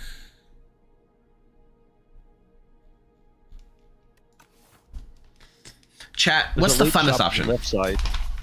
Because fur coat's interesting, right? Because there's going to be 7 fights that we can just breeze through. Enchanting a card with Glam and then getting a second from Bing Bong is really cool, but I already have 33 cards in my deck. All right, fur coat. Fur coat. I'm doing it. So we only get one elite with the fur coat, sadly. There's no path that has 2 elites. Pretty good. Not a lot of point. no question marks on this path. I think maybe we do this. Up. Let me erase this real quick. I think if we go here on the left, we can take this 1 hit point combat, this 1 hit point elite, and then we get a shop at the end. And then we just sort of do this or this. We're getting 2 1 hit point fights. One of them is an elite. That seems pretty good. What about what about this way? You can get this guy. Yeah. This guy. So I mean, that's a good one. We lose the what we're giving up is question marks, right? So that we either do 2 question marks with this path, or we get 2 extra free fights. If we take that path, we literally get 0 question marks the entire act. Well, I guess we get 1 at the end, maybe. Yeah. Do we want card rewards, or do we want, right? We're not going to take cards. I guess question marks are better if we're pretty much full on cards. I have 30 cards in my deck. I got 33 and I got Bing Bong. What is Glam, Amanda? So every card reward I get to pick gets replayed once. So the first time you play it in a fight, it plays it twice, which is really good. But I already took the fur coat. We don't want cards. The question marks are better. If your decks are pretty full, you're going to get 2 of every card. Heather took Apotheosis. 44 cards. Yeah, but you got the draw to support it. I don't. Let's just take the left path. Let's take the question marks. And you know, or we could do random it, but I think the question marks are fine. All right, these guys, if they hit you, they take away max hit points from you. So what you don't want is for them to hit you. What I don't have is anything in my hand that helps us.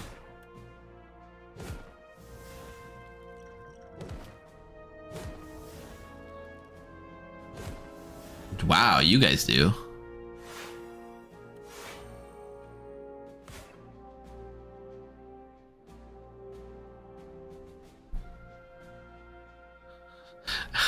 I wish I had a strike right now.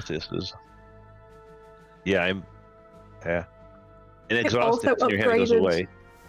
It also upgraded the other Apotheosis, which I don't think has changed the card at all. Right. All right. I have a... Okay, I'm going to take a random shot here. Okay, it worked. Oh, how'd that... That worked really well. It was worth it to save 10. I used all my stars, but it was worth it. Brightest Flame. Who wants extra energy? You get 4 now. I think if one wants it. I won't make use of it, yeah, so not me. Okay. Does anyone have vulnerable? Probably not, right? If weak, but not.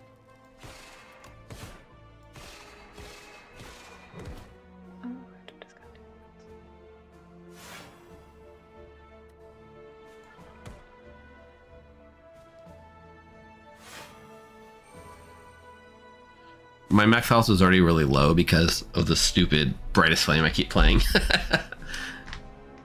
He's so close to I have dying. 27 block. Sticking with it. You started with 14, remember? Oh, yeah. No, I'm never going to remember that. You're like, no, I won't remember that. It'll just be a happy surprise every time it happens. I mean, the relics that give you automatic block are like really good. So like there's Anchor, and then Anchor gives you 10 block on the first turn, and then Horn Cleat gives you 14 block on the second turn, and there's a Captain's Wheel, which I think is still in the second game, which gives you like a lot of block on the third turn. So if you just get all of it, you never have to block. Just put the ship, build your own ship. Thanks, Bing Bong. I got Legion I of should be Bone. pressing skip. Summon for all. It's kind of expensive, I feel like. 2 mana should summon 6 for everyone, which isn't the worst thing in the world. All right.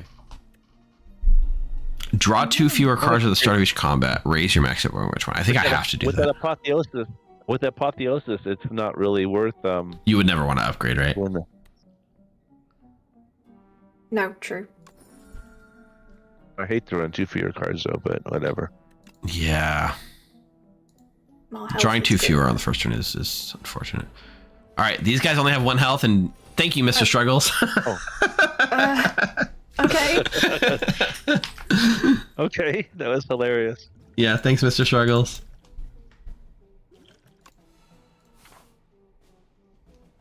Stop, Steve. Stop taking cards. You're stupid for taking cards. Join me in the 40s. I gotta stop taking cards. But I keep clicking I it. have a Severance Plus, but I think I'm gonna skip. Makes sense. I'm at 31 cards already. Makes sense, yeah. Okay. Okay, we said we're avoiding the shop. No, there's a shop later on. There's a shop later on. So yeah, if we want to go right so we can hit the elite. All right, this is not a bad one so these guys, the first guy will steal your strength and the back guy will steal your dex unless we kill them. And I can't double upgrade my cards, right? Plus is the only thing Correct. they go Yeah, to. there's nothing. Right. Yeah. Right, which guy do we want to kill first? I generally kill the front guy first because I feel like it's hard with your strength. I guess it depends on your build, but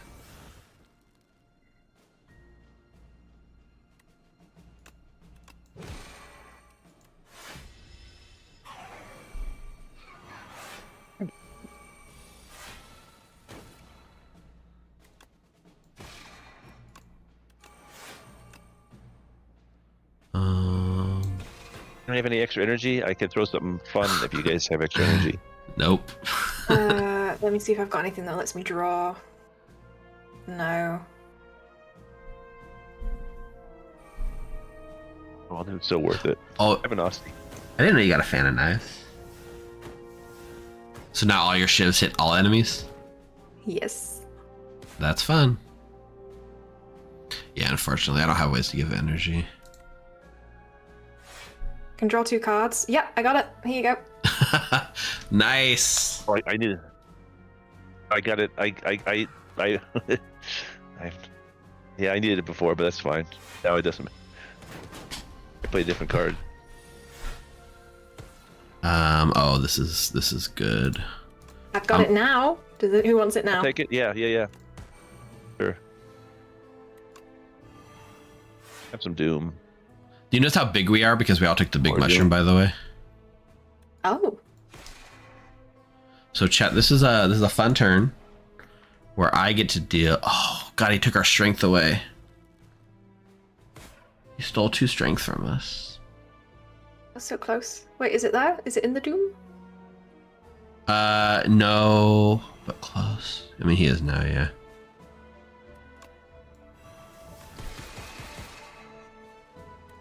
That would have been a fun turn if he didn't steal all my strength. That's fine. He's gonna steal more of our decks, so now it's gonna be harder to block. But we'll make it work. Okay. We're just gonna lay a ton of damage. So when he dies, we get our strength back, so we're fine.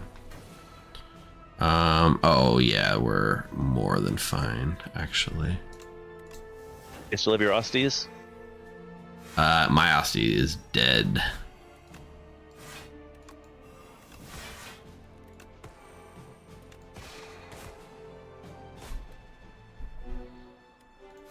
There still has her Ostie. Yeah, mine's dead, but that was the brightest flame. I'm getting rid of the brightest flame.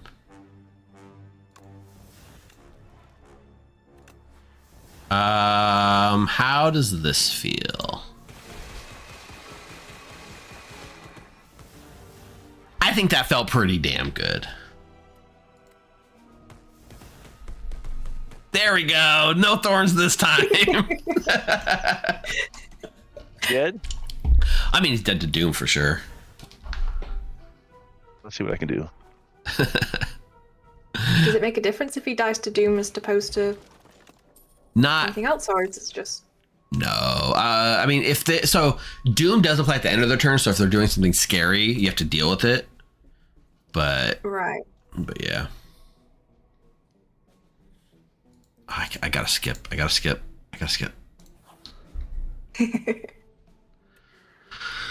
Lose Iron Heart to get an upcon skill. Lose Block Potion to get a common. Apotheosis, none of these are good.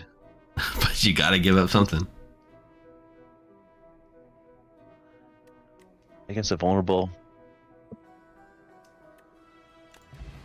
Oh well. You can. I can skip, right? Yes, you can skip. Or it doesn't. But it's not adding. It's just upping, right? No, it's adding. You lose a potion, you add a card to your deck. I don't really want to add a card, so I'm gonna just skip. Yeah, you can skip.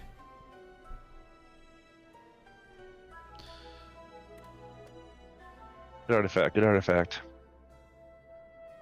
know what I'm really sad? You took that expose, and not once has it actually been useful. I mean, it adds vulnerable, so it's not useful, but like there are certain fights where it just like essentially wins the fight. And we might see one in Act 3, we'll see.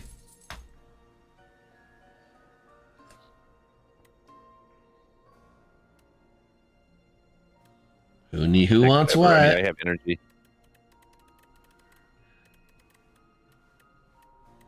I'm willing to take the tungsten rod, I guess, if no one. Yeah. You want the energy? You can have it. You want it? Well, I'm never not gonna play an attack. Yeah. Oh, yeah, fair. There are plenty of turns I might not attack, so.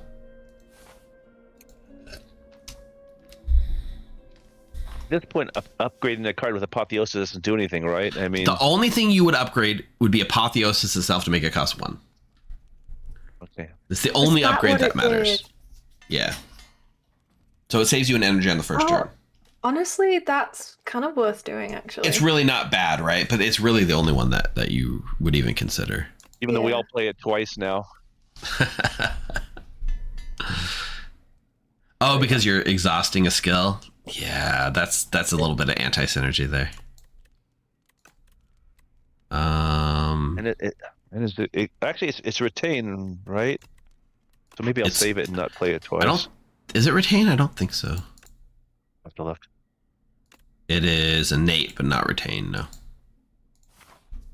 All right. But I can save it for later. Yeah, you don't have to play it first turn, but are you going to draw through your 40 card deck and play it again? Probably not. You can Grave Blast it back, I guess. Yeah. This I guess fight I'll is do going to it, be yeah. 1 hit point thanks to my fur coat. So, peace out, Elite. An oddly smooth stone. Yes. Okay. More black. And oddly, so I got orange dough, which just gives me 2 random colors cards each combat. I'm skipping. Me too. Campfire time. What are we smithing? There's nothing to smith, really, I guess. You can mend me if you're not if you have nothing Yeah, to smith. I I'll can do use it. I could use a mend. Yeah, there you go. Looking What? for my skills. I'm an updated skill, so if maybe I can. Thank you, Heather. By the way, That's okay. You did it earlier. that's true. God, I don't know what. I guess brightest flame. Thank you, Amanda. Yeah, I used it. I upgrade brightest flame. All right, our last shop. I'm rich, so we can spend the monies. Ooh. Yeah. Oh, wait, but I don't want any more cards. You probably don't want any more cards, yeah. So I should be looking at this bit. Okay. The artifacts, removing a card is still really valuable here, right? Oh, right. That's what that button does. You could get rid of the second apotheosis that you don't need. True. Oh. I want to get rid of. Maybe I get rid of. Or I also have Gorget. I'm wondering if I should take Gorget or remove a card. So, chat, this is what we call a power play. This allows me to add retain and innate to any card in my deck, including particle wall, which means once this is in my hand, it's in my hand for the rest of the game. So it's pretty good. Pretty good.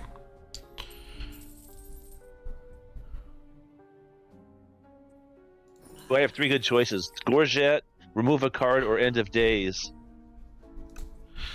I mean, having four plating, so 4 black on the first turn is solid. Having And a daze might not. Yeah, and taking a strikeout because you definitely don't want to strike. All right, big question. Do we want one more fight for a chance at another card? Or do we want a question mark? Question mark, I think. I don't want a card. Maybe I want a... Oh, no potion. What are my potions? Oh, Mark, it's our arch nemesis, the queen. Yeah, I know. We didn't even talk about the queen. Yeah. All right, question mark's good for me. Oh. Okay. Yeah. So if you got this before the merchant, you could take the potions and get 100 gold for each potion. But there's no more merchants, so you probably don't want the foul potions. They hurt everyone, including yourself. Oh, okay. No, I don't want that then. So I don't want any. I like my potions. Well, take a uncommon, and then if you don't like it, just don't take it. I bought a potion belt so that I could have more potions. Perfect. But Steve, I have powder demise, enemy loses 9 end of each turn. Yep, I like that one on the queen, and power potion and fortifier, and then my choice is heart of iron. I don't think heart of iron is better than any of those other ones, is it? Did you buy the Gorget? Yeah. Oh No, yeah. I did not. Then I did not. I think what you have is probably better. If you can stack the hard iron with the Gorget, it's pretty powerful. They stack, I didn't take the Gorget. I removed the strike. Right. I'm saying if you had taken that, I would say maybe it's worth considering it. Yeah. But I think we're good. All right, one last campfire. I mean, I'm only down 2 health. I don't need to heal. Mark's going to heal automatically. You don't need an upgrade. So there's really no point in not healing, right? Like, yeah, you don't need to heal, but also, unless there's something other reason I can think of, even healing that too is probably the best thing you can do. We're going for the front guy? Yeah, we're going to kill the front guy. Should I throw the powder demise on the queen so it'll start ticking down? I think so. And doom on the queen? Or doom on the front guy? We'll say, I guess. I'll leave that to you. All right, Heather. Final boss time. Let me move my camera a little bit because I am kind of blocking the queenie here.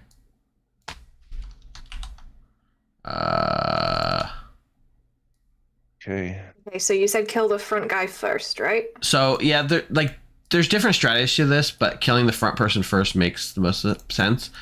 This is our royal queen. I am obviously the king. I'm the regent. Is that a king? It's close enough. I gotta set my scenes up better. Okay, so here's our queenie queen. She just stands there, and she doesn't. Chat says, make sure to warn you about possible thorns. There's no thorns in this fight, so we're okay. What she does is she just stands there, and she's got creepy floating eyes, and she's got like 1,000,000 hands in under her robe. She lets her little torch head amalgam do all its dirty work. This thing will attack and attack and attack and attack and attack until we kill it. Once we kill it, then she'll get mad and join the fight. Now, her little guy looks like the lamplighter from Claire Gear. Ooh, it kind of looks like some of the lamps from Kingdom Death Monster too. On turn 2, well, okay, she's gonna do a thing called malicious. Every time you draw a card, there will be 3 cards in your hand, and you can only play one of those cards once per turn. So you have to be very careful about which one you play. That's one gimmick. Her second gimmick is she gives you 999 vulnerable, 999 weak, and 999 frail. Okay. So it's fun. Oh, Steve, I was able to double up Osti and get my Apotheosis out. Osti's sitting at 51. Yeah.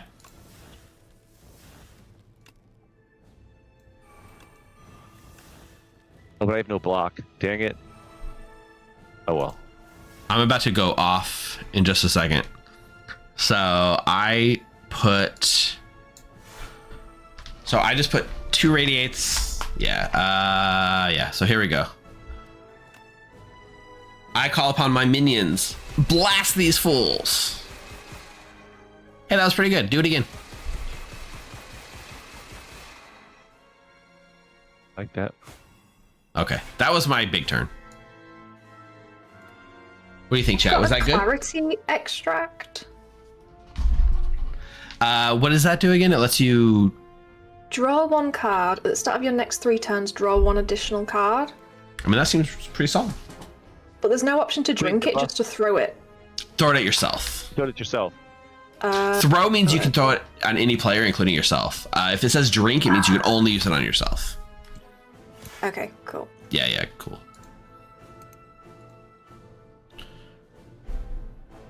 Pew, pew, pew. That's right, that was the pew, pew turn.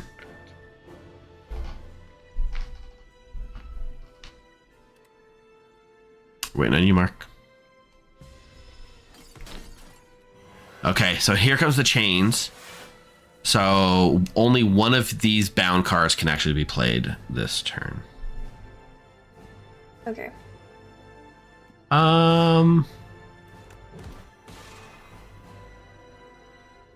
Yeah, I think I'm fine to do this. Who wants extra energy? Not me. Sure. All my cards are bound. Yeah. One of you may have it anyway. Well, I'll see if. If you got Seer up, you can dig for something.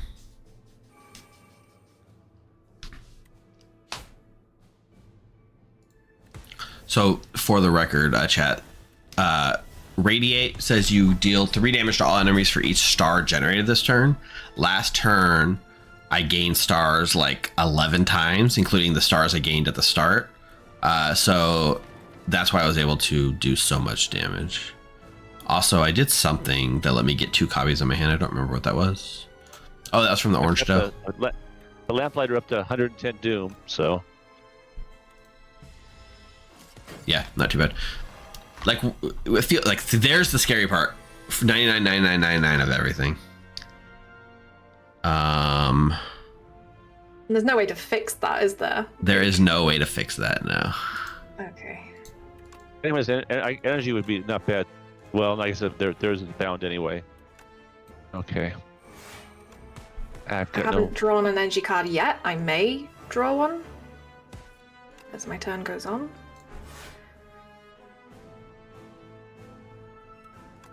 I wonder if I should. Is this block? He's doing 27 right now. Should I triple my? I guess I'm gonna save it for the queen. I'm not gonna triple my block yet. Oh, I've got one of those as well. Yeah, I mean, the queen's gonna have some pretty big attacks. This attack's only getting bigger, right? So tank it now and later. So chat, I put this on my that stamp, right? So it gets retained. So even though I use this card, it stays in my hand. It's so goddamn good. All right, so this will be good. Greed is bound. Okay, who wants more energy? Not me. Sure. This is cheap. Putting if you could put retain on particle wall as regent, think of that as like a quick tip. It's really, really, really good.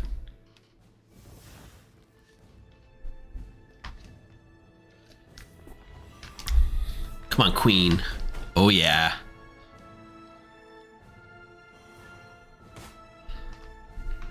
Nice, nice, nice.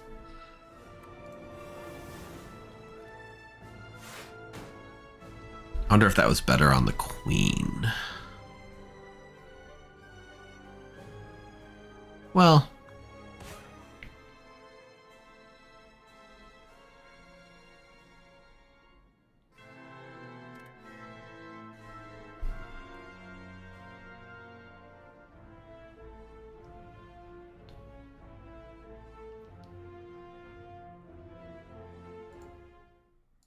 Oh, poop.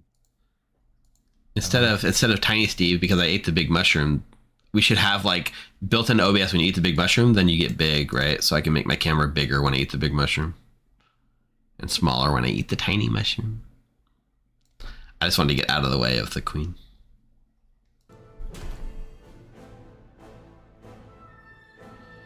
A lot of energy. Oh well. All right.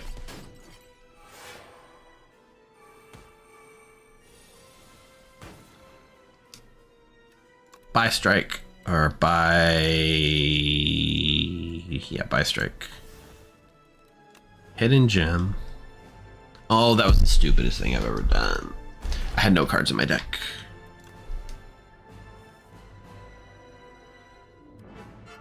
People need block. I can give everyone an Austie, but that means that's all I can do this turn.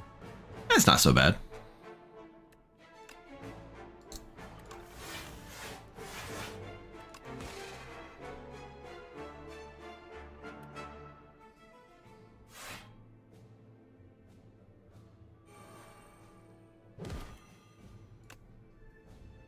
Well, the front guy's dying now. Yeah, that's great. So That now, does the damage. now we're going to be going into the queen portion of the fight. Let's stick Strangle on her then. Yeah, Strangle's a great card. Oh, it just went away? Okay. It only lasts for that turn, yeah. What are my bound cards? Make her weak. Getting cash.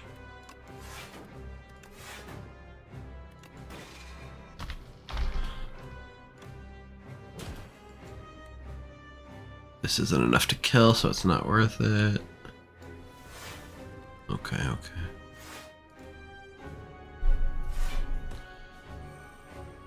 Get ready for the tickle monster. That's what I call the queen, the tickle monster. No reason why. Yeah, we need this. We need this. Here we go. Tickle monster. Tickle, tickle, tickle, tickle, tickle, tickle, tickle. She's misunderstood, okay?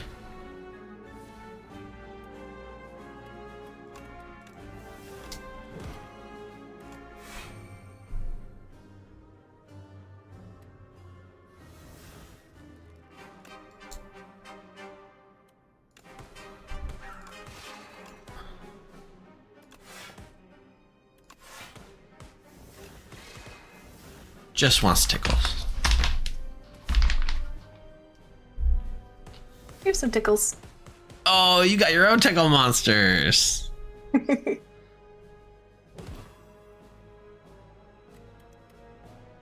I notice you're not blocking, Heather. I don't have any. Forgot to take block cards in my 40 card deck. Tickle time. All right. She's upgrading. So I don't need to block this turn. Now all my block cards have come out, is what you're telling me. Yes, that is exactly correct. Great.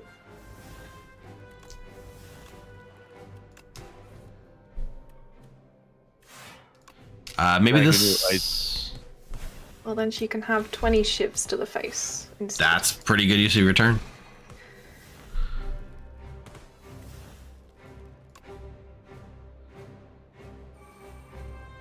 That's not enough to kill. He's almost dead. She's about halfway dead. We got this. We got this. We got this. All right. Now this is great, but guess what I got sitting here in the thing? I can do this and make her deal 0 damage. You're welcome. You're welcome. That was definitely worth it.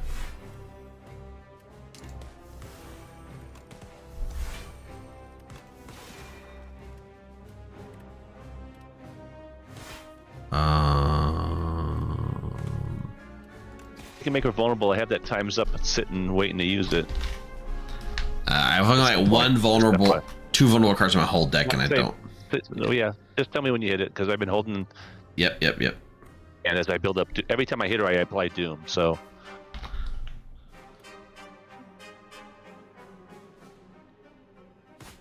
Murder. She's also gonna hurt herself on my thorns with the tickle attack. Okay.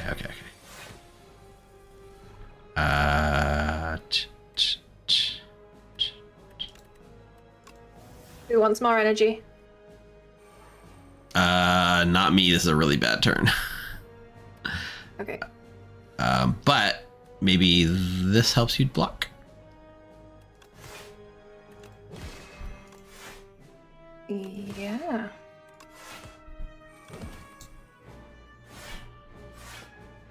Okay. Also, Mark, my Osty's still alive. Nice. How much you doing? 16. It'll kill my Osty. Should I use my triple to save my Osty? Or she's gonna do more than 16 later, right? Or Her next attack will be like 35 damage. Okay, I'm gonna wait. Or probably more, right? I think it's probably gonna be like 9 times 7 or whatever. Okay, I'm still holding the times up. I can do. Oh, but that'll add more Doom. Ooh, I'm thinking about doing my 290 to her, which will add 2 more, which will add 2 more 90 Doom to her if I attack her with my times up. Which would kill her, right? Or, I think it would kill her. No, it won't kill her. 496 to 507. Yeah. Yep, We you did said. it! Math! Math saves the day! And now this is where we put thorns on her and have Heather just like shiv madness into the thing. All right. Rest in peace, Queen chat. Nice send off for our Queen. Clock Tower doesn't give you Q characters. Don't trust the Cutler, right? The Cutler doesn't count. Queen's where it's at. And turn Mark, let's send her to hell, where she belongs. Oh, right. I was enjoying my.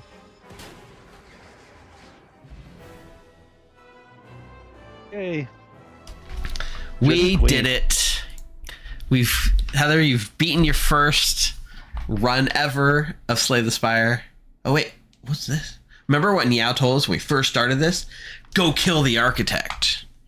Well, I'm here to tell you this is the architect.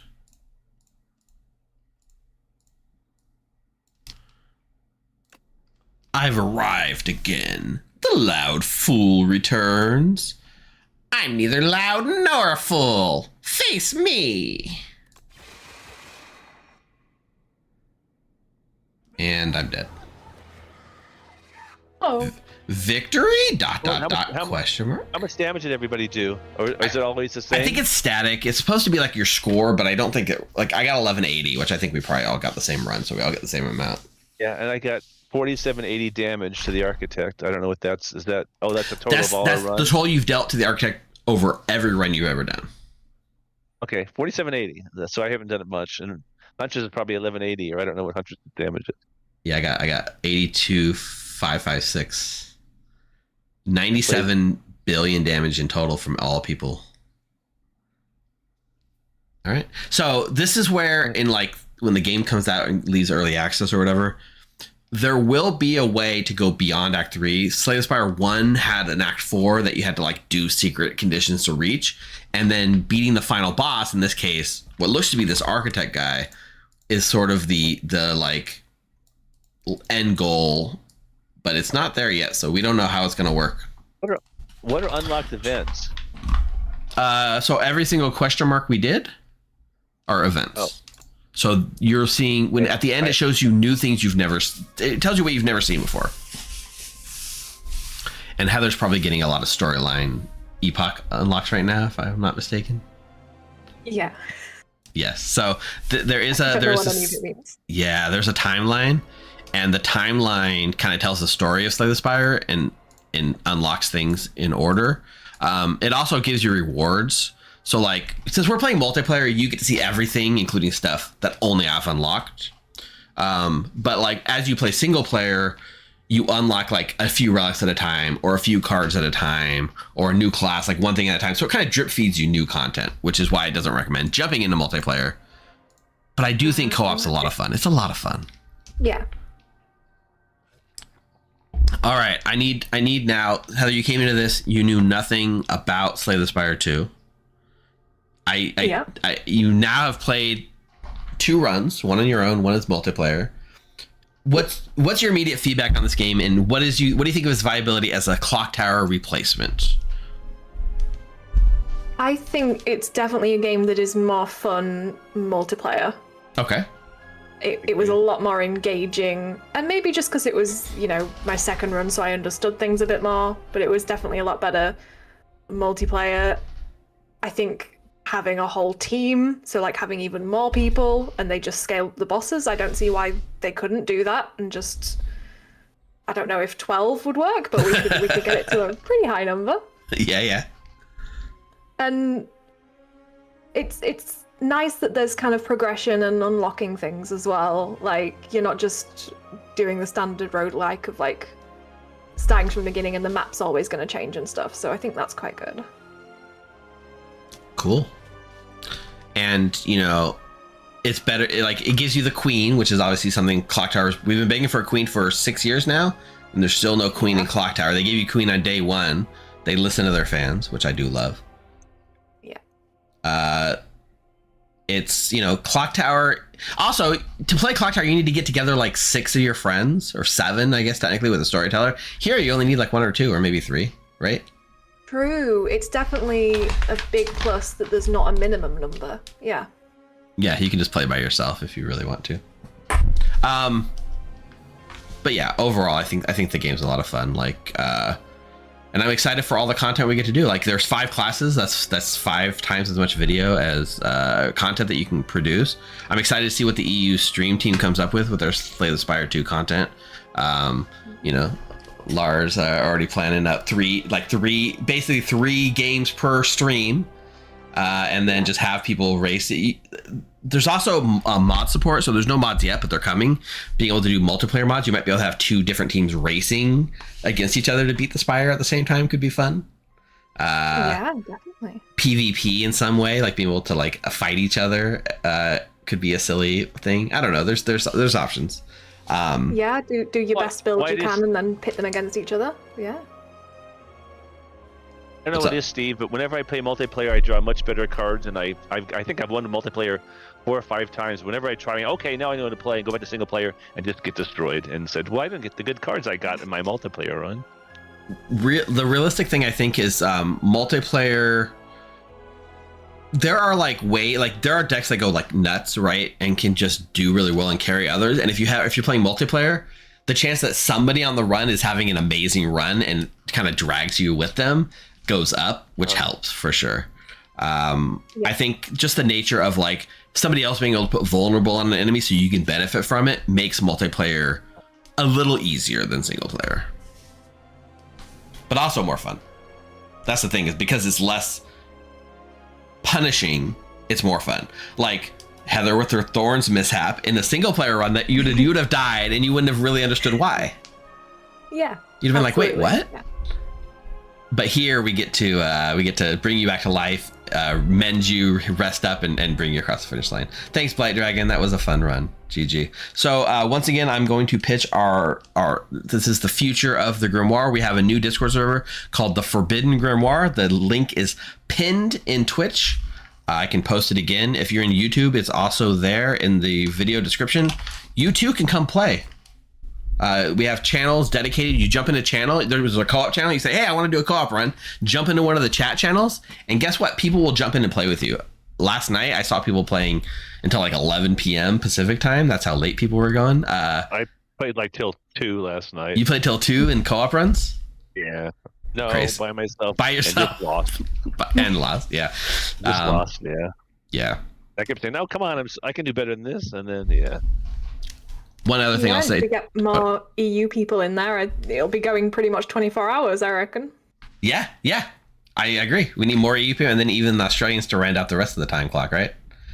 Yeah. It'll never run from Florida. The interesting thing too about Slay the Spire is it does scale. Like somebody in the chat was earlier saying, hey, I beat Slay the Spire 1.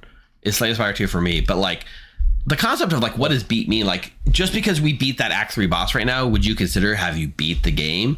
I would say probably not. I think you scratched the surface of the game for sure.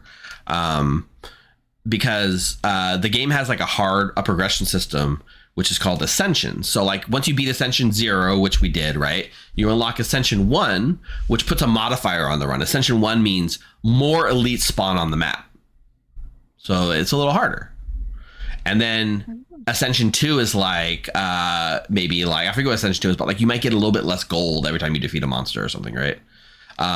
So Ascension 1, Ascension 2, it kind of constantly compounds on itself and makes the game a little harder, but you're getting better as a player, so it kind of evens out. So the end game, the highest Ascension that currently exists is Ascension 10. So I would say you haven't really beat the game until you've Ascension 10 with all characters, and I'm still quite a ways off of that. I did do Ascension 20 on all characters in Slay the Spire 1. So that took 400 hours. But also, if that's not your thing, if banging your head against the wall because it's not fun isn't your thing, then Ascension zeroing all the characters is still plenty of content, and it's only $25. So for 2 months of a Clock Tower subscription, you too can own Slay the Spire. All right. Mark and Heather, I really appreciate you guys taking the time and coming and playing. I hope you guys had a lot of fun. I did. Yeah, of I course. always Great I fun. much prefer multiplayer. I'm much more successful. Much more, it's more laid back as well, and it's just fun to hang out with your friends. So yeah, we got a whole year of more of this coming, so don't go anywhere. I'm gonna take a break. I'm gonna grab a bite, and then I'm gonna come out and probably spend the last few hours just chatting and maybe doing another run. I don't know what we're doing yet. This might have been it for the day, but I really wanted to get the co-op run in. So we're gonna go to break. We'll be back in about 10 minutes. Bye everyone. Bye, guys.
All right, everyone, welcome back to game 3 of our stream here on Learn Slay the Spire Day. We are joined by Heather once again and Lars. Say hi, everybody.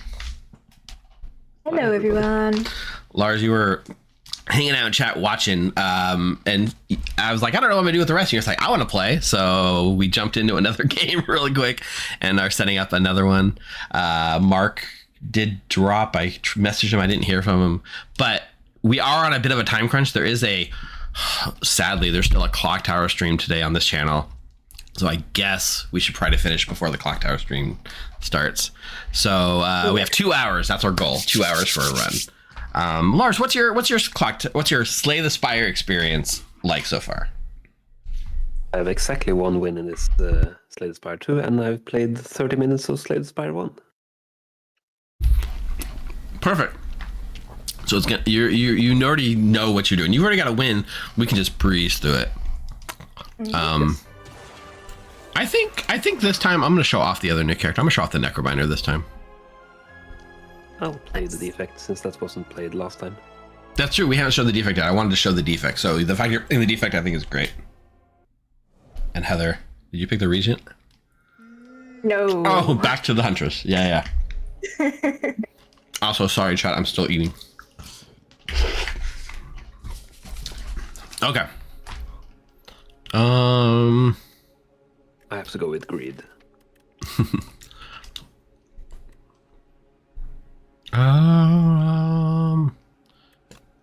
Yeah, I hate curses. I don't know. Maybe I just hate curses more than I should. 333 gold is a lot if we can get to the shop, of course. Yeah, there's a spot in the middle here. We can hit a shop relatively early for you. And then I think we probably come here. Yeah. And then either this or that shop, depending on how much money we have. We got options from this point. We can make options, right? Yeah. The other side seems less fun. Yeah. All right, sweet. What'd you take, Heather? You took Lost Coffer, 1 card reward, 1 potion. Oh, you started with shiz right off the bat. Yes. It worked last time. It worked last time, yeah. I don't know if you saw it last time, but there are cards like that make your shiz deal more damage too, which is pretty cool.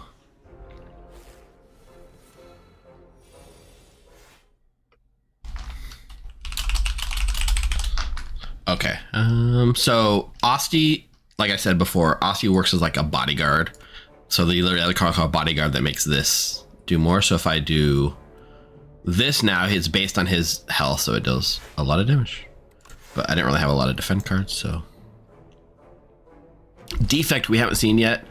Defect has these little orbs floating over its head, right? So these lightning orbs, at the end of each turn, it just does 3 damage to a random enemy. And Defect starts with 3 orb slots and can theoretically expand as the game goes on. And you'll see there's different types of orbs too. Or remove them, yeah, if you bulk up.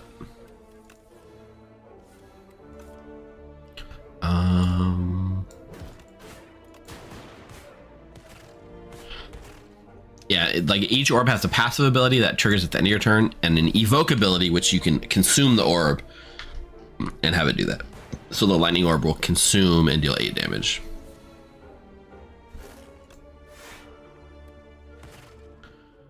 I can deal 12 if we can get there. Actually, with the orbs, that's already death.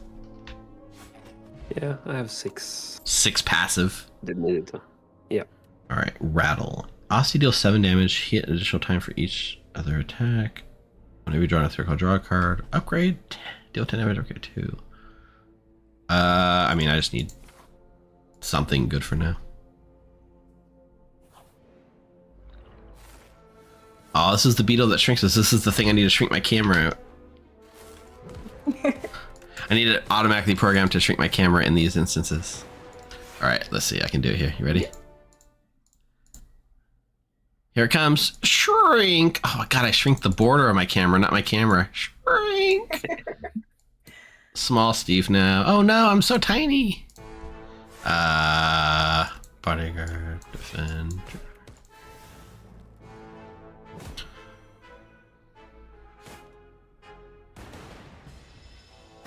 orbs are not affected by being tiny, which is also really cool. Only we are affected by it. Tiny Steve. Yeah, I mean, Defect does have orbs, but there are plenty of builds that Defect doesn't have to rely on the orbs, and they can be a lot of fun. All right, death. I don't really have like a deck identity yet. Working on it. Still early. We've only got like 2 card rewards.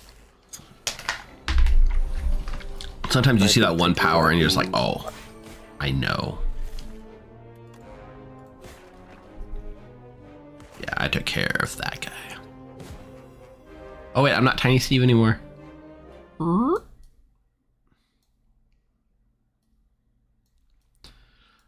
Basically, I mean, I know I'm not trying to talk about optimal strategy or anything, but like in the first, you see the cards that you're given early on and they kind of shape what you do. And sometimes, you know, you wish you could take better cards.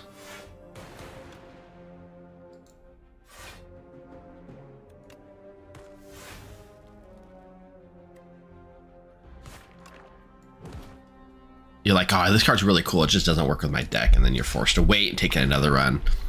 But you find yourself thinking about builds that you can do.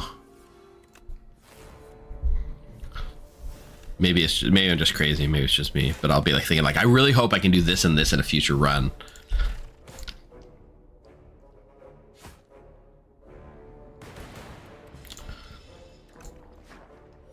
And also, early when the game's first out, it's fun to just, you know, pick random cards and see what happens.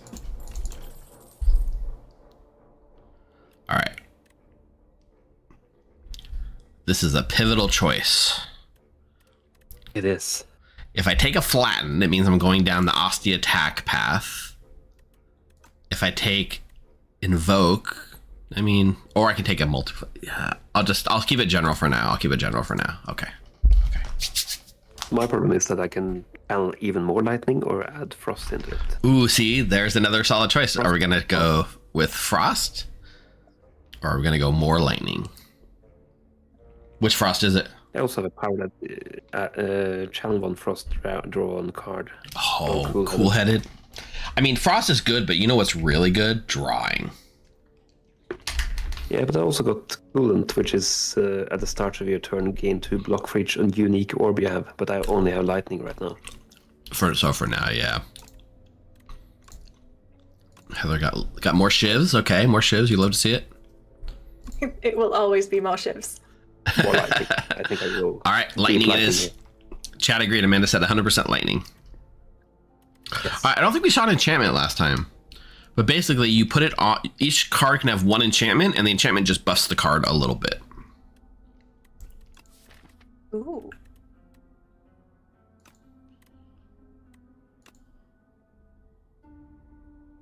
Yeah. I definitely happening ball lightning.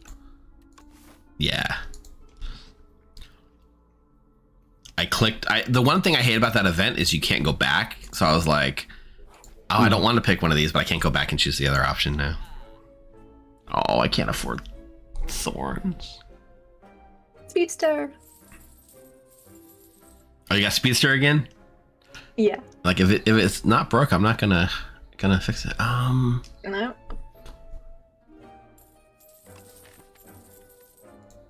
I actually don't really like any of these.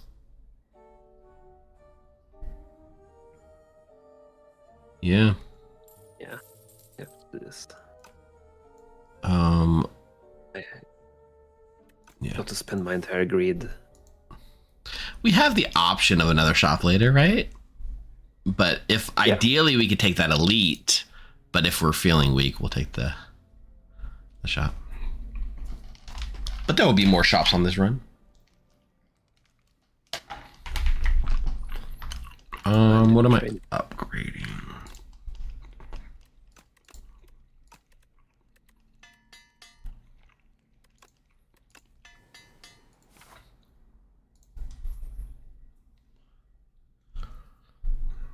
Still feel like I'm struggling for an identity. Anytime I see Hunter Killer Crim. So Hunter Killer is a normal enemy in Act 2, I think, maybe 3. Every time you play a card, it makes all your future cards in that turn deal less damage and you gain less. You lose a strength and a dex for every card you play. So shivs are bad, right? Yeah, shivs are bad. I'm still learning that sometimes shivs are bad. Only sometimes. Only sometimes. Only on thorns, right? Usually only on thorns, I guess.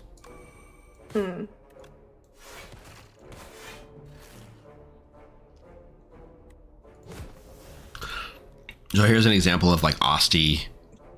Poor Osti's gonna die, but your starting relic says at the start of your turn summon once, so Osti just gets 1 health every turn, which means if he's dead, he comes back. So I'm fine. Osti dies, oh no, and then he comes back to life.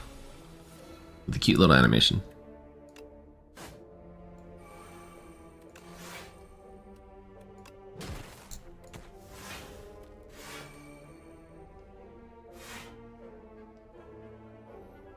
Go, orbs, go.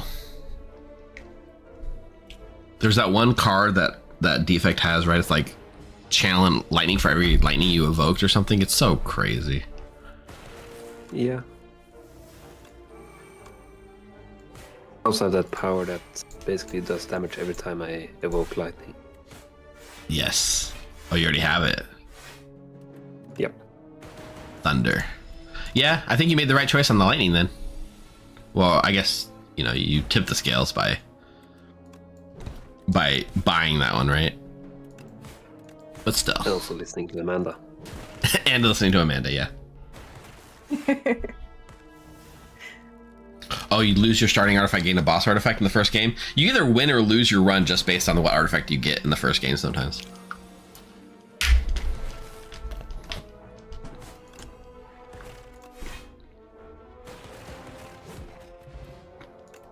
Well done, well done. Yeah. I'll take a card that adds vulnerable, sure. All right, what are our choices? Eternal Feather, you just get health every time you go to a rest site. The bigger your deck, the better it is. Upgrade 2 random skills, or just get a 15 damage potion every fight.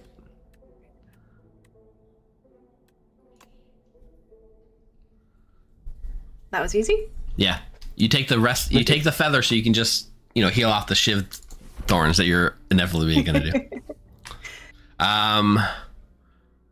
So do we want? This is the path, right? Like, do we want to do? I want to take an elite. So one of these 2 elites, probably. I don't know how much we need this middle shop. I don't know how much money you still have. This way gives us 2 campfires, and I know you are lifting over there with your Giria. Yes. So maybe we do 2 campfires and then an elite. Sounds good.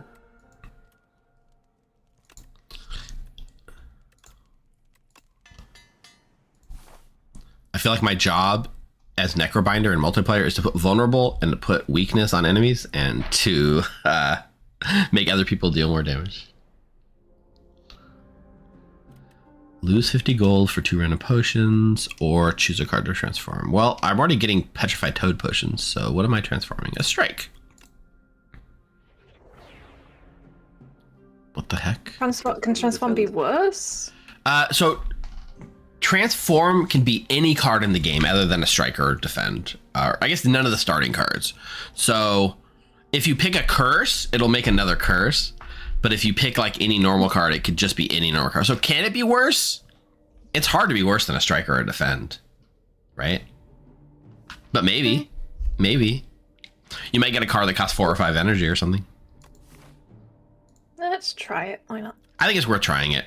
In like 99 times out of 100, you're going to get a better card.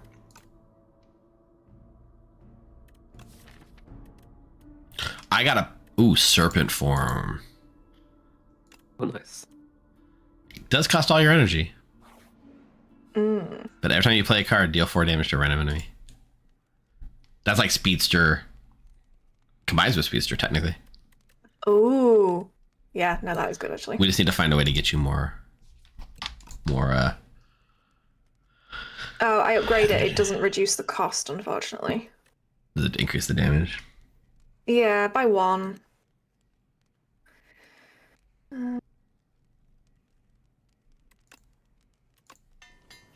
Still looking for more debuffs.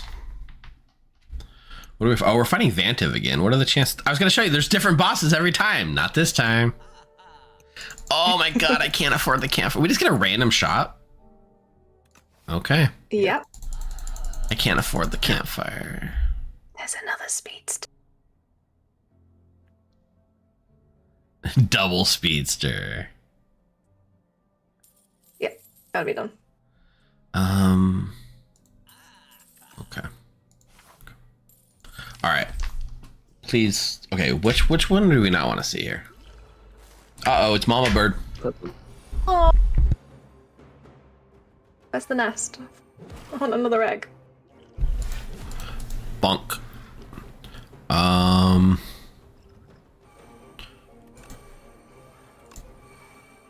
Yeah. I'm just gonna take some damage on the first turn. That's fine. I'm gonna pop a vulnerable potion here. That was a lot of damage.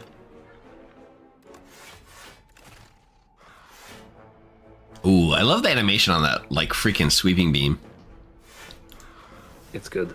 Like, right up. It feels like it goes right at you. Oh, Heather murdering innocent animals again, of course. No, I'm not. Not so innocent.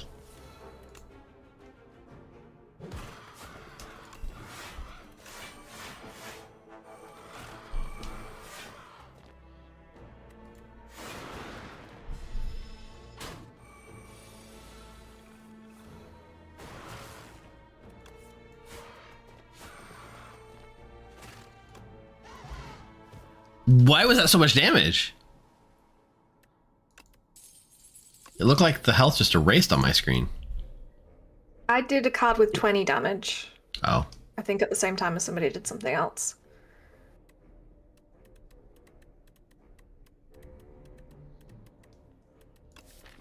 What ethereal cards do I have? Just one for now.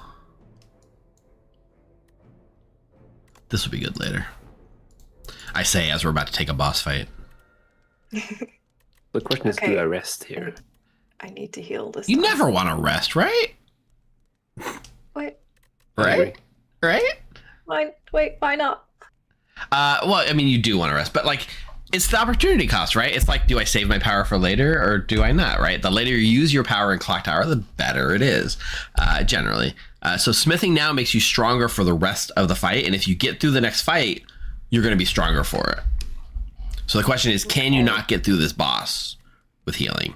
And I think we can. I'm a bit low on block, though. I might or might not have transformed all my blocks into something else. Who needs frost orbs or blocks, right? All right, remember, this is the guy he's slippery. So we have to do 45 damage before it starts kicking in. And of course, having frost orbs would require me to take frost orbs. Yeah, it would require it. So not worth it. You do got a dark orb floating up there. Yeah, that was the item I got from the last elite. Got it. It adds a dark to each combat.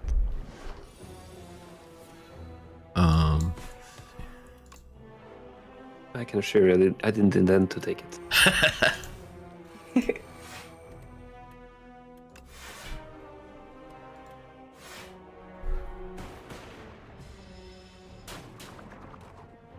No, Asti.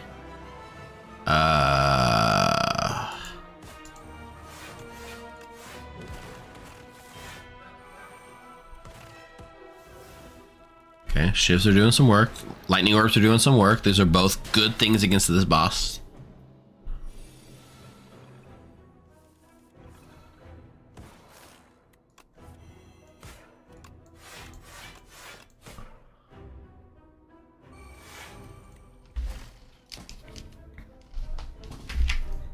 This could be a nail biter, though. Still has so much health. But the slippery's almost gone.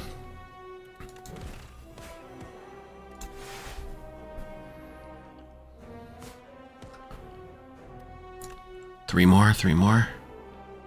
Two more, one more. I can break it. I was just hoping some whatever.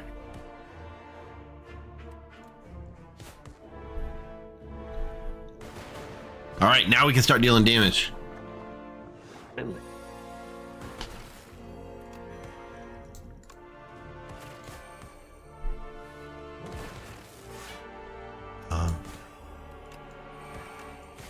It's giving out a lot of damage this turn as well. Yeah.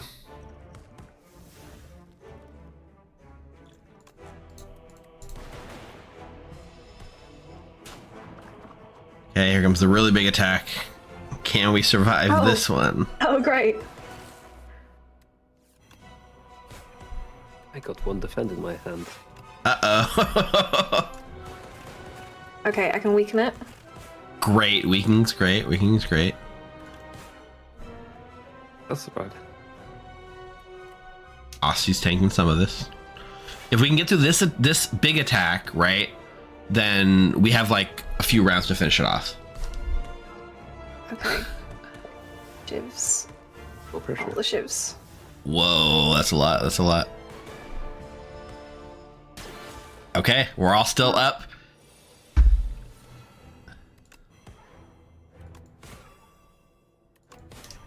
See, who needs to heal? Who needs to heal? I'd be dead if I didn't. Did you heal? Oh, you did heal? Okay.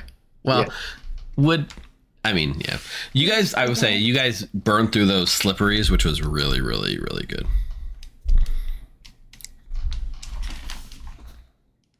Free block. Whenever you play an ethereal card, gain block. Yeah. So we're looking for an identity here. So like at the base level difficulty, when you draw 1 defend and 4 infection cards, that's the worst first chance. I had one turn like that. I don't know if you guys saw. I had one turn where I had like nothing to do and all wounds, and then my potion got me out of that jam. So sometimes you just gotta like cross your fingers.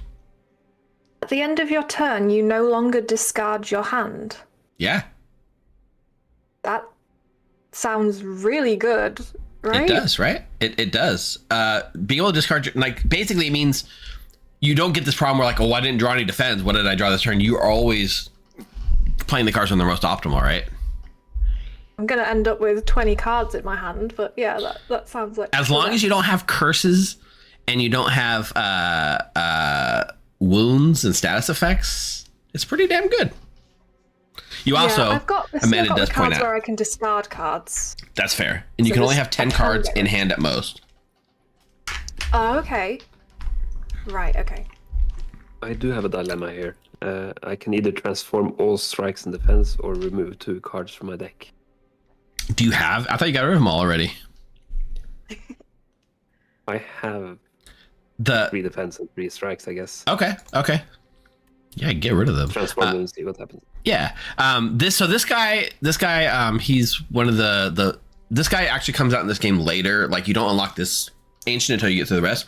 This guy brings back relics from Slay the Spire 1. So I know, Amanda, you were talking about how you play Slay the Spire 1. These 3 relics are all from Slay the Spire 1, except for one, which is the Dusty Tome, which gives you a unique class card that's like only gettable through this.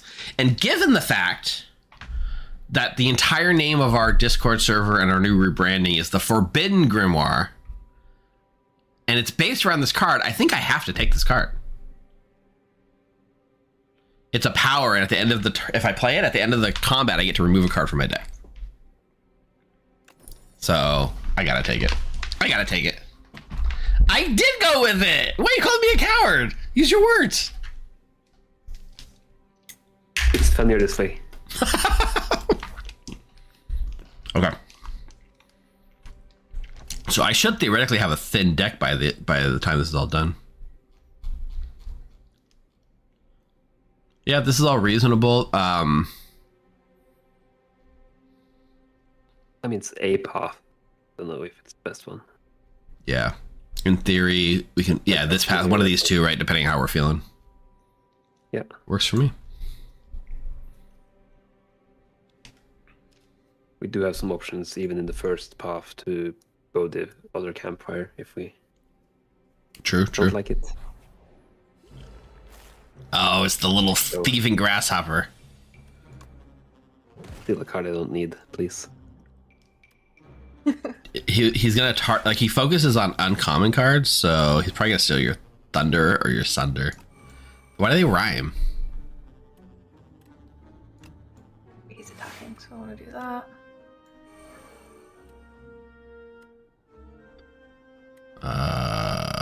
Crap. It was not a good first turn for me. Not my Slide of Flesh. Actually, I don't know if I care about the Slide of Flesh. Do I care about my Sunder? Really? I don't know. Do you? I mean, even if you kill him, you're not forced to take it back, right? Yeah. Here, let me hit him with a rock. Bonk. I get a free rock every combat. I might as well use it, right?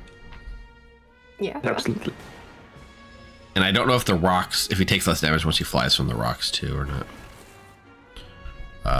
Oblivion.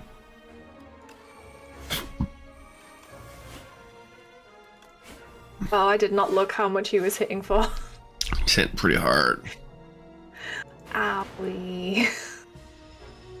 Who need blocks? Well.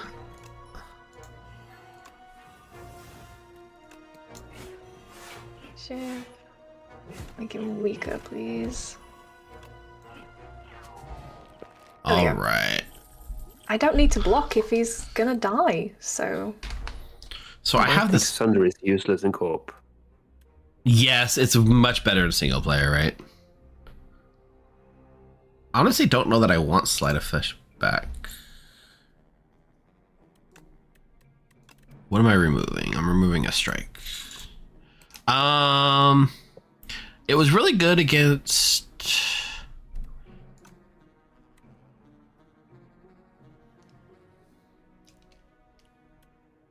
Now we're skipping it. We're skipping it. Leave it there.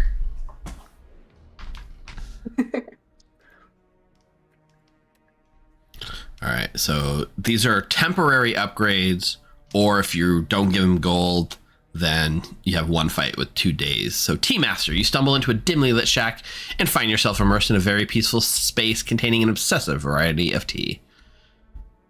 They're all expensive. Sometimes it's like worth it if you can get to the boss in 5 fights, but I'm just taking the dazed because we got a shop literally. It's just like for one fight, it's just like a dead draw and it burns itself at the end. So Oh, okay. That's fine. it's not bad. It's not bad as far as negative effects go. Even with like a runic pyramid, it's ethereal, so it'll burn itself away.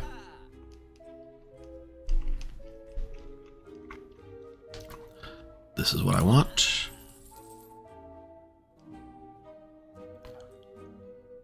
This is what I want.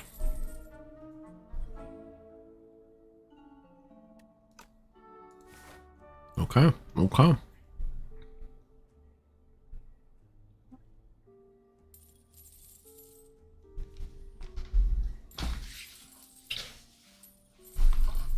Yeah. Those two.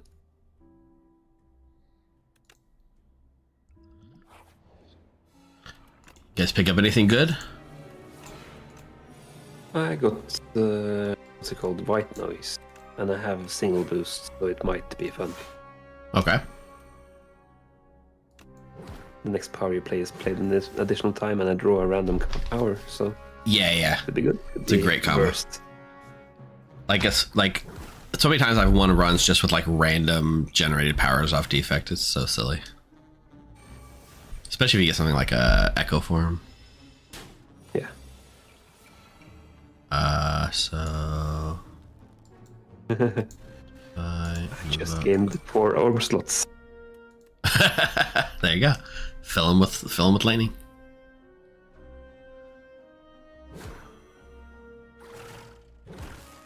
Wow, that was pretty good.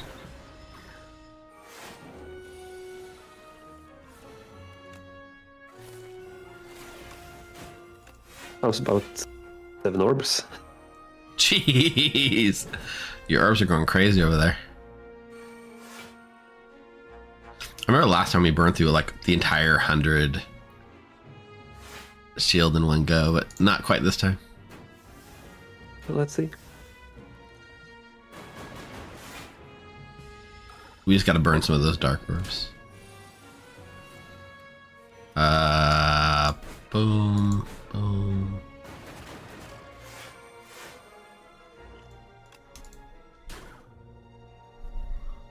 Okay. Now I do Yes, this. with the rock, yeah, it was definitely worth it. The thing with this guy to remember too, when his armor goes away, he's stunned for a whole turn, which just, you know, it makes it a nice little mini game.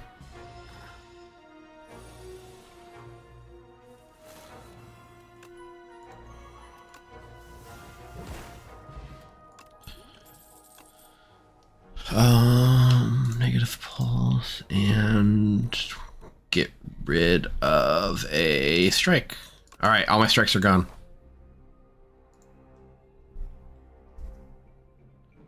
My Forbidden Grimoire is eating up all the cards. I can actually take curses knowing that my Grim can actually remove the curse. I think I'm going to heal this time. So, What are we looking I'm at? not sure.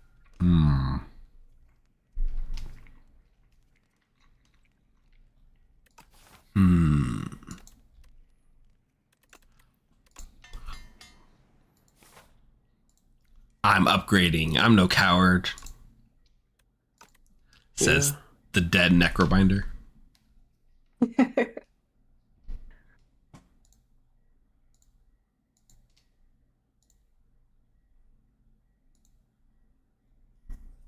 Because there's no awesome upgrade option. All right, this guy, the first time, this is Dorito, we call him affectionately. The first time you hit him with an attack each turn, you get 1 energy back. So, you know, let me do this so he's vulnerable.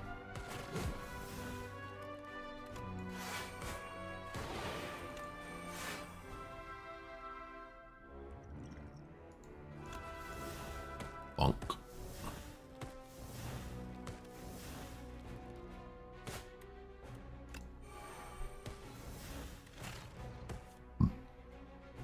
That's a lot of dark orbs you got floating over there.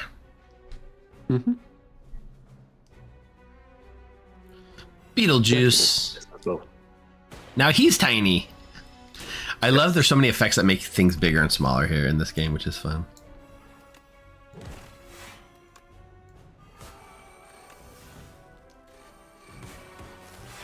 what we can do here?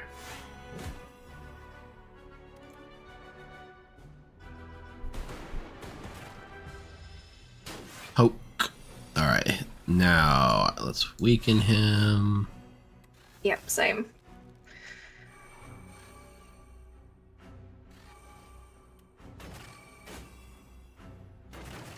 You only get the energy back if you actually break the shield. So there we go.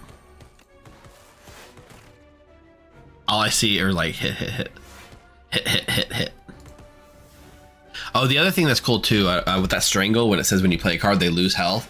Lose health is different than deal damage. So like it bypasses things like armor, which is kind of a neat little thing.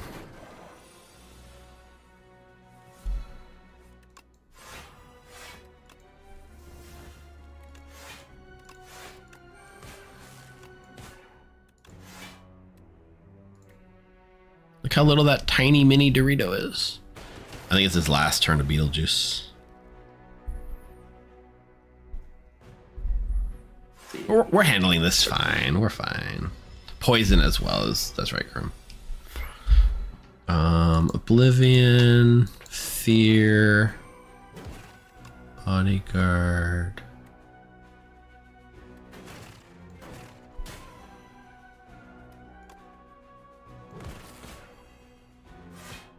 Taking decent chunk of damage. Okay. I need to drink this and see if we can do more damage. Yeah. Or heal, right? Good night.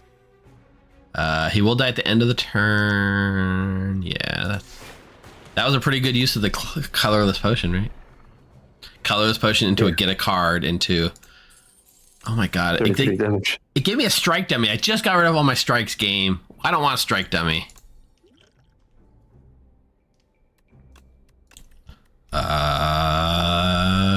Goodbye block. Or sorry, defend.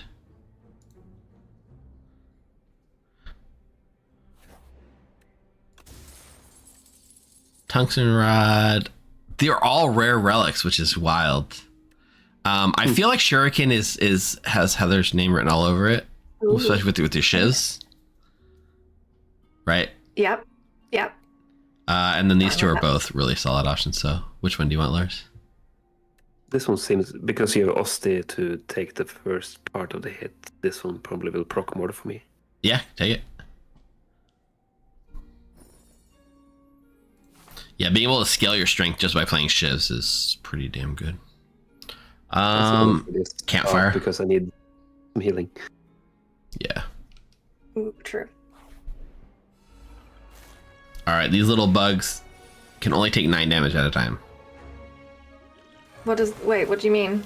Like, no matter how much damage you deal, it's capped at 9. What if I poison them all? Yeah, that's fine. What? I think the poison can only deal 9 damage, but yeah. Okay.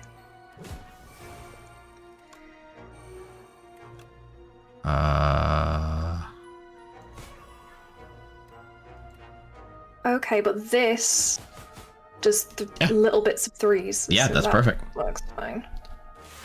I like how none of us blocked.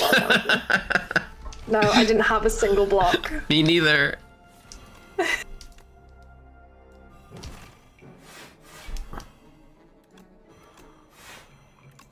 Okay.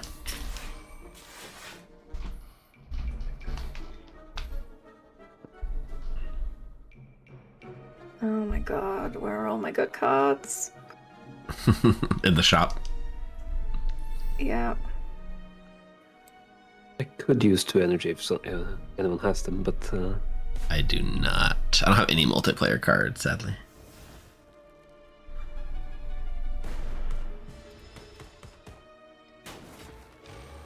Heather! Scaring me over there.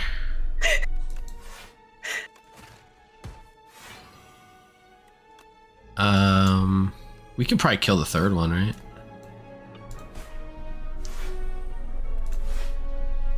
Okay. I mean, I can hit him with a rock if we want. Yeah, I can kill him. Okay. There we go. I'm probably dead now, though. No, you guys!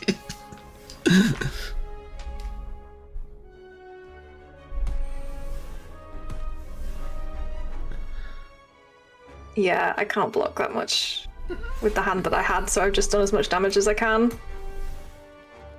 Good luck. Okay. I got this.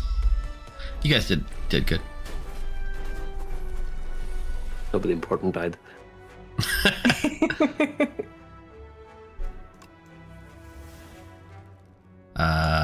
Defy into Banshee's Cry.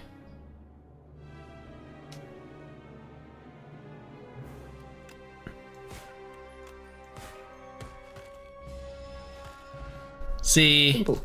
we're good. We're fine.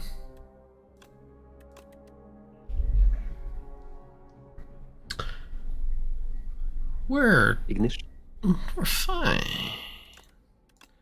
I'm running out of cards to remove. Definitely healing. My Grim is very hungry. It keeps eating cards. I think I'll rest. Yeah, I think that's Let's probably see. a good idea. Considering we were going into an elite fight, that seems to be the prudent choice. I don't think we're taking the second elite on this path. Oh no. Okay.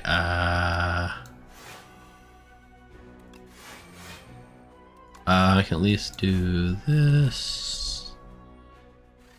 And this is a good, I don't know what potions you guys are sitting on, but this is definitely a fight to pop like a strength potion. Or Lars has no potion. I did the dexterity potion.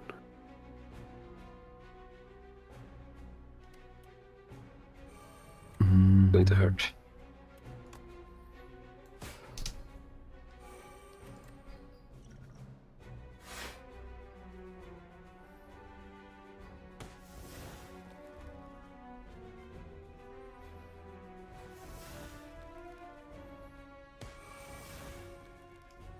Look at that strength going up.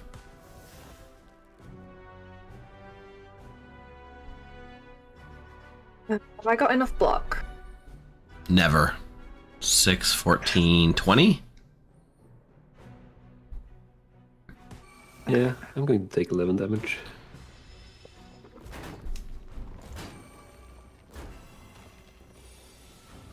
I didn't, so it's a good job I did that. Okay.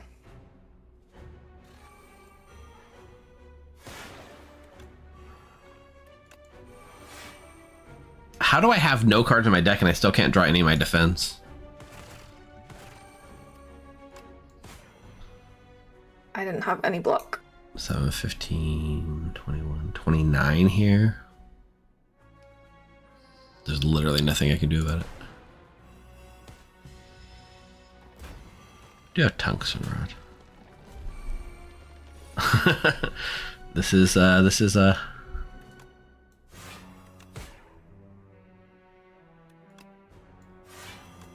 Yeah.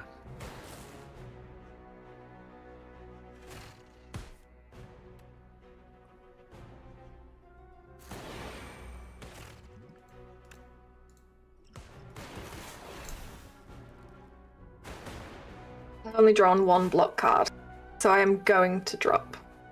okay. Me too. So Okay. I'm just gonna do damage. Okay. At least I can't take more than 20 damage in a turn. That is true.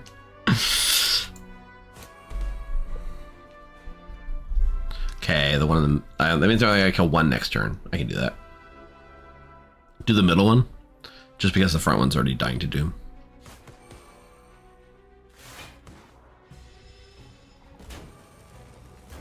We're scraping by, but we got this.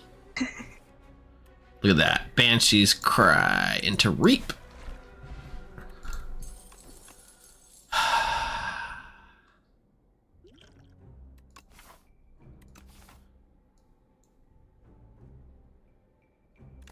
Alright, I'll take this. Oh, I never played the Forbidden Grim that time. Okay, shop just to avoid the elite. Yeah. Maybe we can buy like a waffle or a regal pillow or something. Abacus, anchor. Oh, debilitate. Yes. Okay. Okay, now we're talking.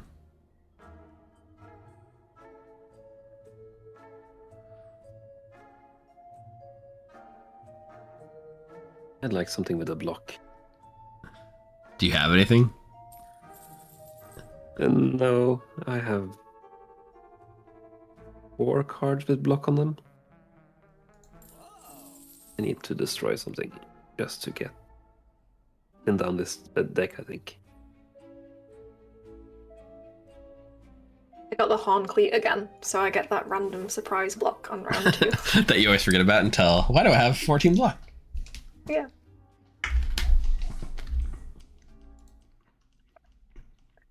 I think not discarding my hand is actually fucking me because I hit the card limit and I still need to draw like 5 more shivs. Yeah, it that's just throws them away. true with the shiz. Oh no.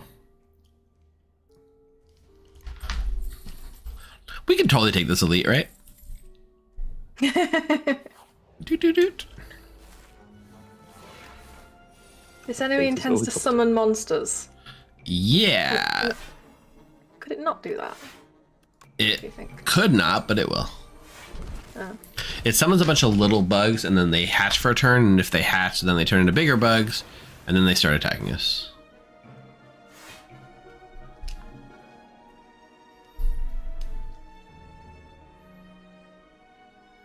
Wait, did my health go down again? Or was I just on 1 anyway? Oh, I'm just You were on dead, one. so you came back with 1. Yeah. Oh, okay. You guys both have 1. Look, might this be the end of our run? It might.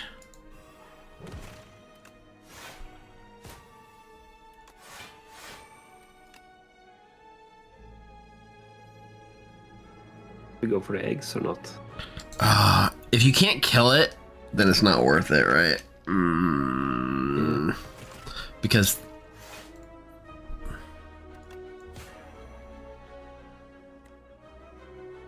yeah,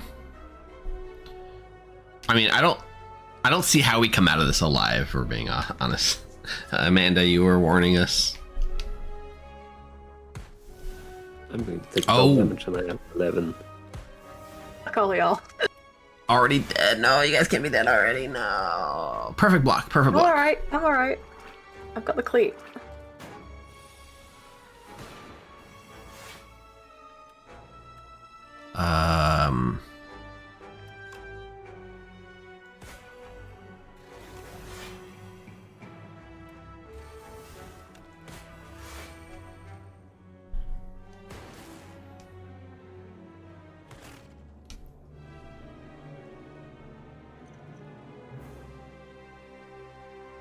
This is as far as I go.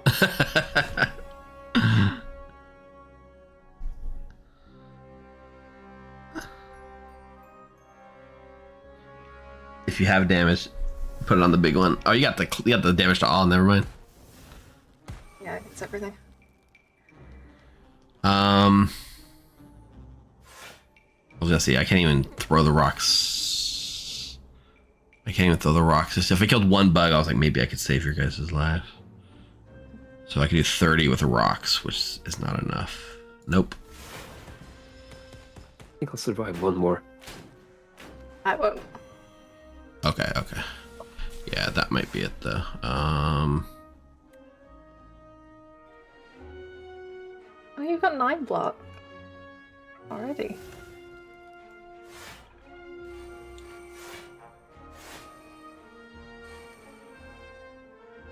Yeah, 22 should be enough block.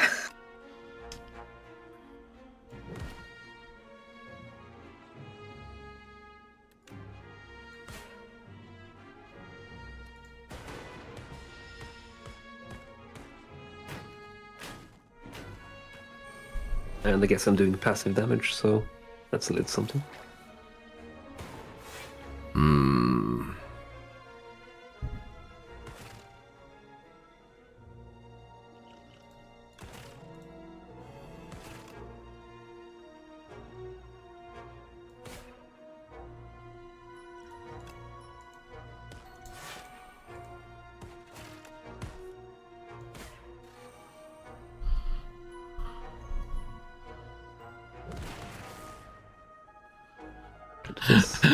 We did it. We did it. Used everything we got, but we did it. Ah, good. Empire. I need to upgrade the card. I might upgrade. Yeah, I might lift. All right. We struggled with the elites, but surely the boss will be easy. Yeah, that's how it works, right? Yeah, it's just the sandworm from Doom. No big deal. Doesn't even hit hard. It doesn't hit it's so hard. fluffy. Yeah. So, yeah, it'll be fine. It'll be fine.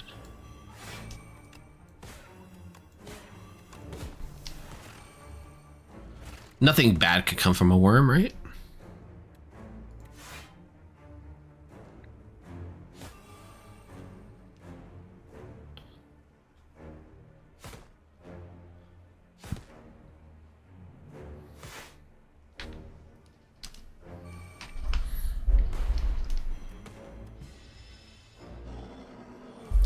All right. I will now point you to the hand with the 4 on it. This is Sandpit. In 4 turns, you will be eaten and die. Just as an FYI.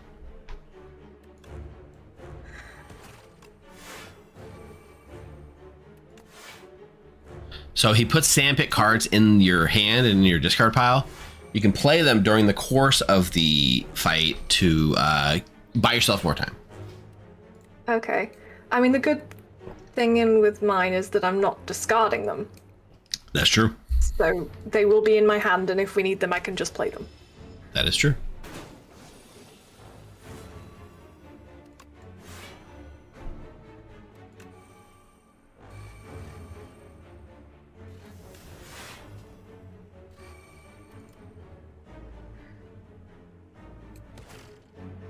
Yeah, they do get more expensive every time you play them, which is unfortunate. Nice. 0 block this turn. Yeah, I see that on your side. Oh, right, blocking. Yeah. It's only 14 damage.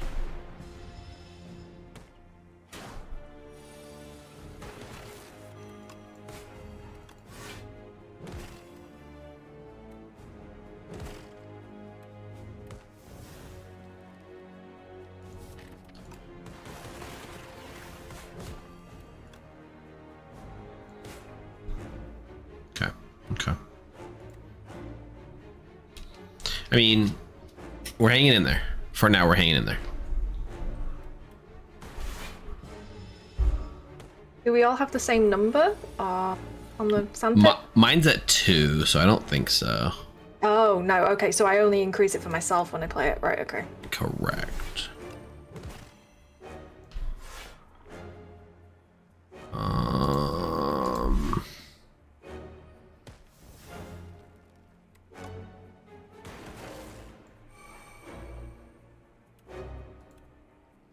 I'll barely survive. Barely surviving is surviving. That frost orb.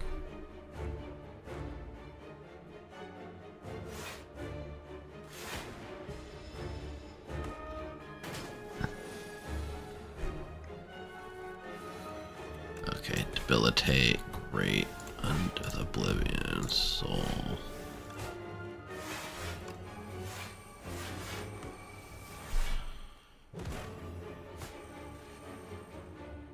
I got debilitate on, which is just really good. We're dealing extra damage. We're taking less damage.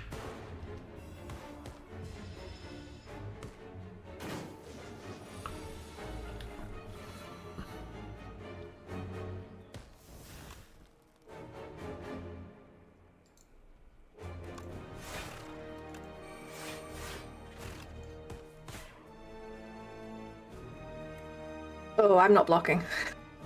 I have no block cards. Rip. This is me gone. Are you guys both going down? I think you're both going down, right? All right. Lock in, Asti. We got worms to kill.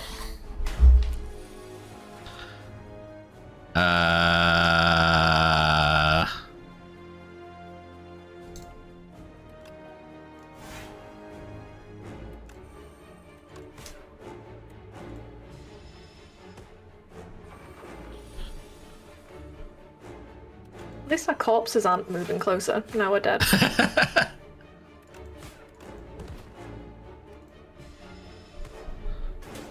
Bonk. 12 times 2.